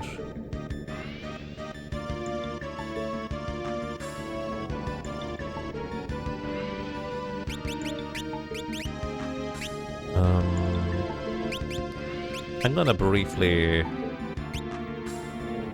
Oh, wait, Bonk actually mastered Monk. That's just about in time, very good. That's all you need, so you go back to Freelancer. And you're gonna double grip. As well as HP plus 30%, I think, is the way to go. Oh wait, no, evade. We don't need the HP if we just... Well, if you mastered Samurai, you would be able to do that stuff, but that's fine. Excalibur is a good weapon for you. Always running shoes, they're just too good. Dark armor for speed, ribbon because it's way better. Everything else. Alrighty. Don't you get these abilities passively as a freelancer anyway? Double grip you do not. You have to equip double grip. Evade you would if you master Samurai, but I don't have Samurai mastered.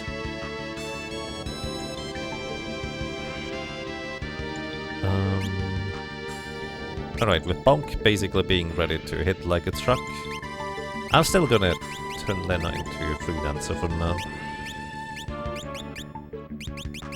Going to give her...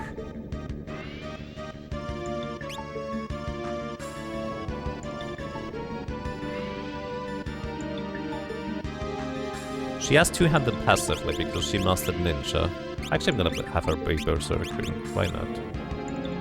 She did not master any... Wait, no, she mastered Berserker, so she does have really good strength. She doesn't really need anything else. I guess I can give you caution in case we run into an enemy with just that one step. Wait, the Enhancer is better than the other weapons? I'm surprised. Either way, I'm gonna give you the Rune Axe instead. That way you guaranteed crit. It's gonna use up your MP, but I think that's okay.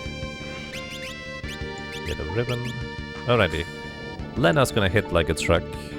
Kara and Bonk are gonna hit like a truck, and Ferris is gonna do her best.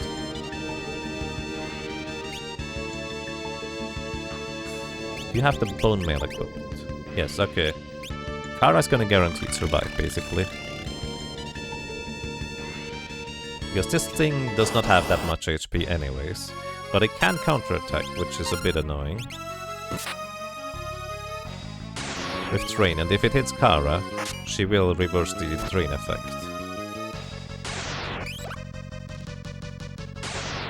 Ow.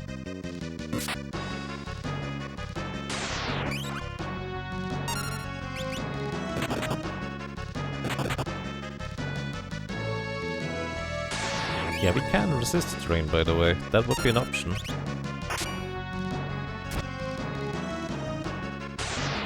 Nice, that's exactly who we want you to target, please. Okay, we're good. This one is mostly annoying. She does count as a beast though, so the beast killer could have been used against her. Alrighty, Ferris also just mastered Monk, so she is done as well. So I'm going to give you double grip. You do naturally now counter because you have that mastered. Double grip and evade.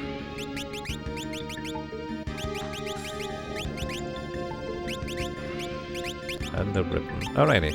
So...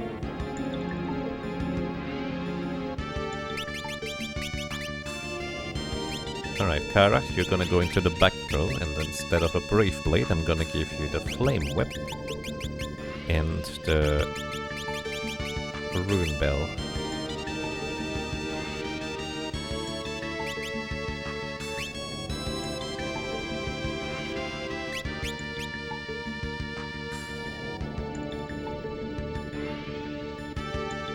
This way you can get the Brave Blade for hitting even harder. You can get the Excalibur, which is slightly better. Alrighty, you're going to go back to being a thief. Shouldn't take too much longer to master it, hopefully. And I'm gonna get you...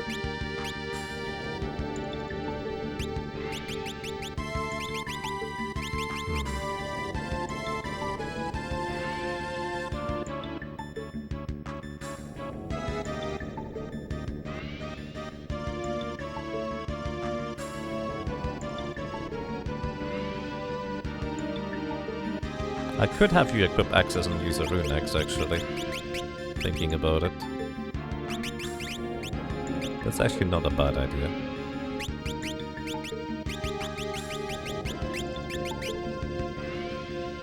Alrighty. We don't really have much of healing right now, but I'm gonna worry about this once I get to the next save point. If I get to the next save point. It's not too far apart, but it's still a few steps to go. Alright, this is a rare encounter here, actually. And I do not mind finding this right now, because it's one of the easiest ones. Oh, by the way, daggers as well as whips cut enemy evasion in half. Yeah, actually, daggers and whips. So it's actually kind of good. Also, I'm not impressed with that Rune Bell damage. But then again, it's mostly to boost the Flame Whip special. Man, I wish bells had higher base damage. They could actually be decent if you give them the right circumstances.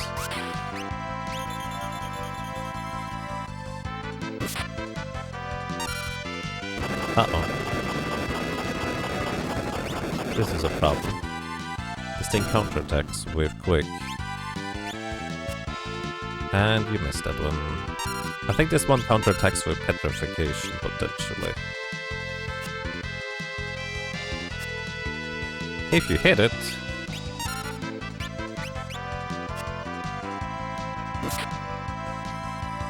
Ooh, it didn't counter. Uh-oh.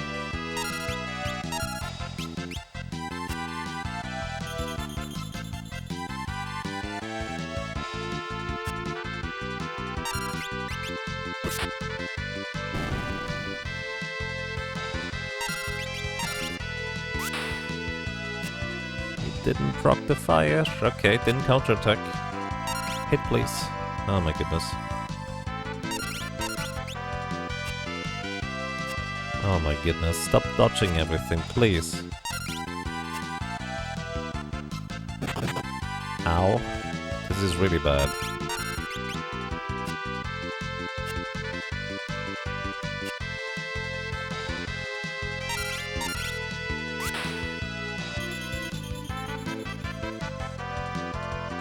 Yeah, okay. Level halved, so she does way less damage now. At least Demon's Eye didn't hit, which would be a disaster. Because that's Petrification. Guys? What's the evasion on this thing? What the heck?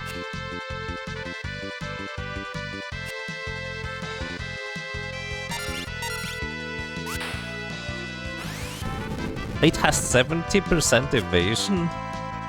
I actually had no idea it was that high. I knew it had a decent amount, but 70%? Okay, I'm not gonna grab this right now. I'm gonna go and save. And then we need to backtrack. I'm gonna save this in a different slot in case this is a disaster and a half. Alrighty. This is what we trained you for. healing stuff. And healing stuff.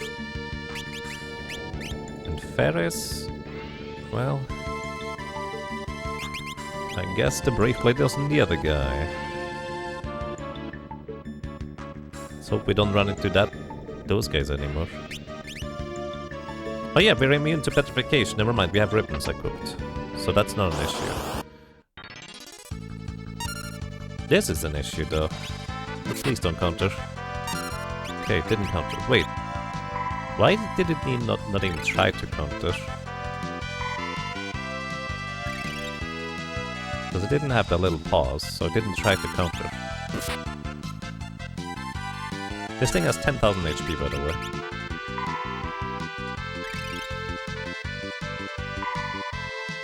It's supposed to try and counter. It has a 1 in 3 chance to do so.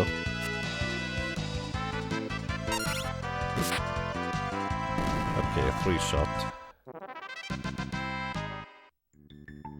Now, should I keep the healing staves equipped on you?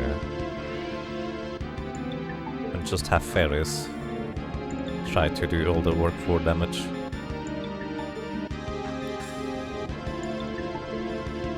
Oh, you can't go around here. Okay.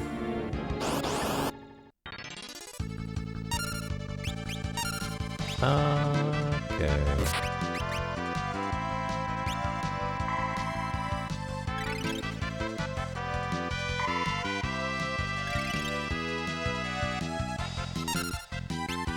Healing about 1,200 HP.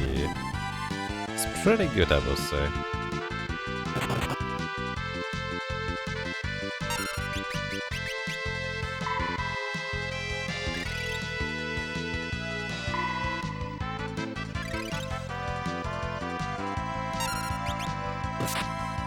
Oh. Oh no, I have to reset. I lose. These things absorb wholly. Wait, and you counter? Oh yeah, you still have the monk counter. Also, this is why I did not want to master monk on my supporters. Because the counter is pretty bad. Alrighty, whoops. Good to know.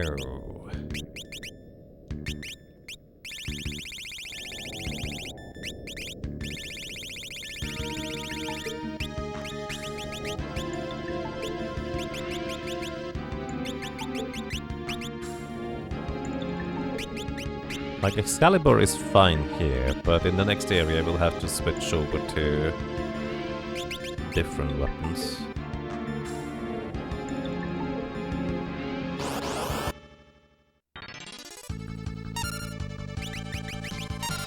Alright, let's hope it doesn't counter.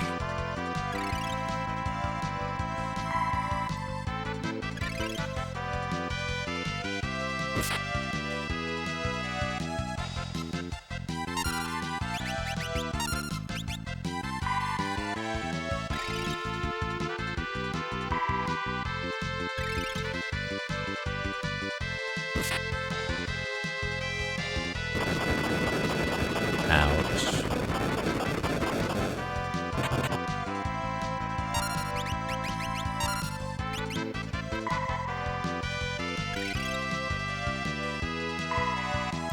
Also, I guess while we're here and can run into more Great Dragons, I should probably keep the healing staves. I was gonna switch her over to be able to deal damage again, but Great Dragons are just too great of a menace. But the animation here is so slow.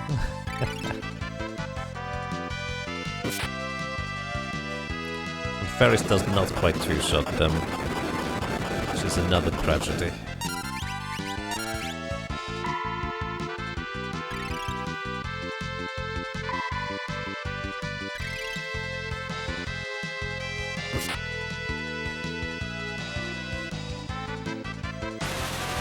Flame. 25% of my maximum HP gone.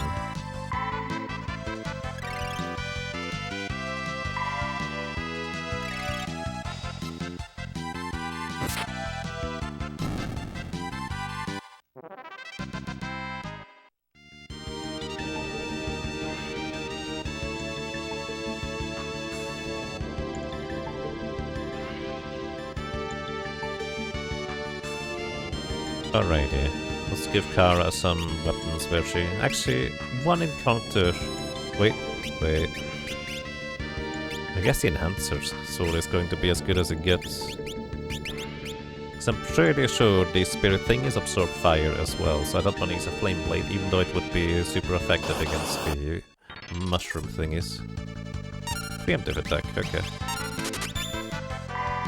Let's hope we don't get confused. Actually, Kara could get confused. Fairies really shouldn't. But they also have a hard hit, if I'm not mistaken. Oh no, this is not a one-shot. They also have a hard hit. Oh, actually they just use Not Silly. TC Matthews, thank you so much for 67 months of support. It's quite a long time. Welcome back. And I'm glad you enjoy your stay. I hope you're doing well.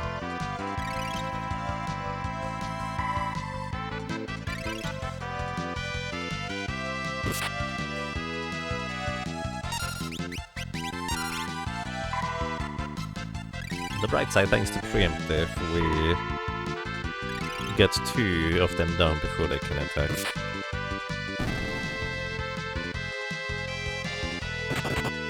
Alright. Oh yeah, Kara still has counter right now, which would be less than ideal.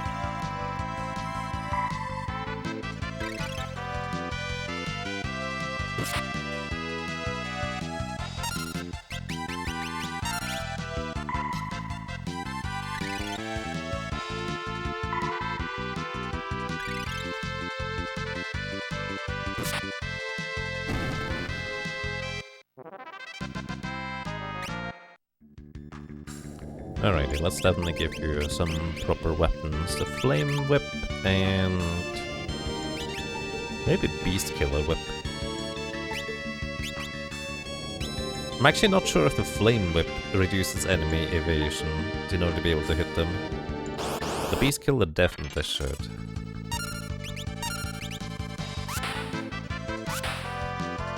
Wait, they count as beasts?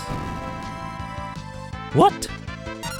I had no idea these things were considered beasts.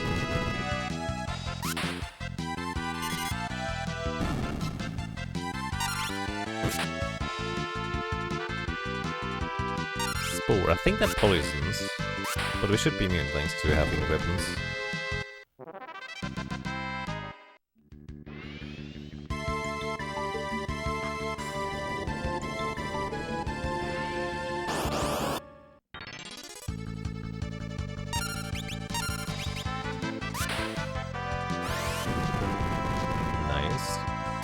Kara just knocks out one of them like 3 times over, and paralyzes them for good measure.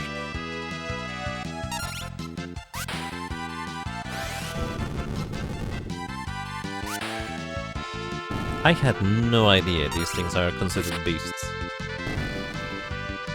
But the Beast Killer Whip, well, it does crit. Oh no.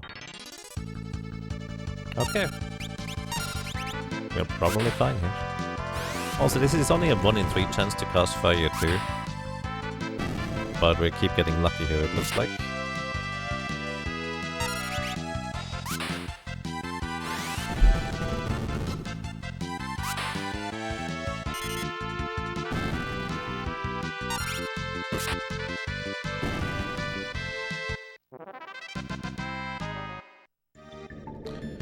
Alrighty, maybe did back to the healing pot.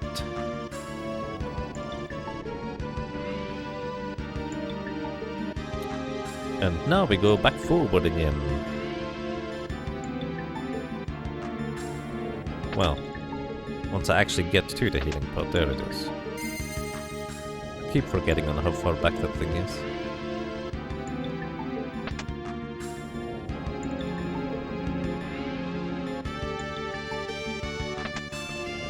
Alrighty, everybody.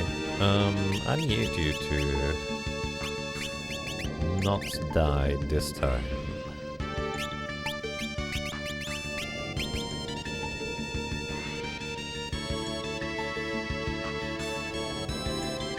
Alright, it's gonna take a little bit until Lena masters Thief. Do I want to master Thief? Maybe I should master Geomancer first. Hey, I'm already this far. Might as well just go.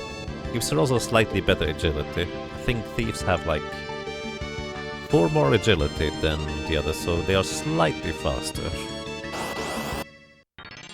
Which is nice. Alright, Kara, you just knock this thing out? Not quite, but good effort.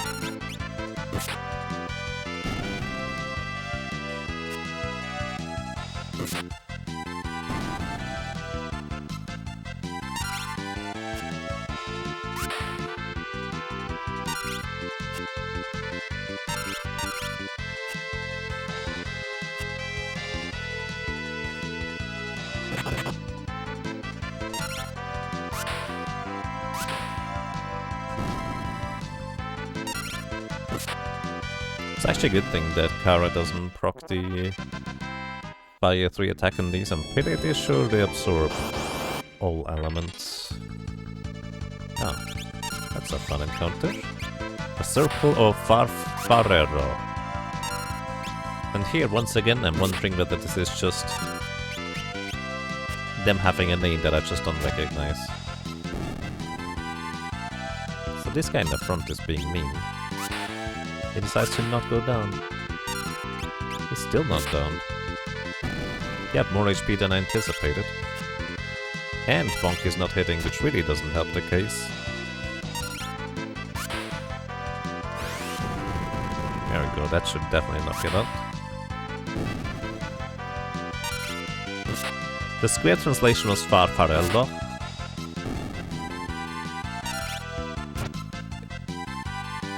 I don't know, it might be some mystical creature that I'm just not familiar with.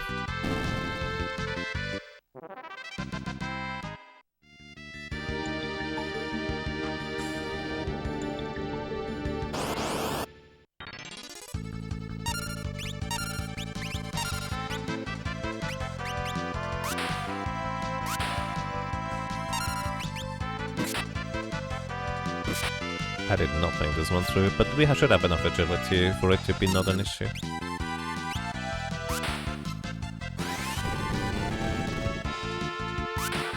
Forest clowns?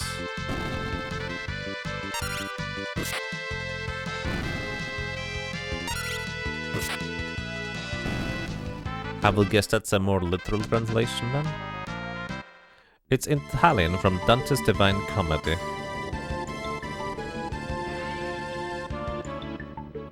Dante's Divine Comedy? That's a thing. Alrighty. I feel like it's reasonable for me to just go ahead and give you the healing stuff. Maybe a shield too. Instead, we don't... well, no, we do need 2 healing staves. It's gonna be a bit slow, but healing through this feels appropriate, and Bone Mail does not protect against petrification, so I feel like I should turn Lena into a free dancer very briefly. Just because this is gonna allow me to...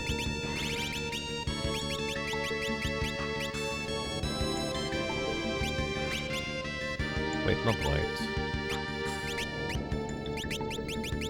Brawl. Wait, you have the Berserker Master, you don't need Brawl.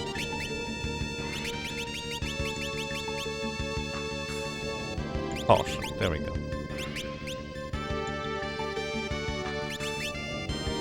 Because I want you to have a ribbon, so everybody is completely protected from curse. Because it would be kind of dire to get hit by curse here. It's just before the save point. Petrification curse, that is.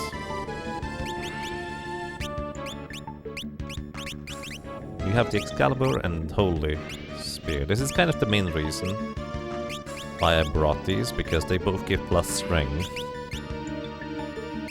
And I don't think using Holy in this area is a problem. Alright, this looks fine.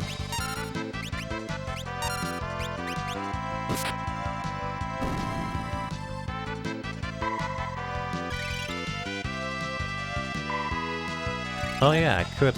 this is where Masamune would be useful, I guess. Oh. Oh, these things absorb holy. I had no idea. They learned.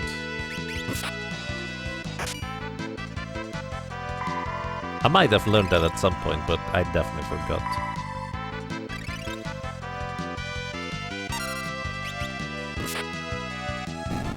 Dante's Inferno is part of the Divine Comedy. It's a trilogy. I don't know anything about these aside from them existing. Sorry, we're just kidding. Ah, it felt like it could really be. You're good. Alright, definitely knock this thing out ASAP. I'm gonna try and do it this time.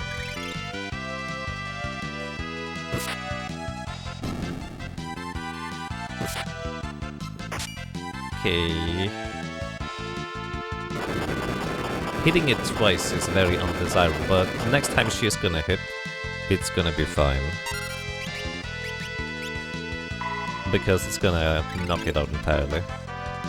But 2 attacks means it has 2 chances to counter, so that's a 5 in 9 chance for it to counter. So this should knock it out. Yep, definitely. Now we just need to hit this other thing somehow. Ow. That thing also deals 1000 damage. Holy crap.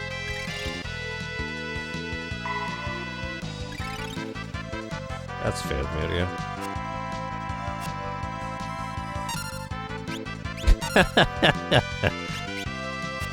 This game needs more ant cats.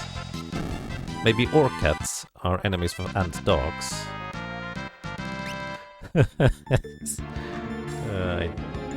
Wow, okay. That's the other angel ring I want. We made it to the save point without anybody being dead or petrified. Good job, everyone. I'm gonna just leave Lena as a freelancer from now. Let's actually theorycraft. Could I realistically defeat Omega with only attacking?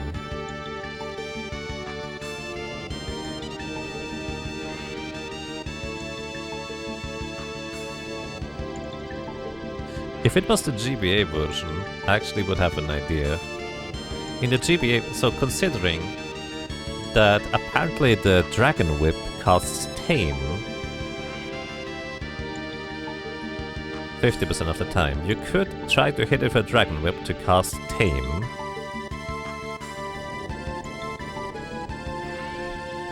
And then hit it like really hard a bunch of times, and then hope that you can do this twice in a row. With enough damage, you would be able to knock it out.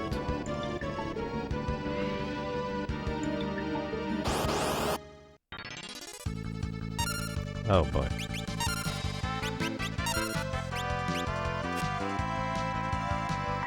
%70% chance to miss on these guys. At least they can't petrify me, so that's a big plus. Oh, but they can reduce my level, which means I deal half the damage. Oh yeah, I never actually gave fairies a proper weapon back.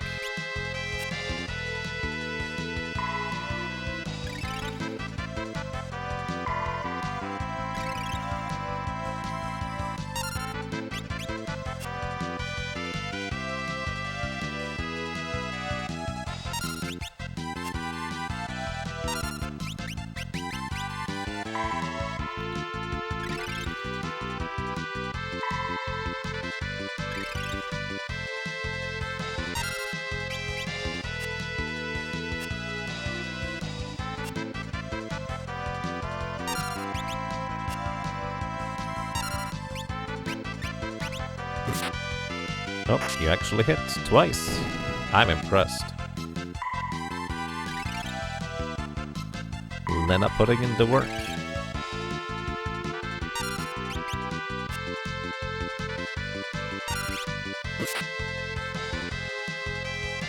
Sonic Wave. Kara's gonna heal less now, but that's okay. It's not like we currently need healing. Although she would not actually heal up the damage from one Akalone physical attack. Come on, 30%. You can do it, I believe.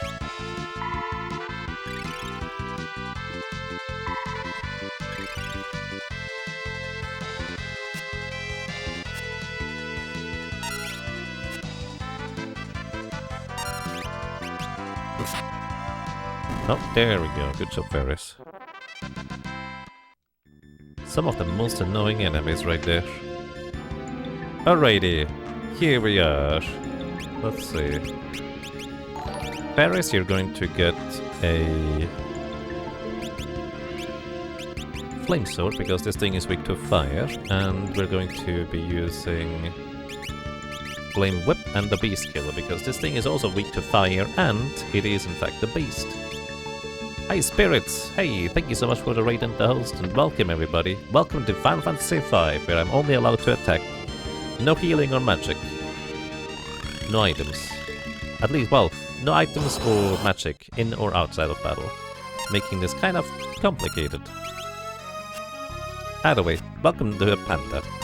It doesn't look like a panda, but it is a panda. And apparently it has quite a decent amount of evasion. Ouch. It can counterattack with terrain, or it can give itself armor. I do prefer the terrain over the armor. My MP, you meanie. And there's armor. Now all my attacks are gonna deal half damage. But, well, if we hit, it's still gonna be a good chunk. Now I prefer him using armor. Because terrain is quite damaging.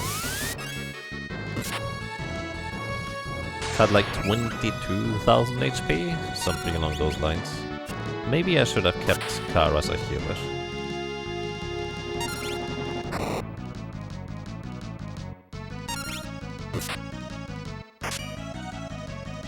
Alright.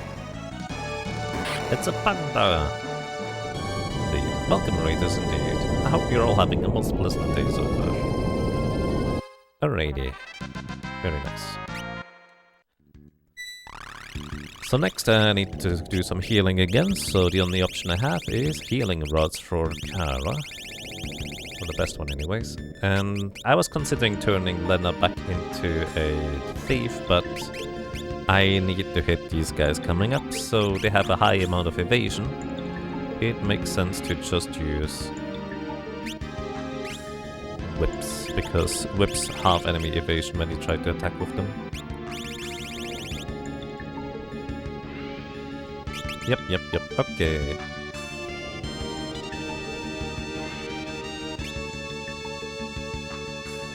Welcome to the Sky Castle part. There's another boss in the way before we get another save point. That one is gonna be very, very potentially mean. I hope it's not gonna be, because we have a ton of damage, so we can nuke it pretty quick.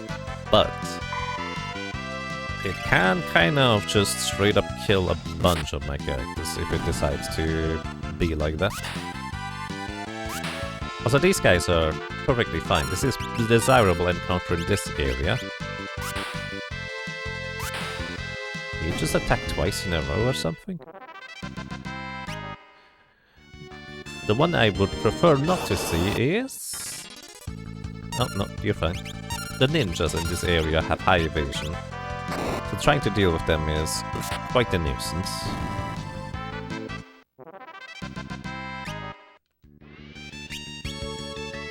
You probably should give you a proper weapon now, huh? You get the Excalibur, this makes the most sense. Oh wait, I can actually put Lena into the back row because her whips have a reach, so it deals full damage from the back row.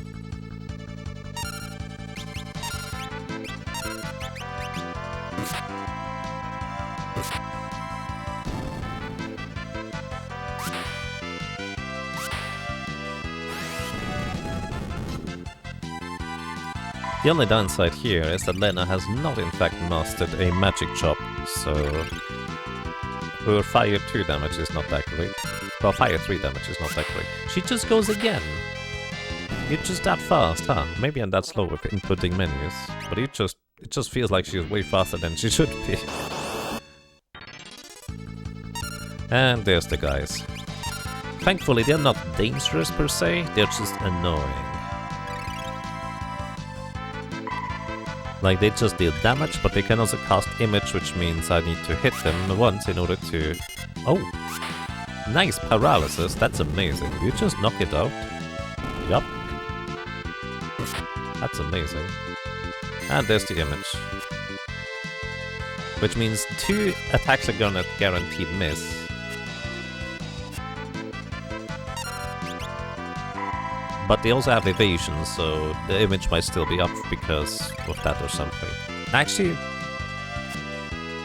not sure. Either way, we can hit now again, theoretically. But yeah, this is why I have whips. A guaranteed chance to hit.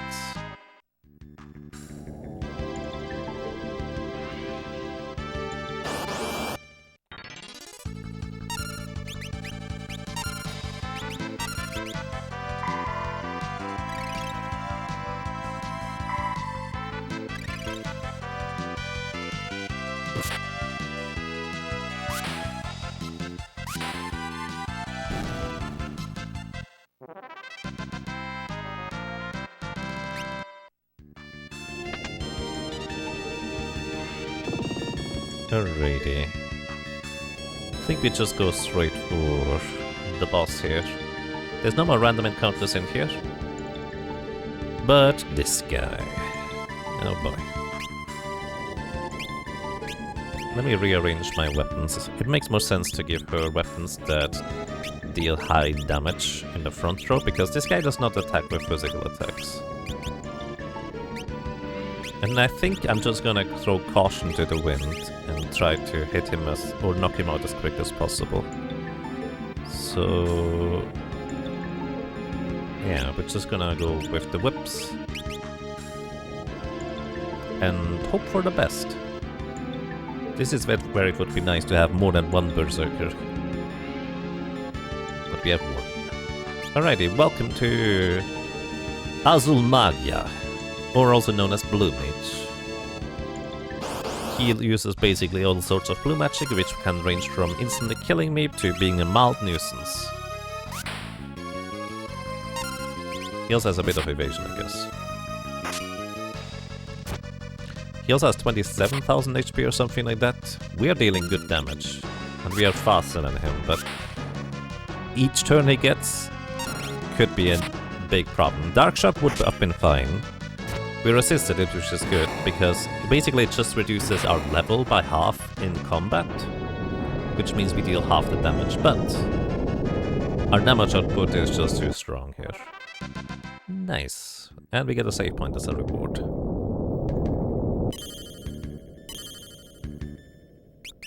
And welcome to you, PJ. Yes, things have gotten powerful. And the next boss here, I'm actually gonna do the same thing. Just try to nuke it. Because this thing has 20,000 HP and it lost to cast Earthshaker or Quick. And it hits like a truck. That's the short version. It is considered a beast, by the way, so the beast... oh wait, it's not.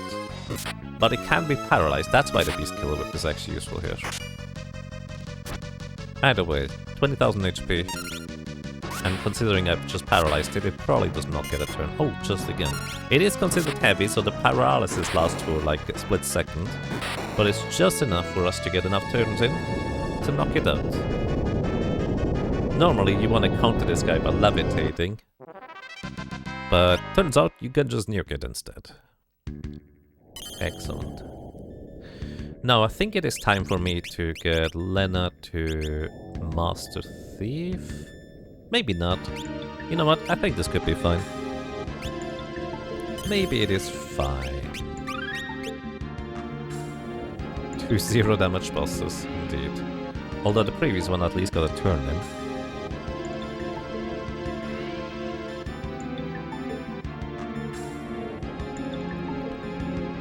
Alrighty. Next up, we got Halicarnaso, which I think should be largely fine, but can be annoying because it can flip our back and front a rose. Actually, it probably will. I think it's gonna cost dynamo and like... Oh. Oh, wait, hold up. Wait. Wait. Do you have immunity to Toad?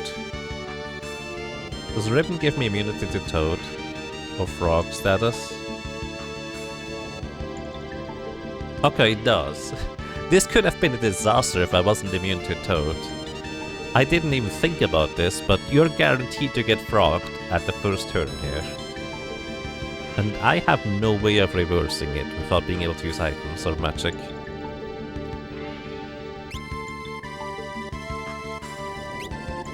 So I'm just gonna put like you in the back row.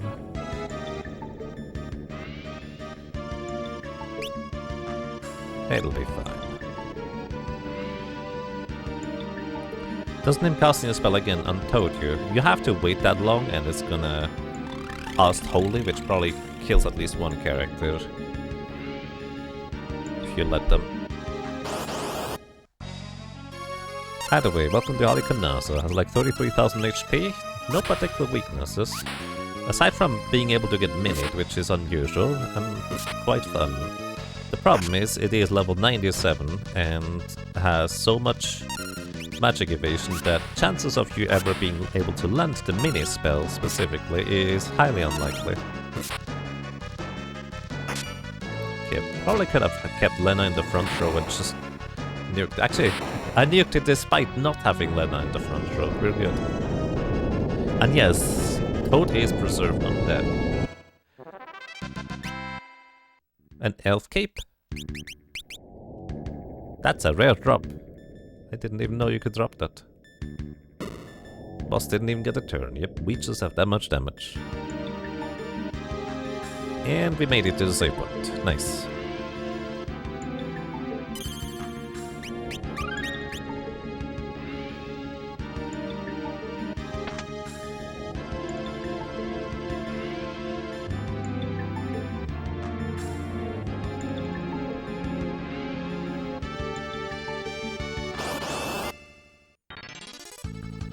Yeah, Twin Tanya could be an ordeal, potentially.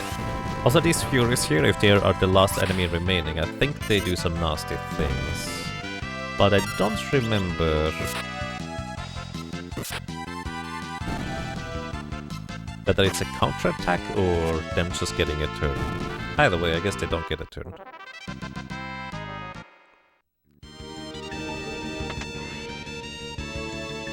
Yeah, I have coral rings if we need them.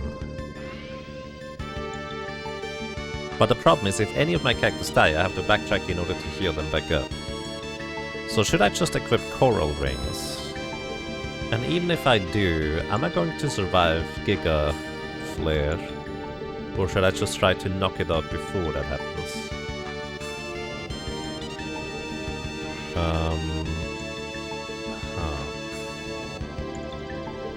This could be where the Assassin Dagger would be potentially helpful.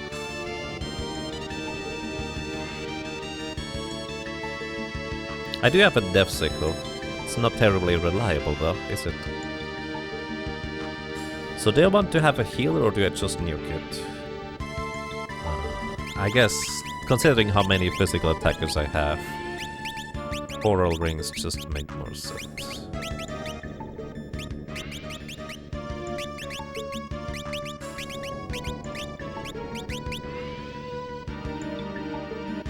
I guess I don't need to have any healer if it's just gonna counterattack the entire time. I can give you... You know what, we're gonna... Wait, is Twin Tanya a beast? Twin Tanya...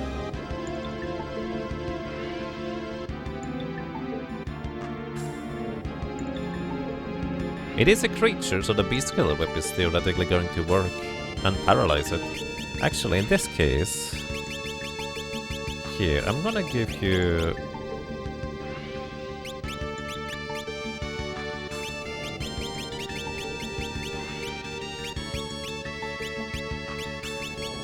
We might be able to nuke it before it can do anything, because it is weak to Holy as well.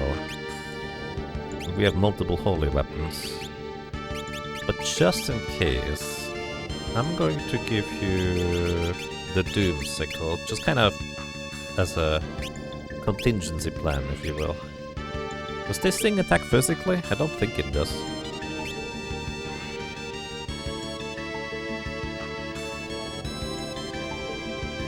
Omega's probably infeasible, at least without getting super high levels. I actually have no idea how you would take on Omega on the SNES version. On Game Boy Advance, I have a theoretical plan that I have no idea whether it would work. Alrighty, welcome to Twintania. 50,000 HP. Normally you just knock it out through a gimmick instead. It also likes to counterattack with Tidal Wave 1 in 3 times. But that's why I create the Coral Ring, so every brigade is healed for 1,000 instead.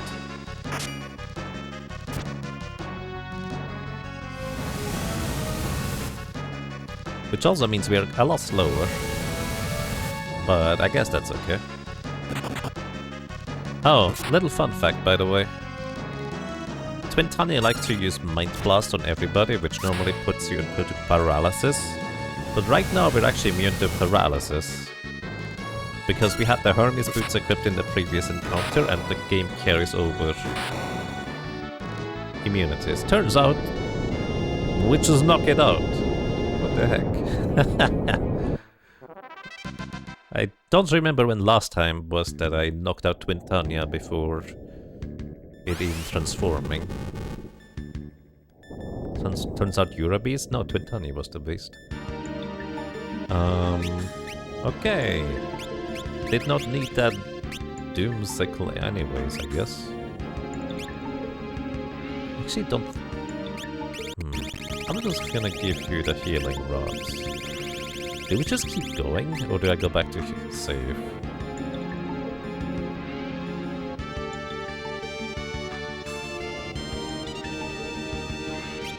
I think we go back to save. Although... I don't like this room.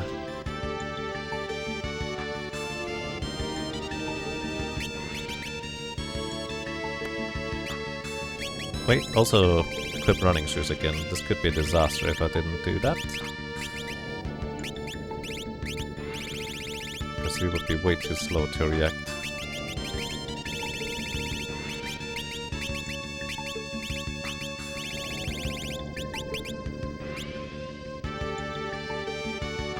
Alright, no encounter in that room. That's a scary room.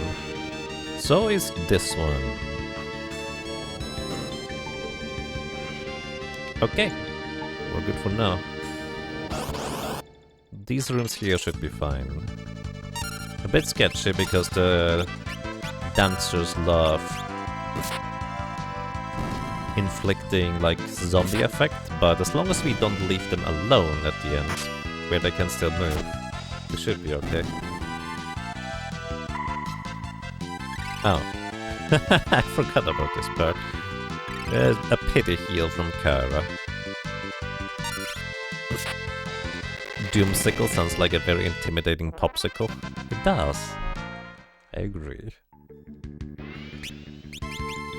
So this is where Lena uses the Rune Axe without the appropriate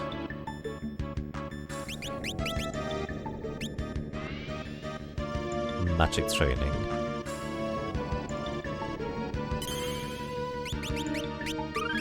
Alrighty. Managed to save? Very good. So, there's 2 weapons I want to pick up. I don't know if either's gonna be useful, but both of them are fairly unique and potentially useful.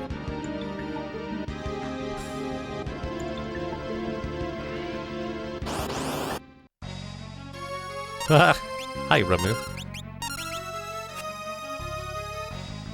You have evasion? So yeah, if you didn't get Ramu in World 1, this is where you can get him in World 3. He's a summon for your summoner. Deals lightning-based damage and... well, for a summoner at least, the best way to deal damage to Omega.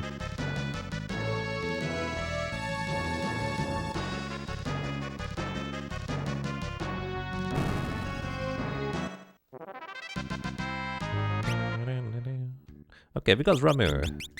You know what I can do? I can activate Golem and Ramu.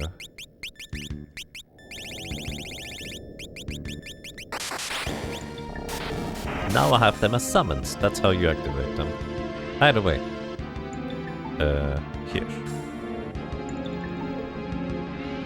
This is a chest that contains the Man-Eater dagger. This is a dagger that has actually fairly high, like, offensive stats. And gives you plus 2 strength, 2 agility, 2 vitality, 2 magic power, and a good chunk of attack. And it deals always critical damage against humanoid enemies, interestingly enough. So it's actually a really good dagger. However, normally can only be used by a dancer. Which, fun fact, if you use Equip Ribbon, you can in fact use that weapon on another character that is not a dancer. Even though it says Equip Ribbon, it's basically Equip Dancer gear.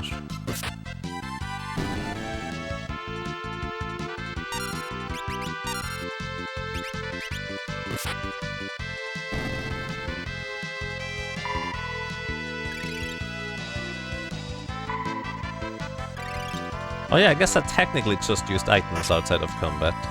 I forgot about that part. We can reset if you want to. I don't think it matters.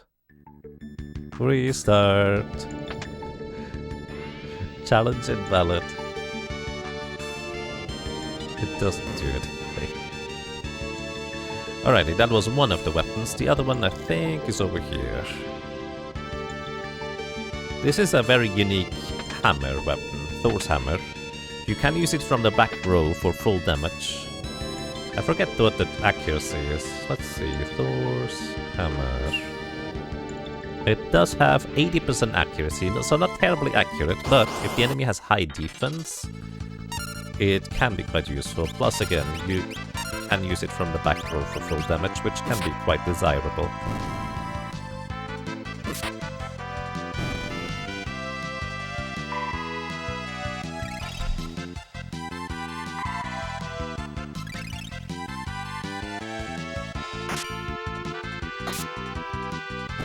I would have preferred if you knocked out the sword dancer, but I think this should be good.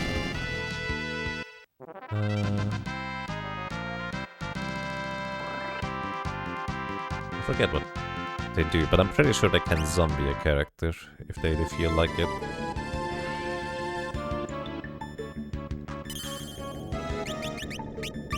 Alrighty.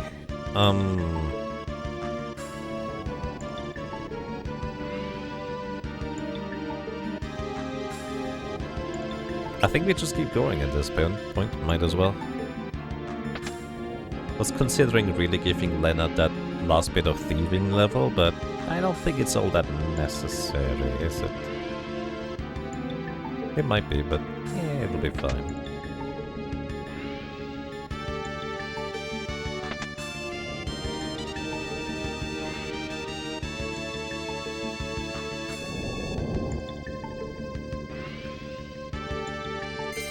In your defense, there's absolutely no reason why summons should have ever worked that way. Why not just give them to the player? Hardware limitations. And not having to reinvent an entire system. It's basically... It probably made sense in the context of development, even if it seems weird as a player. Hey Dryselizer, we just nuked Twintania. Everybody got coral rings equipped, so it was a good idea to buy them actually.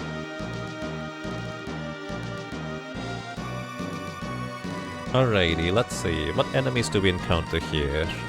A lot of mean things. The dragons are an issue, but this is why I brought the Apollo's harp.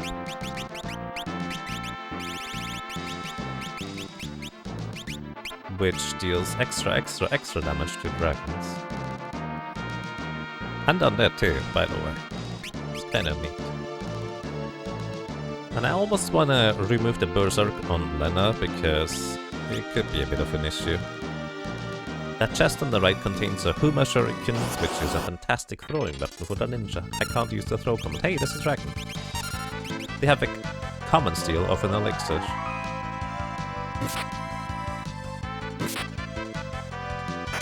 How much HP do these things have?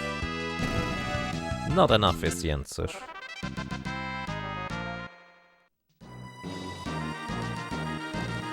They could drop us a Dragon Spear. Speaking of dragons, now I definitely want you to be... You know, Berserk is fine actually in hindsight. But what I need to do is I need to unequip your weapon, give you the Thief's Dagger, give you like a...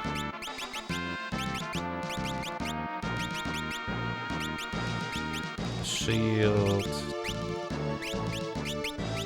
Put you in the back row, put you guys in the back row, give Kara the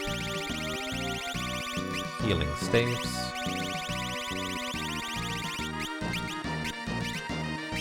You know what, you might as well equip the healing staff as well.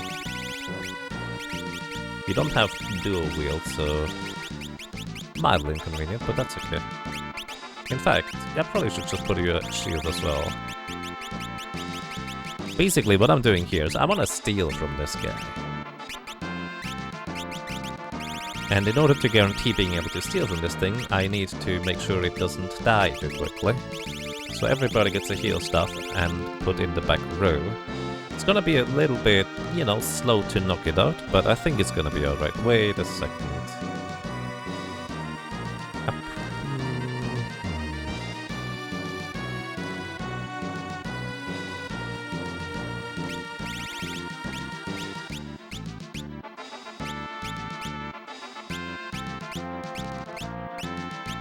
Is there any weapon that deals no damage to me? I don't think there is.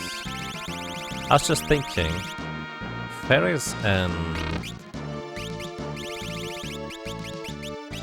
Bonk are going to counterattack. They're gonna counterattack heal him if they get hit. It'll be fine, I just saved. Worst case scenario is we have to reset. Alrighty. The reason I'm doing it this way is because now Lena's gonna continuously attack.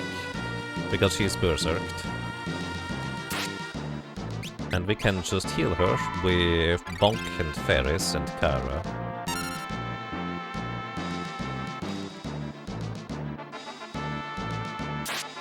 Oh. She needs to get a turn before she starts berserking. There we go. 924 from the back row. Jeez, you deal so much damage. I need to heal this thing. Otherwise, Lena is just gonna knock it out. This is Gilgamesh in the void.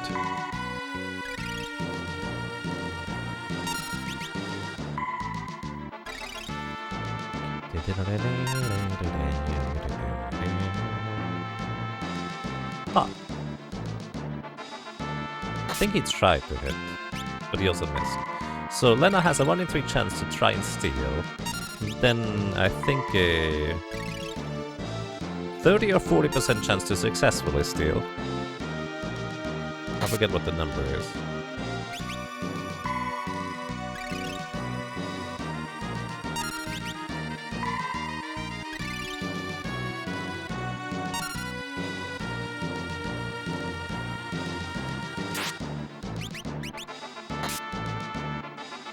Come on, Lena, you need to steal. He has, I think, like 7,000 HP. Gilgamesh.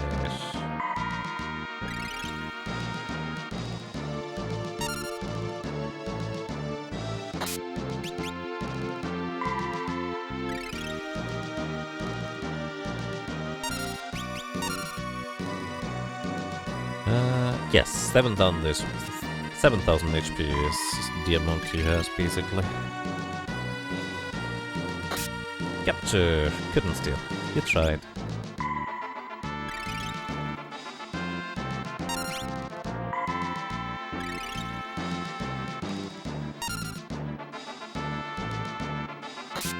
Capture. Couldn't steal.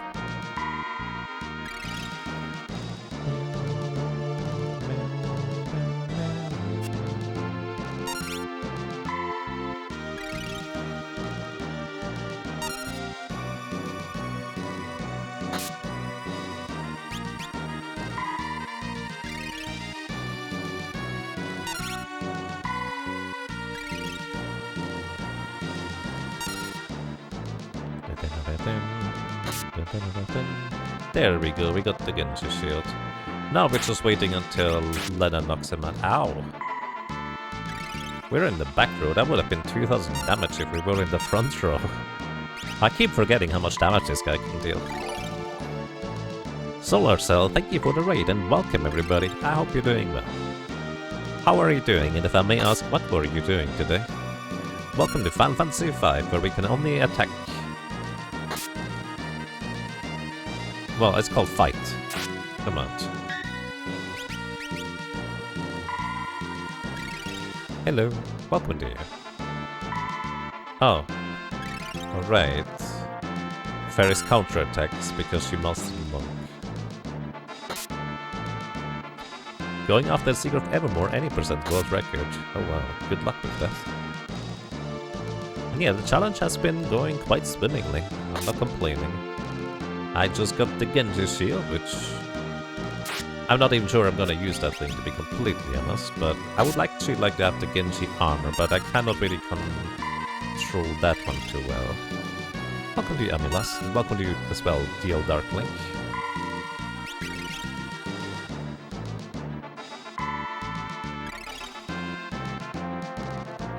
So yeah, I have healing staves equipped on 3 characters, because I wanted to guarantee being able to steal from this guy.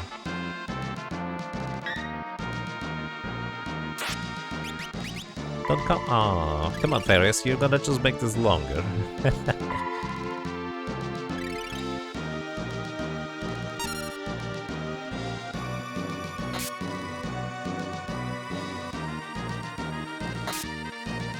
He only has 7000 HP, so there we go. That's the end of the battle.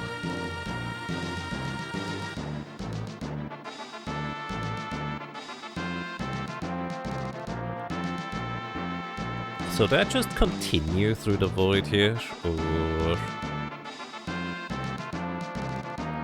do I go back to save because I got a Genji shield? Honestly, in hindsight, I don't think I need a Genji shield. So I don't feel like I needed to do this setup, so I think it's fine to just keep going. Plus, arguably the way back is more dangerous than the way forward. Bonk. Bonk. Bonk. Bonk.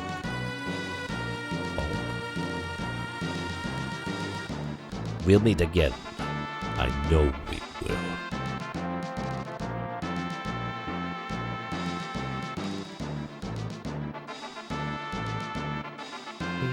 Bye, Greg. Until later.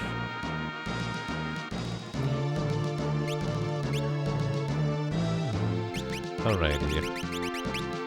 What's skills? So you need to get... Actually, you all need to get your stuff back. You get Brave Blade back.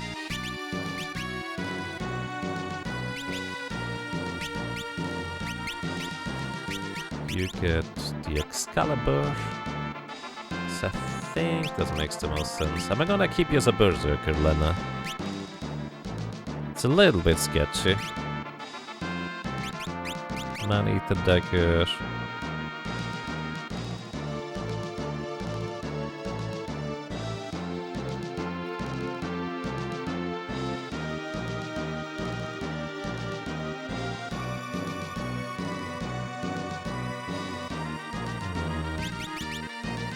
Give you the Beast Killer whip.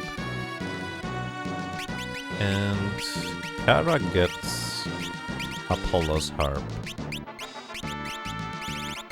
Because the undeads and dragons in here are pretty dangerous, so it makes sense to have a way to combat them efficiently. Can a Berserk Cactus target Necromorph when the bits are still up? Yes, they can. In this version also in particular, Berserk Cactus are particularly bad against Neo X-Death, because there's 2 dummy targets taking target. That chest on the right, by the way, is an elixir. Can't use elixirs, so I'm not gonna pick it up. Also, all the other chests contain just Fuma Shurikens, or ninjas, except for this one. This is a super boss in there, in that chest. I think it's supposed to be guarding the chest, but I like to think it just pops out of the chest. That is Shinryu.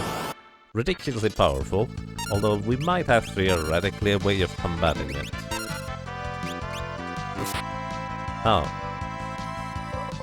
Right, these things... By the way, these things are literally called things. They only have 4 HP. But they do absorb every element.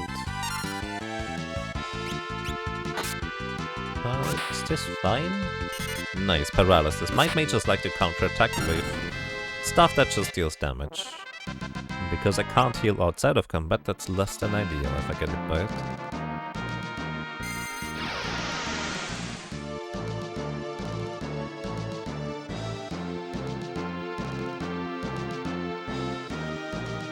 We haven't run into the dangerous dudes yet. And we didn't. Alrighty. Nice. So this is where Lena does no longer berserk. Let's see.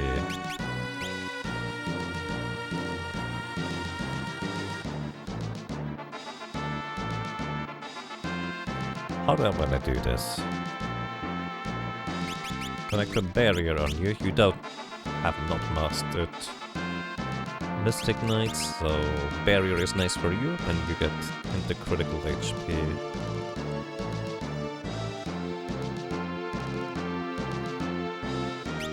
And you have not mastered any magic shops, so white magic it is. Because I'm gonna use 2 healers for this encounter.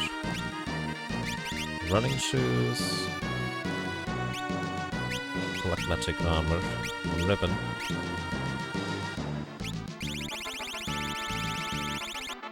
Healing rod. Healing rod.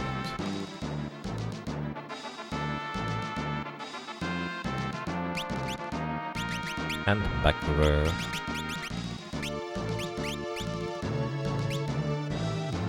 And for you as well, healing rod and healing rod. As well as black armor for magic defense. So, Brave Blade kinda would make sense here.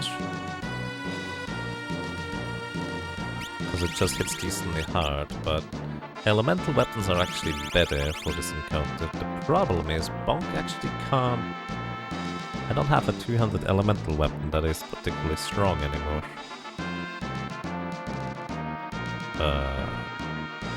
I guess Brave Blade is fine.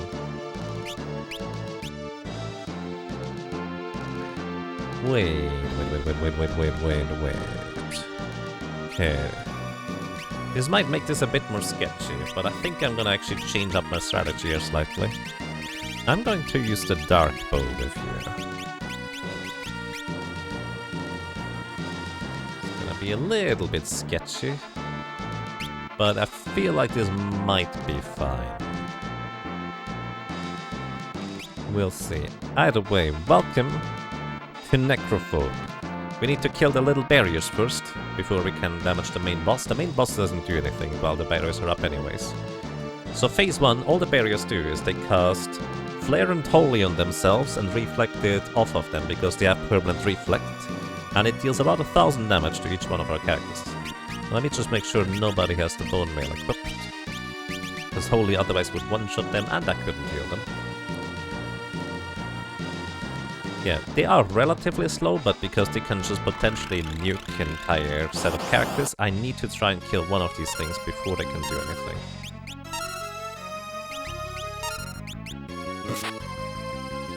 They only have like 8200 HP.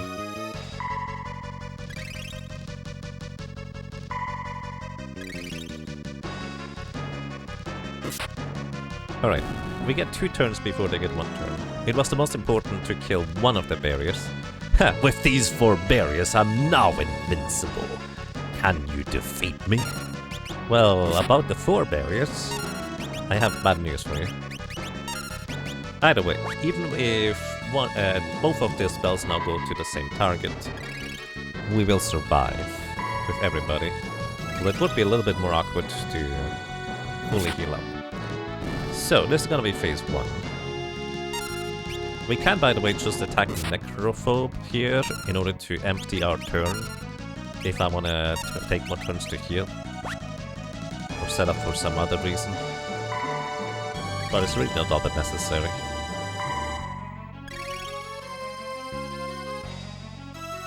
Flare. There is Flare. Ignores a good chunk of the magic defense. About the same power as Holy, but not the most powerful spell, theoretically. Alright, Flare again. Who is it gonna go for? This time Lena. Arguably optimal to get the characters hit in the back row, because they're going to take less damage in phase 2 anyways.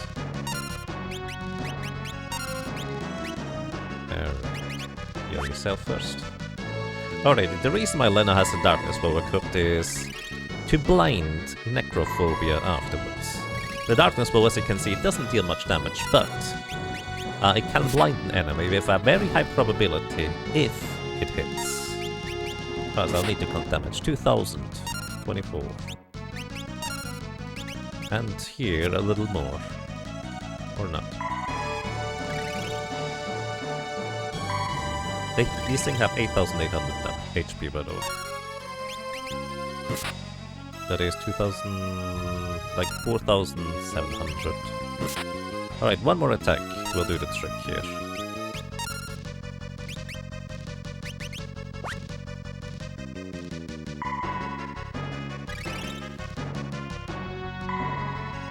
The berries look like they're pork champing. They do, I didn't actually think about that. Alrighty, knock out the barrier. So... now... there it is, his dialogue. As soon as his dialogue comes, he is basically vulnerable. Like, it's like Wile E. Coyote. If he didn't realize that he was vulnerable, he would be fine. Also, he always casts Flash, but we're immune to it. Okay, let's blind you. 0 damage is fine. L0 is okay. We'll need to deal 32,400 damage, something like that. Either way. He hits like a truck and he attacks twice. Okay, Farius also hits like a truck. You know what, if I just had 3 people attacking, he wouldn't get a turn in. The blind is probably more dangerous than... oh, we can miss too, never mind, maybe it's fine. Hurricane, and he misses. Nice, he is blinded indeed. And here's Greg! I didn't equip the thieving dagger. I guess that's okay. You could steal a Genji armor from him, but... well, I can't. Because I don't have a way to steal.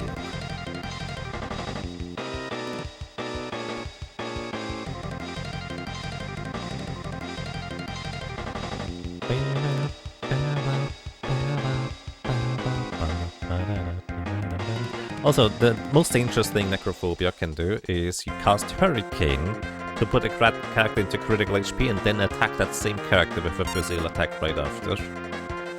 But if he's blinded, his physical attacks have a chance to miss, 75% to be exact.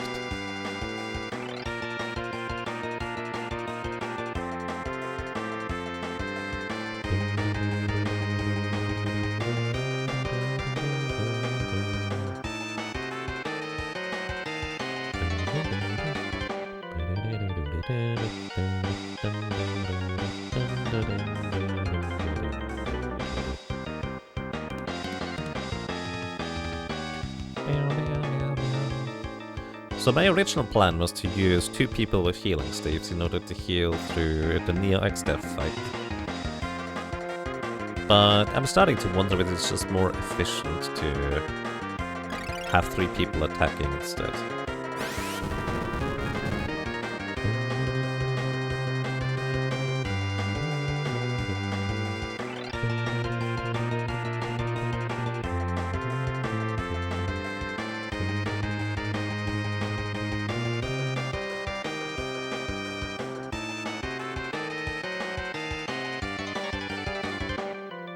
Bonk!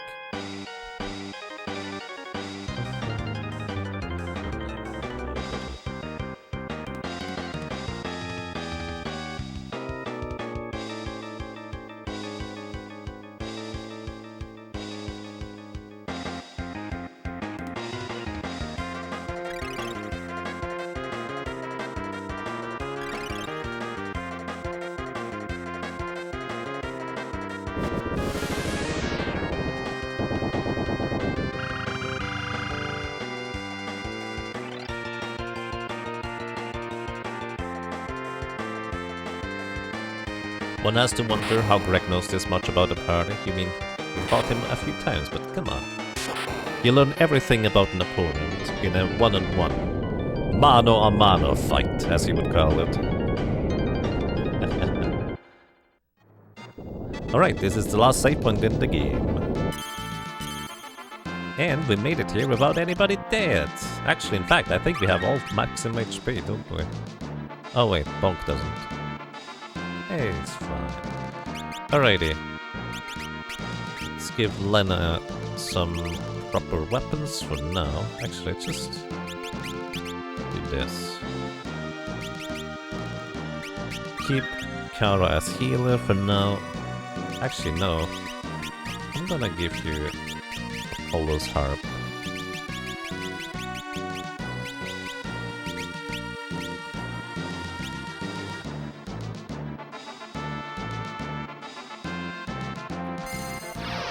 Because we're gonna watch this cutscene and then go back to save. Because otherwise we'll have to watch the cutscene every time again.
Thank you for the good luck. I will need it.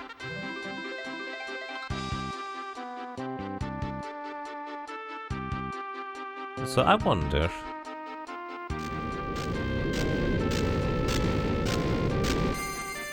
do I keep the Grand Cross part alive?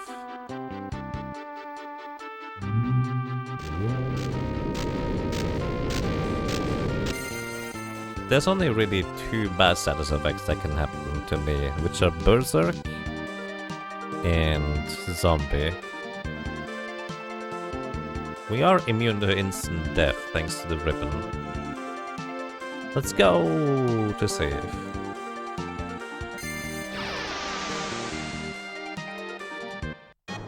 Maybe I keep the Grand Cross part alive initially. Alright, we made it to the save point without any interruptions. So we just go and set up right now. I think we do. You have barriers. Do you have barriers? Do you get barriers?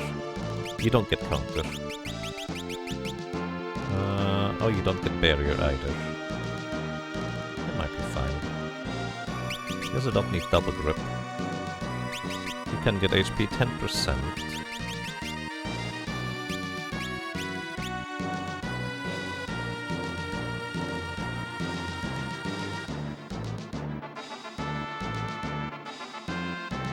That's actually all you need, huh?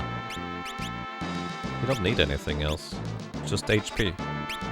Because you're going to be my masterful healer. In the back row. You're gonna equip a heavy armor, so you can also block for allies, potentially.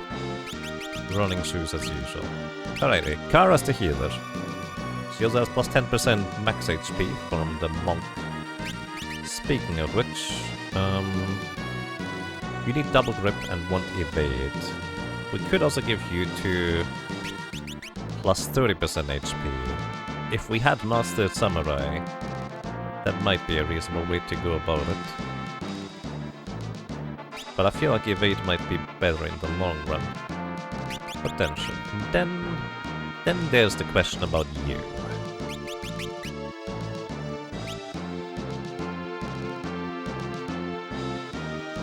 Which one is the beast part of Almagest or of Neoxter?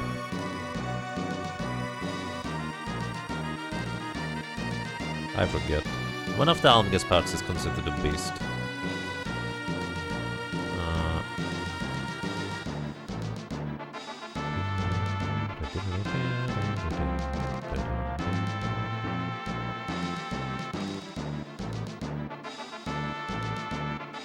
Grand Cross is the dragon.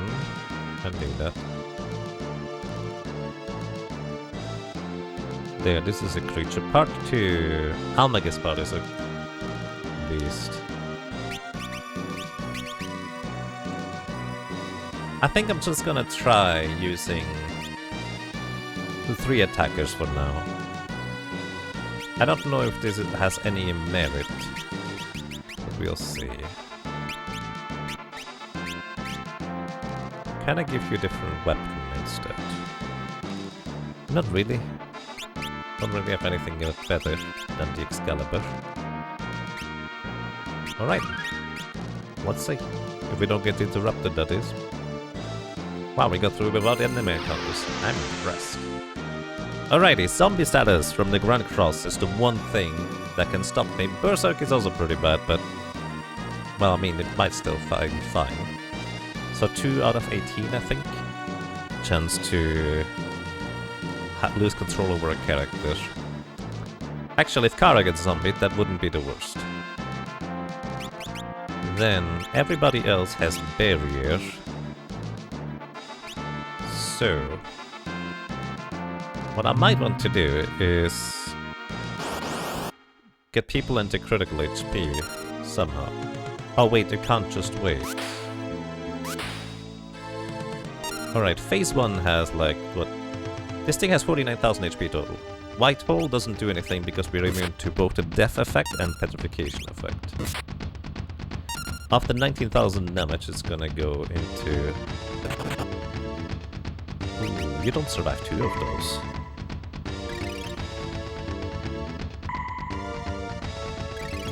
Well, let's just see what happens. I was considering putting people into critical HP just to maybe have them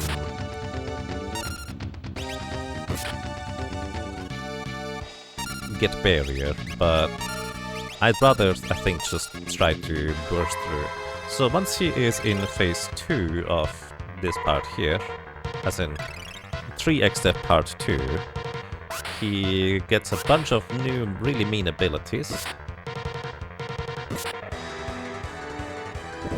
Light Flare, but we should survive it, maybe.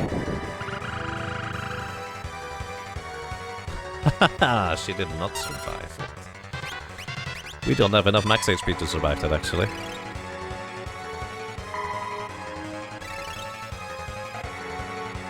Does barrier lower the healing from healing stuff? No, it does not. Final Fantasy 6 does that, I think. Actually, 9 definitely does. And there's Meteor. We kind of really want to avoid Meteor because Meteor just can deal a tremendous amount of damage.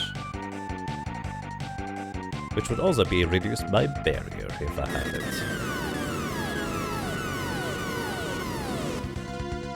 Wow, EA was really accurate with those. I'm impressed. Annihilated.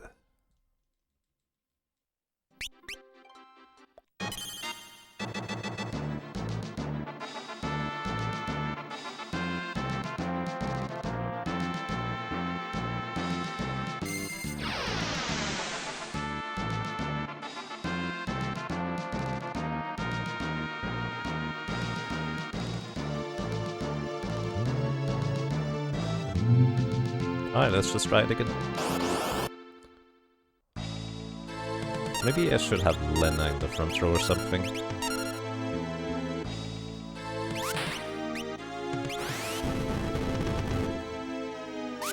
Then again, she does not have evade.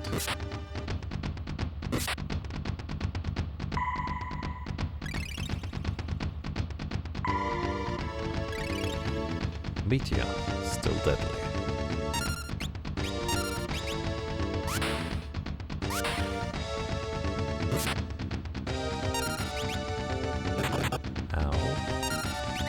That target is fine.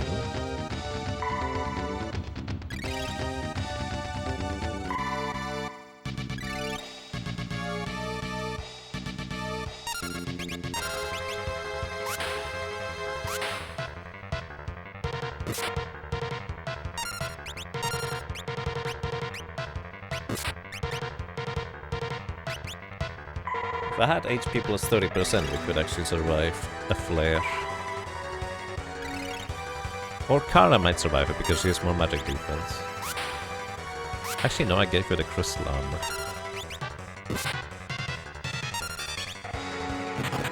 Alright, physical attack. Let's get up that.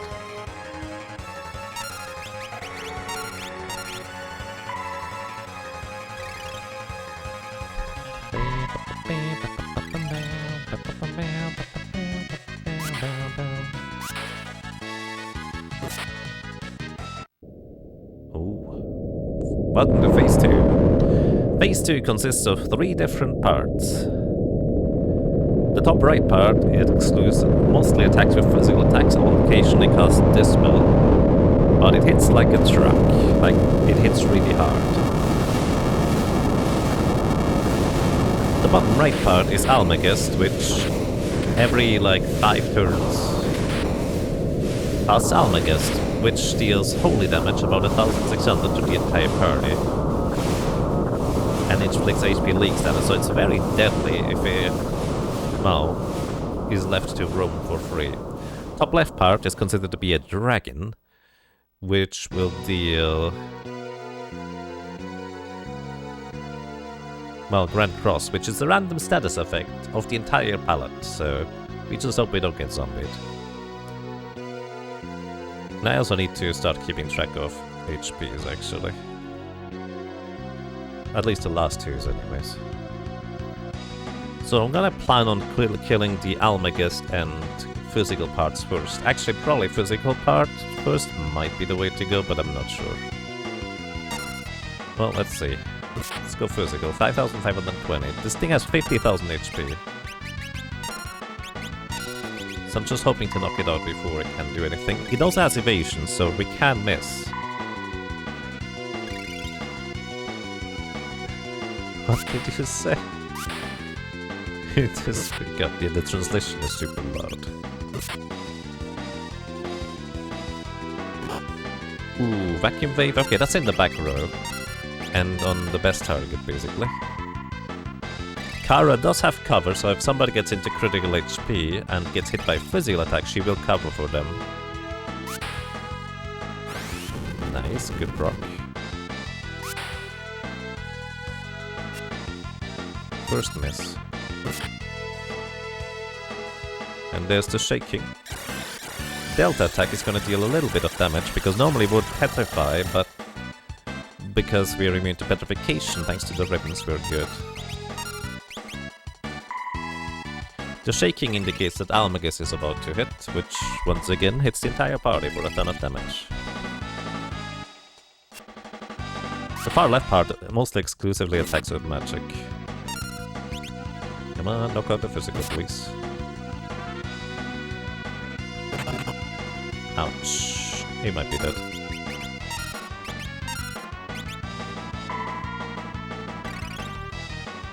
Okay. Kara managed to heal before.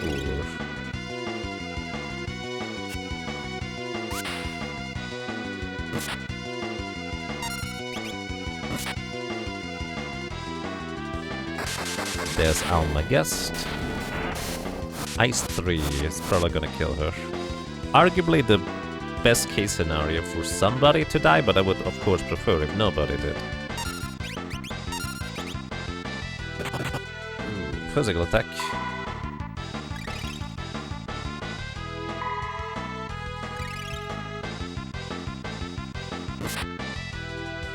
Alright, no more physical attacks from the front. They can be physical attacks from the magic part, but it will deal half damage, because it's in the back row.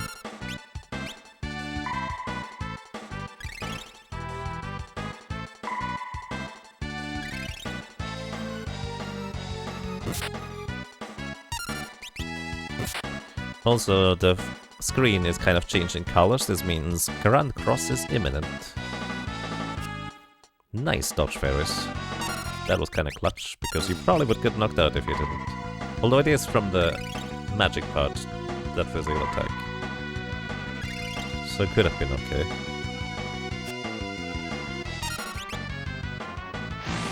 There's Grand Cross, one of 18 different status effects, or 22 status effects? I never remember. Either way. Zombie and Berserk is what we would like to not see. Mini?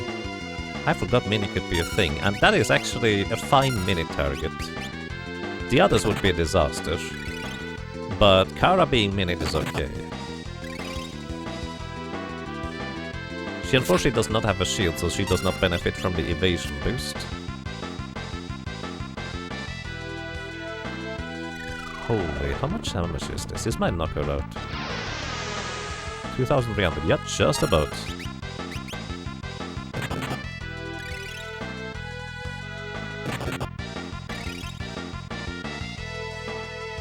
We're in trouble.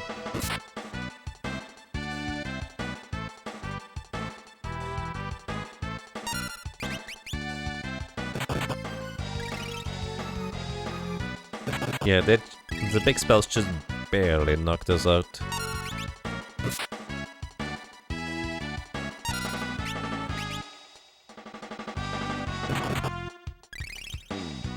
Frankly, Almages is actually not nearly as scary as the other parts at this point. Funnily enough. Like, I actually would rather knock out the magic part at this point. It does have 60,000 HP, so it's gonna take a while.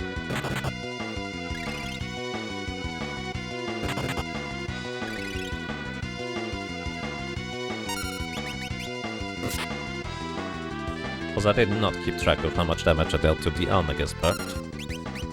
Just gonna wait until it hits. There it is, you get healed.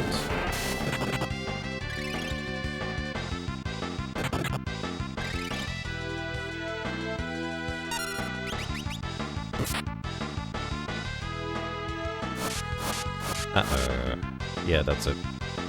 Yep. Oof. I think we need more HP.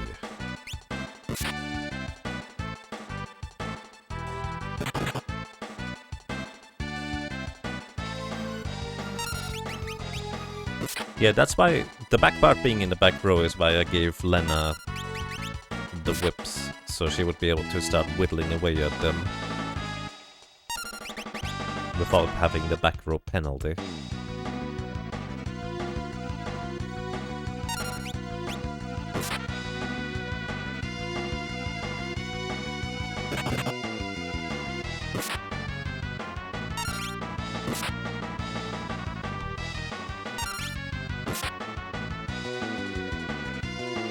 The laws of physics are broken.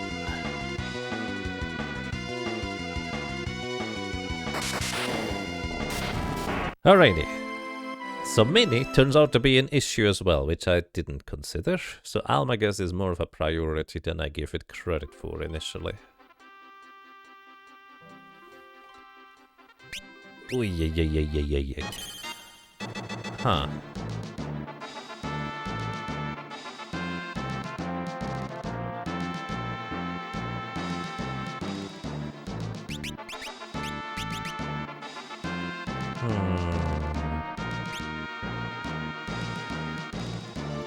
Maybe 2 healers? Maybe. I was thinking more along the way of try to get everybody barrier in phase 1. But I don't know if that is actually a thing we can possibly do.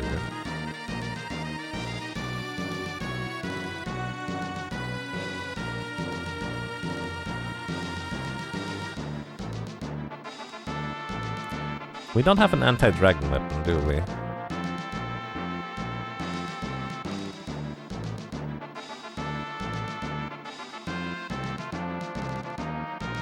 I don't think we do.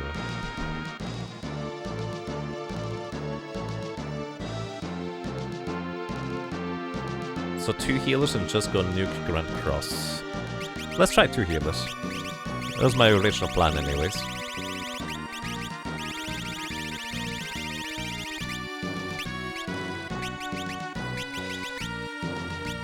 And magic defense and power makes probably more sense for you.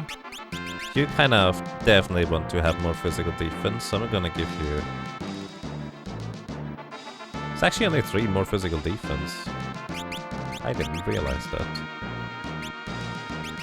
Alright, let's try this. Then again... Kara, how far are you Mystic Knight? 0. What's the first Mystic Knight ability? Or when is Barrier? When is Barrier? Magic Shell is 1.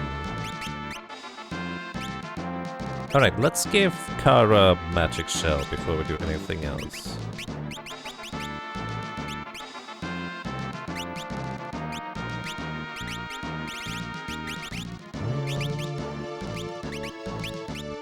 Just need like 1 encounter. Mastering Mystic Knight gives Shell to freelance without needing to equip it. Yes, indeed. The others have it mastered already.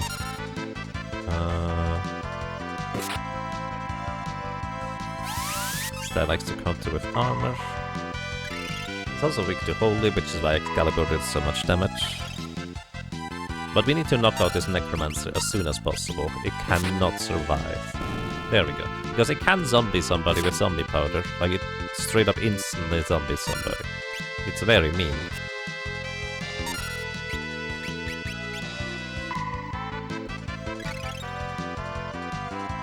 Oh shoot. She has the bone mail equipped, Jager. Don't do that. It's a very bad idea.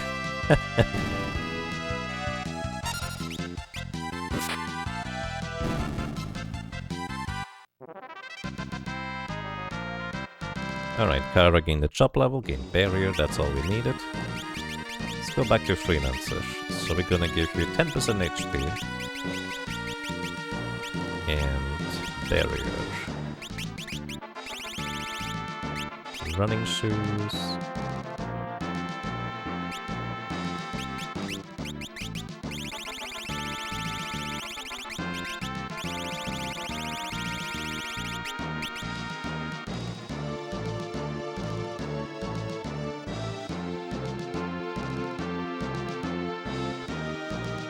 I just realized this is gonna be an issue to an extent. Because I don't wanna...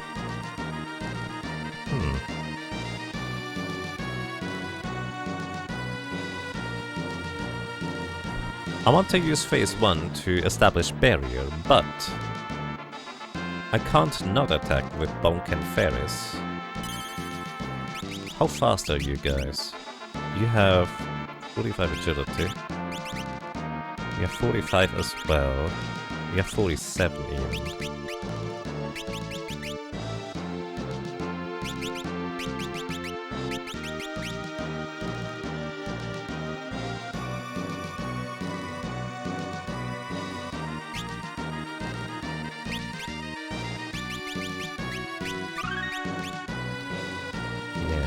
They need to be put in critical to activate, indeed.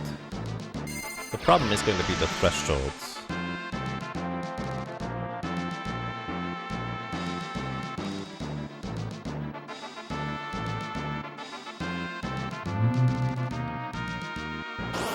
Let's see if Kara survives in the back row. White hole is fine. This thing only in phase 1 deals white hole attack. Or... Oh, Kara's also in the front row. Oops. Yeah, that's a reset. Let's just see the numbers. 1,600 to you. 1,300. You don't survive 2 of them. If you had just slightly more HP, you would... Oh, No, you wouldn't. That was a low roll. Same here. I would need a good chunk more HP, actually. Maybe that's gonna be the plan. HP plus 30% on the front row, 688 in the back row.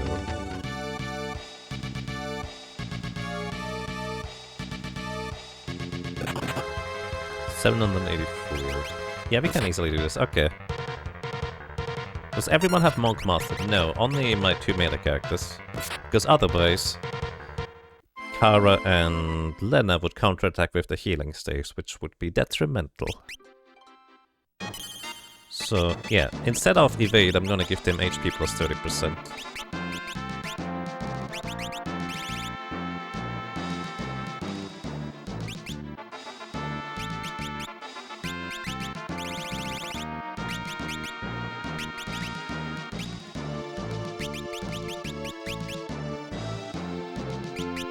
And yes, they would counter with healing.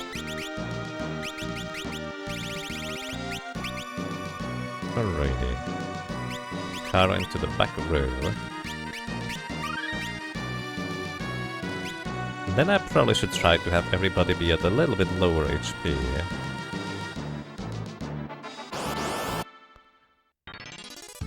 What's the best HP chop that doesn't give counter? Berserker. Which Lena has mastered. Trial has... or Kara has Knight, which isn't terrible. Alright, I need you guys to attack me a bit. Please. That works. That's actually a target I would prefer if you didn't hit. That's fine.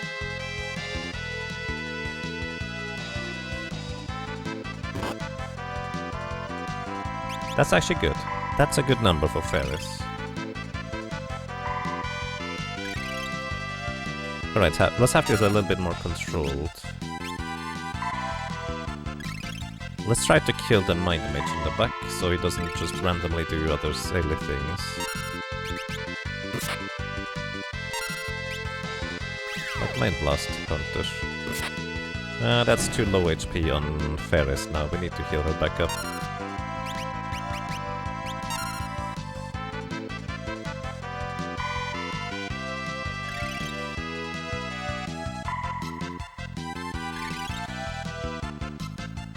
Alright, Kara's the only one that is currently in good HP. Not anymore!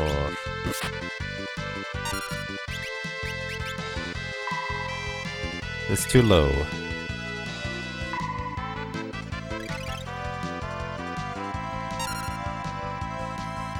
We probably can finagle it anyways, so we'll probably find it.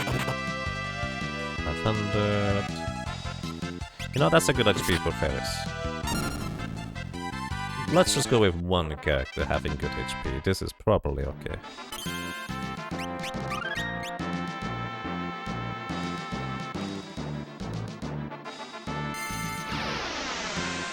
Of course, Quad Circus have already completed this style of a final fight just at a higher level. Yes, and 2 zombies.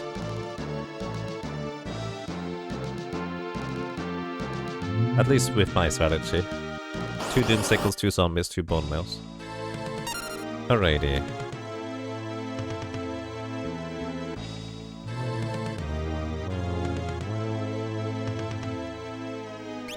Actually need to get the turn for the other characters here. So that's about 8,500 damage, which 2 more attacks will bring them to... Okay, Ferris didn't activate the shield. Why not? I do need to heal you. Hey Ferris, why you're not activating the shield?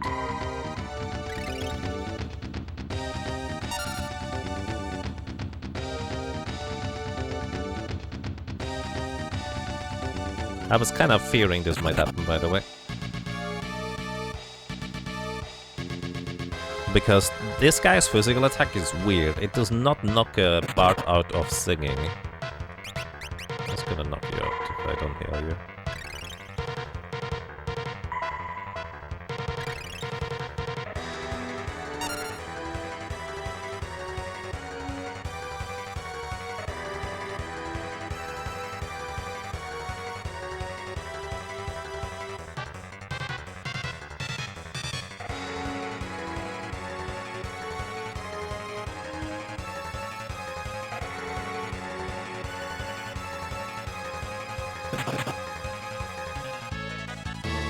One more attack on Kara would do the trick. Oh wait, no, she's not in critical HP because she has more max HP. It's actually a good miss there.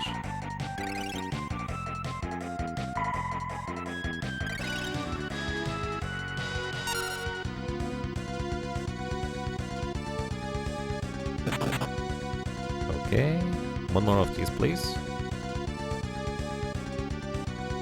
Did I not equip Barrier on Kara, by the way? I might have forgotten that one.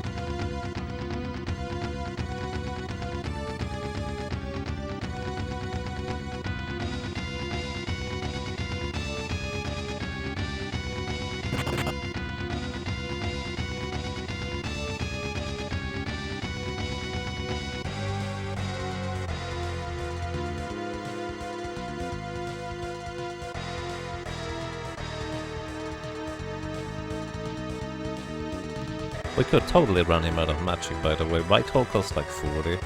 Actually, no, that's gonna take forever.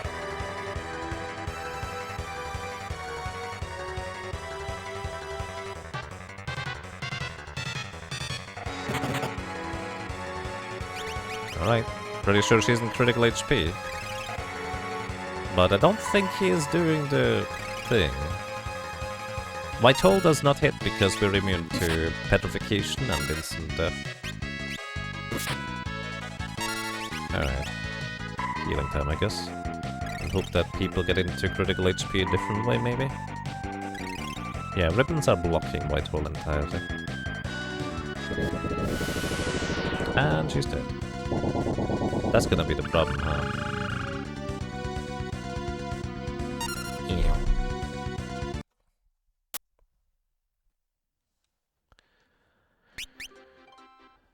Yeah, I guess we're just gonna hope they're gonna get put into critical HP without dying beforehand.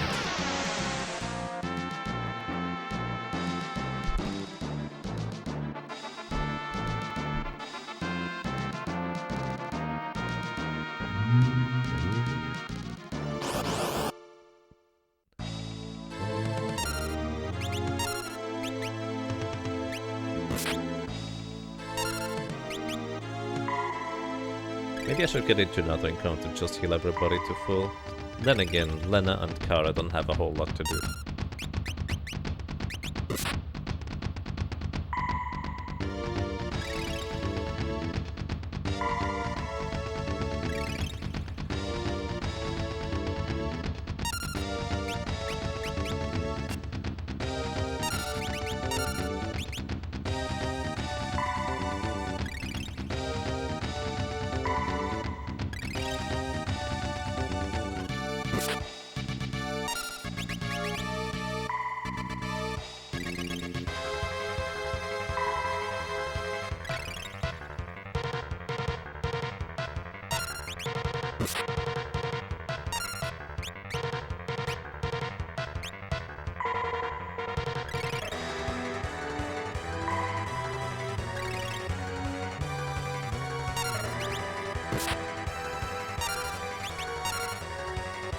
Oops, I just attacked instead with the healing staves.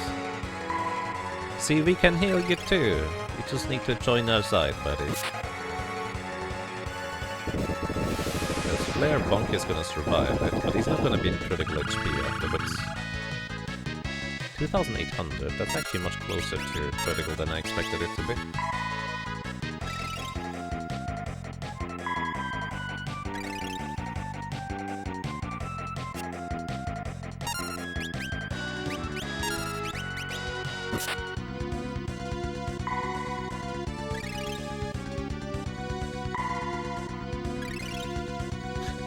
Nice, Kariza.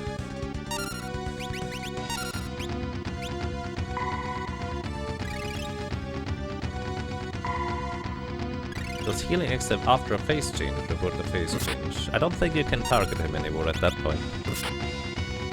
And I highly doubt it would report it even if it could.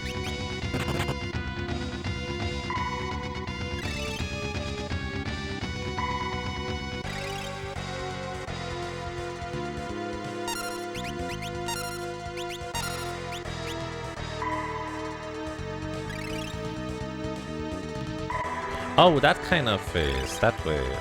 I actually don't know. Maybe.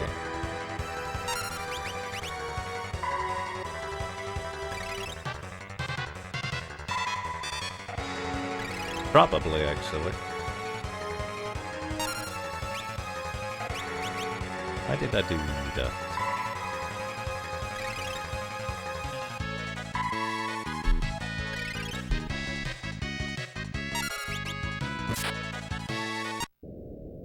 Alright, welcome to phase 2. What should I prioritize?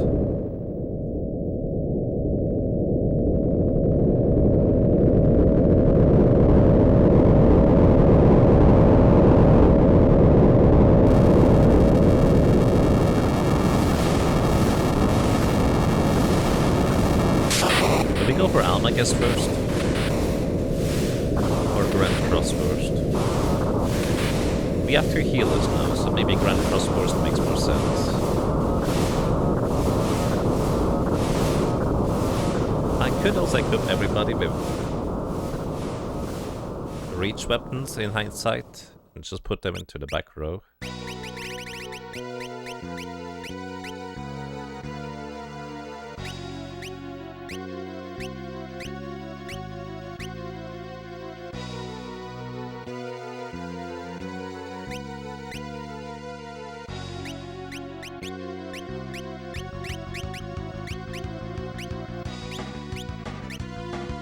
I think we're gonna go for this part.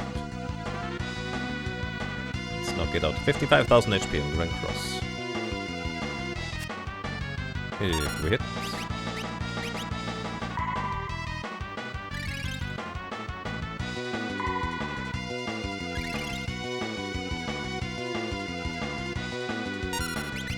Wait, no, you don't.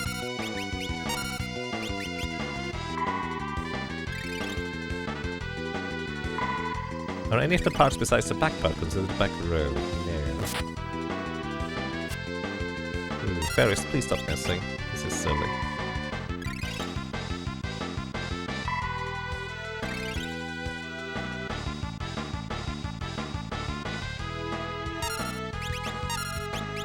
That's the physical part, Jäger.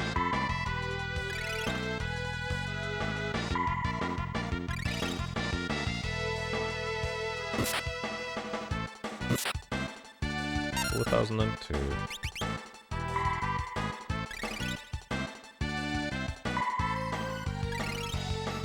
The Grand Cross part actually would theoretically accelerate and use Grand Cross more frequently the lower HP it gets. But the convenient part for me is this also resets its cycle, which means it's not gonna cast Grand Cross anytime soon because the next script needs to restart from the beginning. If we ever hit the parts, that is.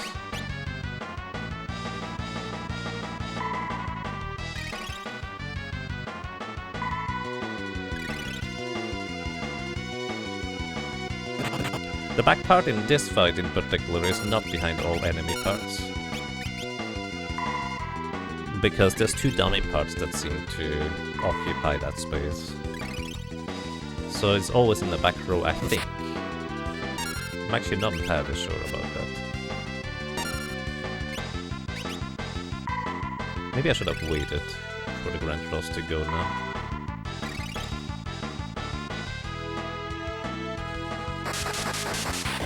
Or Alm, I guess, too. This spell is good. That's really good, because this means the physical attack just, or the physical part just use this spell instead of attacking. No. I just was about to heal her. You mean it?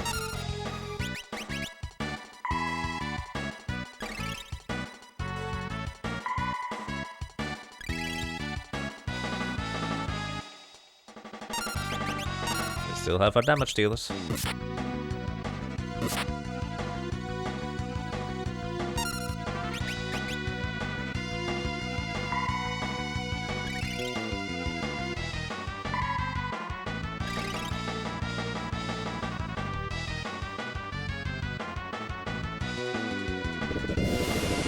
That's a bad target for a flare for me, so I don't think she survives it. it doesn't do it. Yeah, just barely didn't survive it. So rude. We're not even done with the Grand Cross part yet.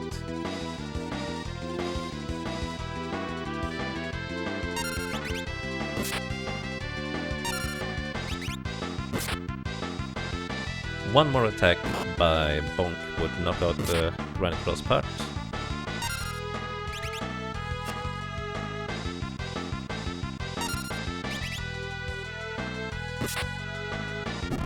Alright, Grand Cross down. Hooray. We have no evasion though, so we can't evade the physical attacks. We also can't evade the Grand Cross. So, rip me.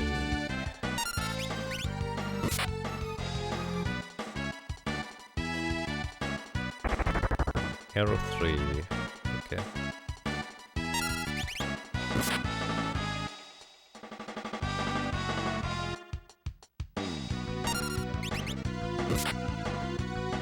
Alright, I think I'm going to go for an even more defensive approach. I'm going to go for an even more defensive approach and put my cactus into the back row. It's gonna be even slower, but I think it may make sense. Do I want to use the Brave Blade from the back row?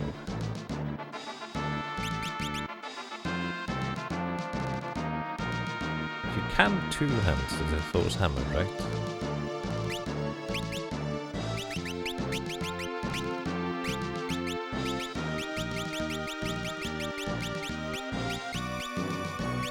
No, wait, do you want to use Apollo's Harp? You don't have a magic shot, do you?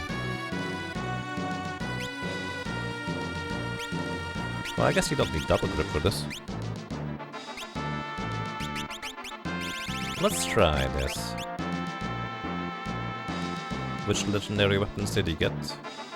Flame Whip among other things?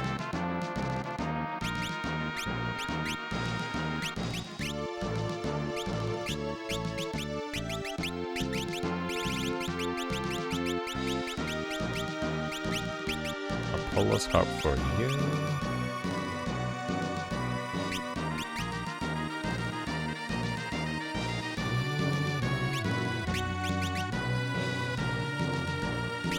You need more defense. If you had more defense, you would have potentially survived the vacuum wave. Yeah, I think the defense is more important than a little bit more healing.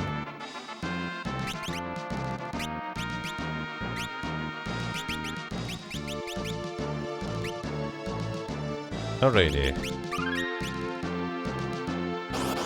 Attempt number next. We get interrupted by other clowns. Oh yeah, Ferris is in the front row still. Whoops.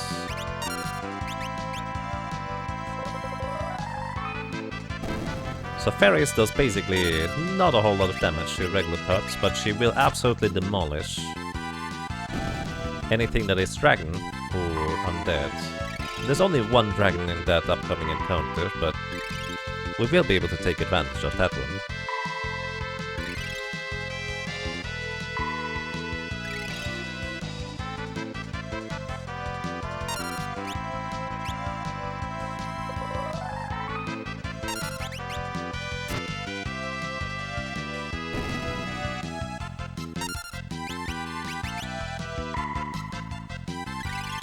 I was hoping we could activate Shell, but I don't think we can in phase 1.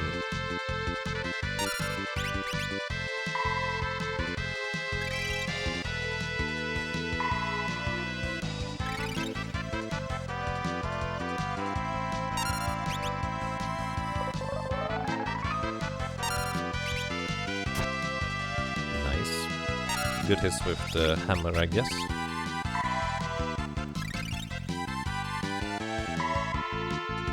Almost want to go back and... well, actually, no, it's fine. Maybe if everybody's in the back row, one healer is sufficient in hindsight.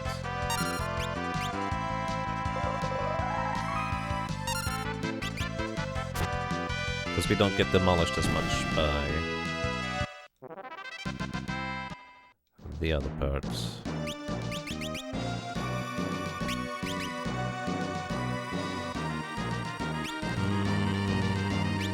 Now, let's just go through this.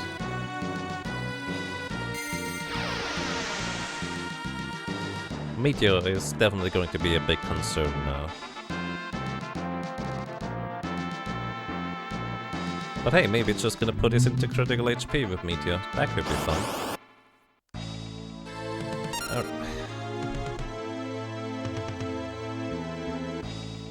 Yaga, please, you didn't put Ferris into the back row.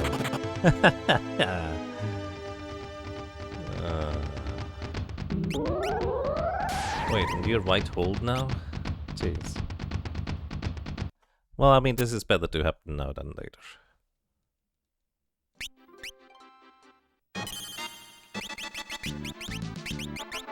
Because I forgot to put a ribbon on her. Ribbon, ribbon, ribbon. Back row, Ferris. Let's go.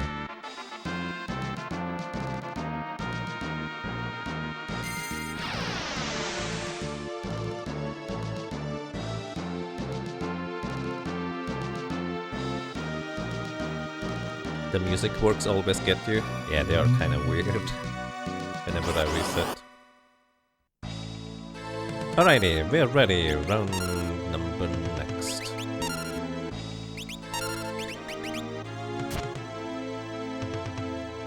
So the Thor's Hammer deals full damage from the back row into the enemy rows.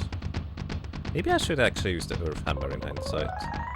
And the Harp, well, it does its best. It's actually quite respectable damage, all things considered. But of course, without its multiplier against enemies, the Harp, well, the enemies what they go weak against, the Harp is just not that strong.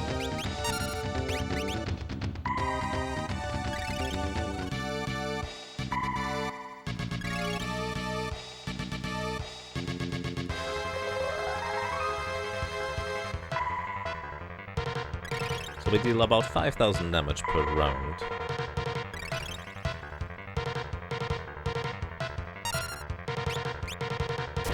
That's if we hit.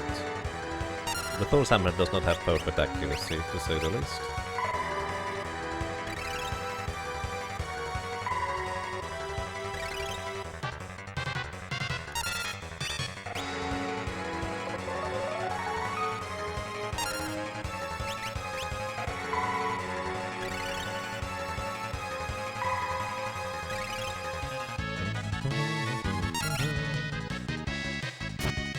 We're immune to White Hole, at least this time I'm sure about it.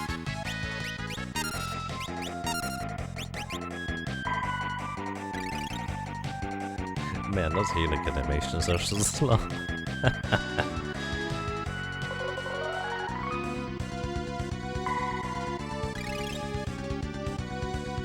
I think if this attempt does not work out, we're going back to the drawing board for at least a little bit. Get just a little bit more HP and levels on everybody, as well as plus 30% HP for Lena. Well, actually, plus 20% HP for Lena and Kara. Then again, how big of a deal is it if they counterattack and heal? Probably not that big of a deal. He's gonna do it. No, she doesn't even survive it. Alrighty, we're going back to the drawing board. How long have I been streaming? 5 hours and some change, okay. Alrighty everybody, I think we need to go survive a little bit more stuff. Brave Blade, Excalibur.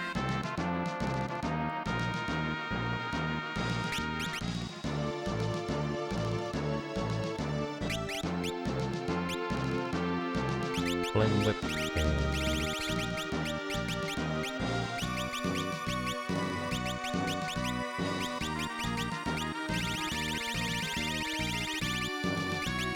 Beast Killer Whip.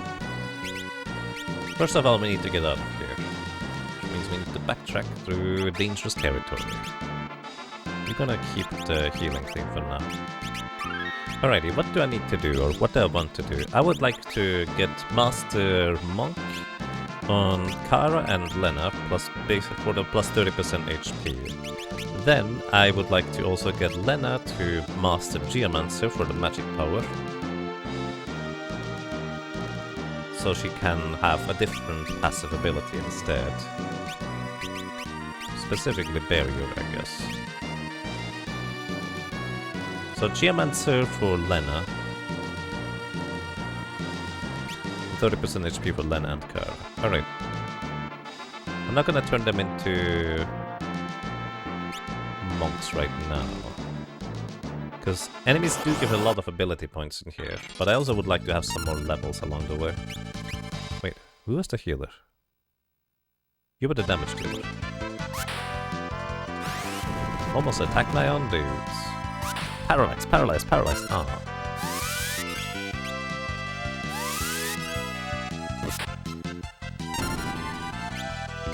Wait, you have Excalibur, that's gonna heal the thing anyways.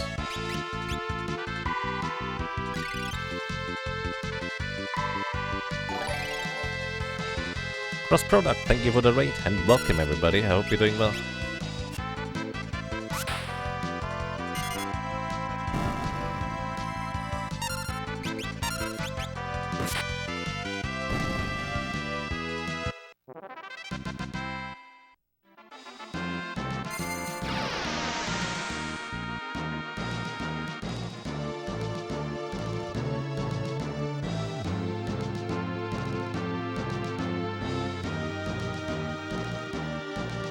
Hello and welcome. I hope you're doing well today.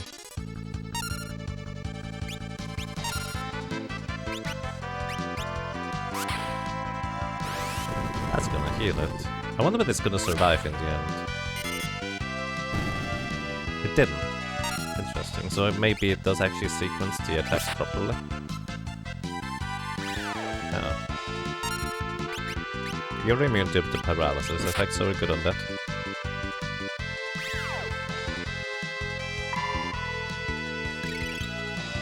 Yes, Berserkers are allowed, because they're basically just attacking.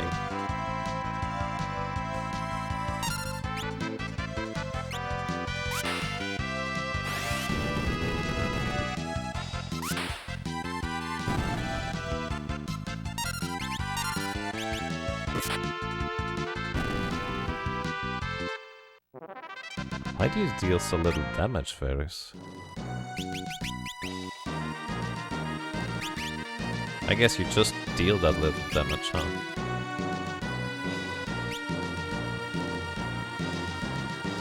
So maybe I would like to learn dual wield on Ferris, so she can sit in the back row with whips. Master Geomancer on her for magic power.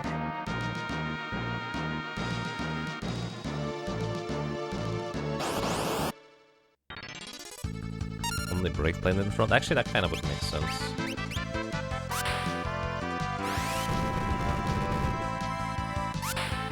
These are not magical beasts. They sure look like it, though.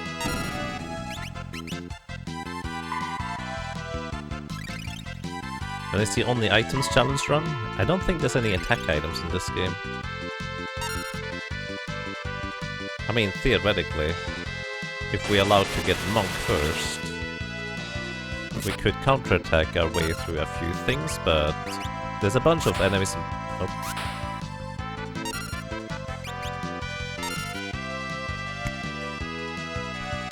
I think I'm tired, guys.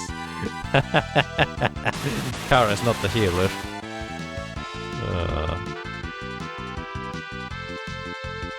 I think I'm done for now today. Oh boy. Alrighty. As a heads up, I might do the grinding offline. So let me just illustrate the plan real quick. Can I run? So just kind of to illustrate the plan real quick. What I think I'm gonna do is I'm going to master Ninja on Ferris so she can dual wield. And I'm gonna give her 2 whips, probably. Or maybe I'm going to figure out some other weapons that would be even better. But probably just giving her the 2 whips. And as well, I'm also going to master Geomancer on Ferris. So Ninja and Geomancer on Ferris. Bonk is still going to be using the Brave Blade in the front row probably, or maybe not front row, maybe back row, I don't know.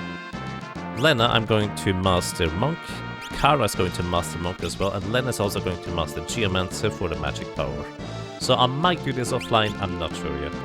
Either way, I think I'm done for now. Everybody, thank you so much for watching, thank you so much for listening and for lurking. I hope you enjoyed your stay, I hope you enjoyed being around, and well, hopefully until next time.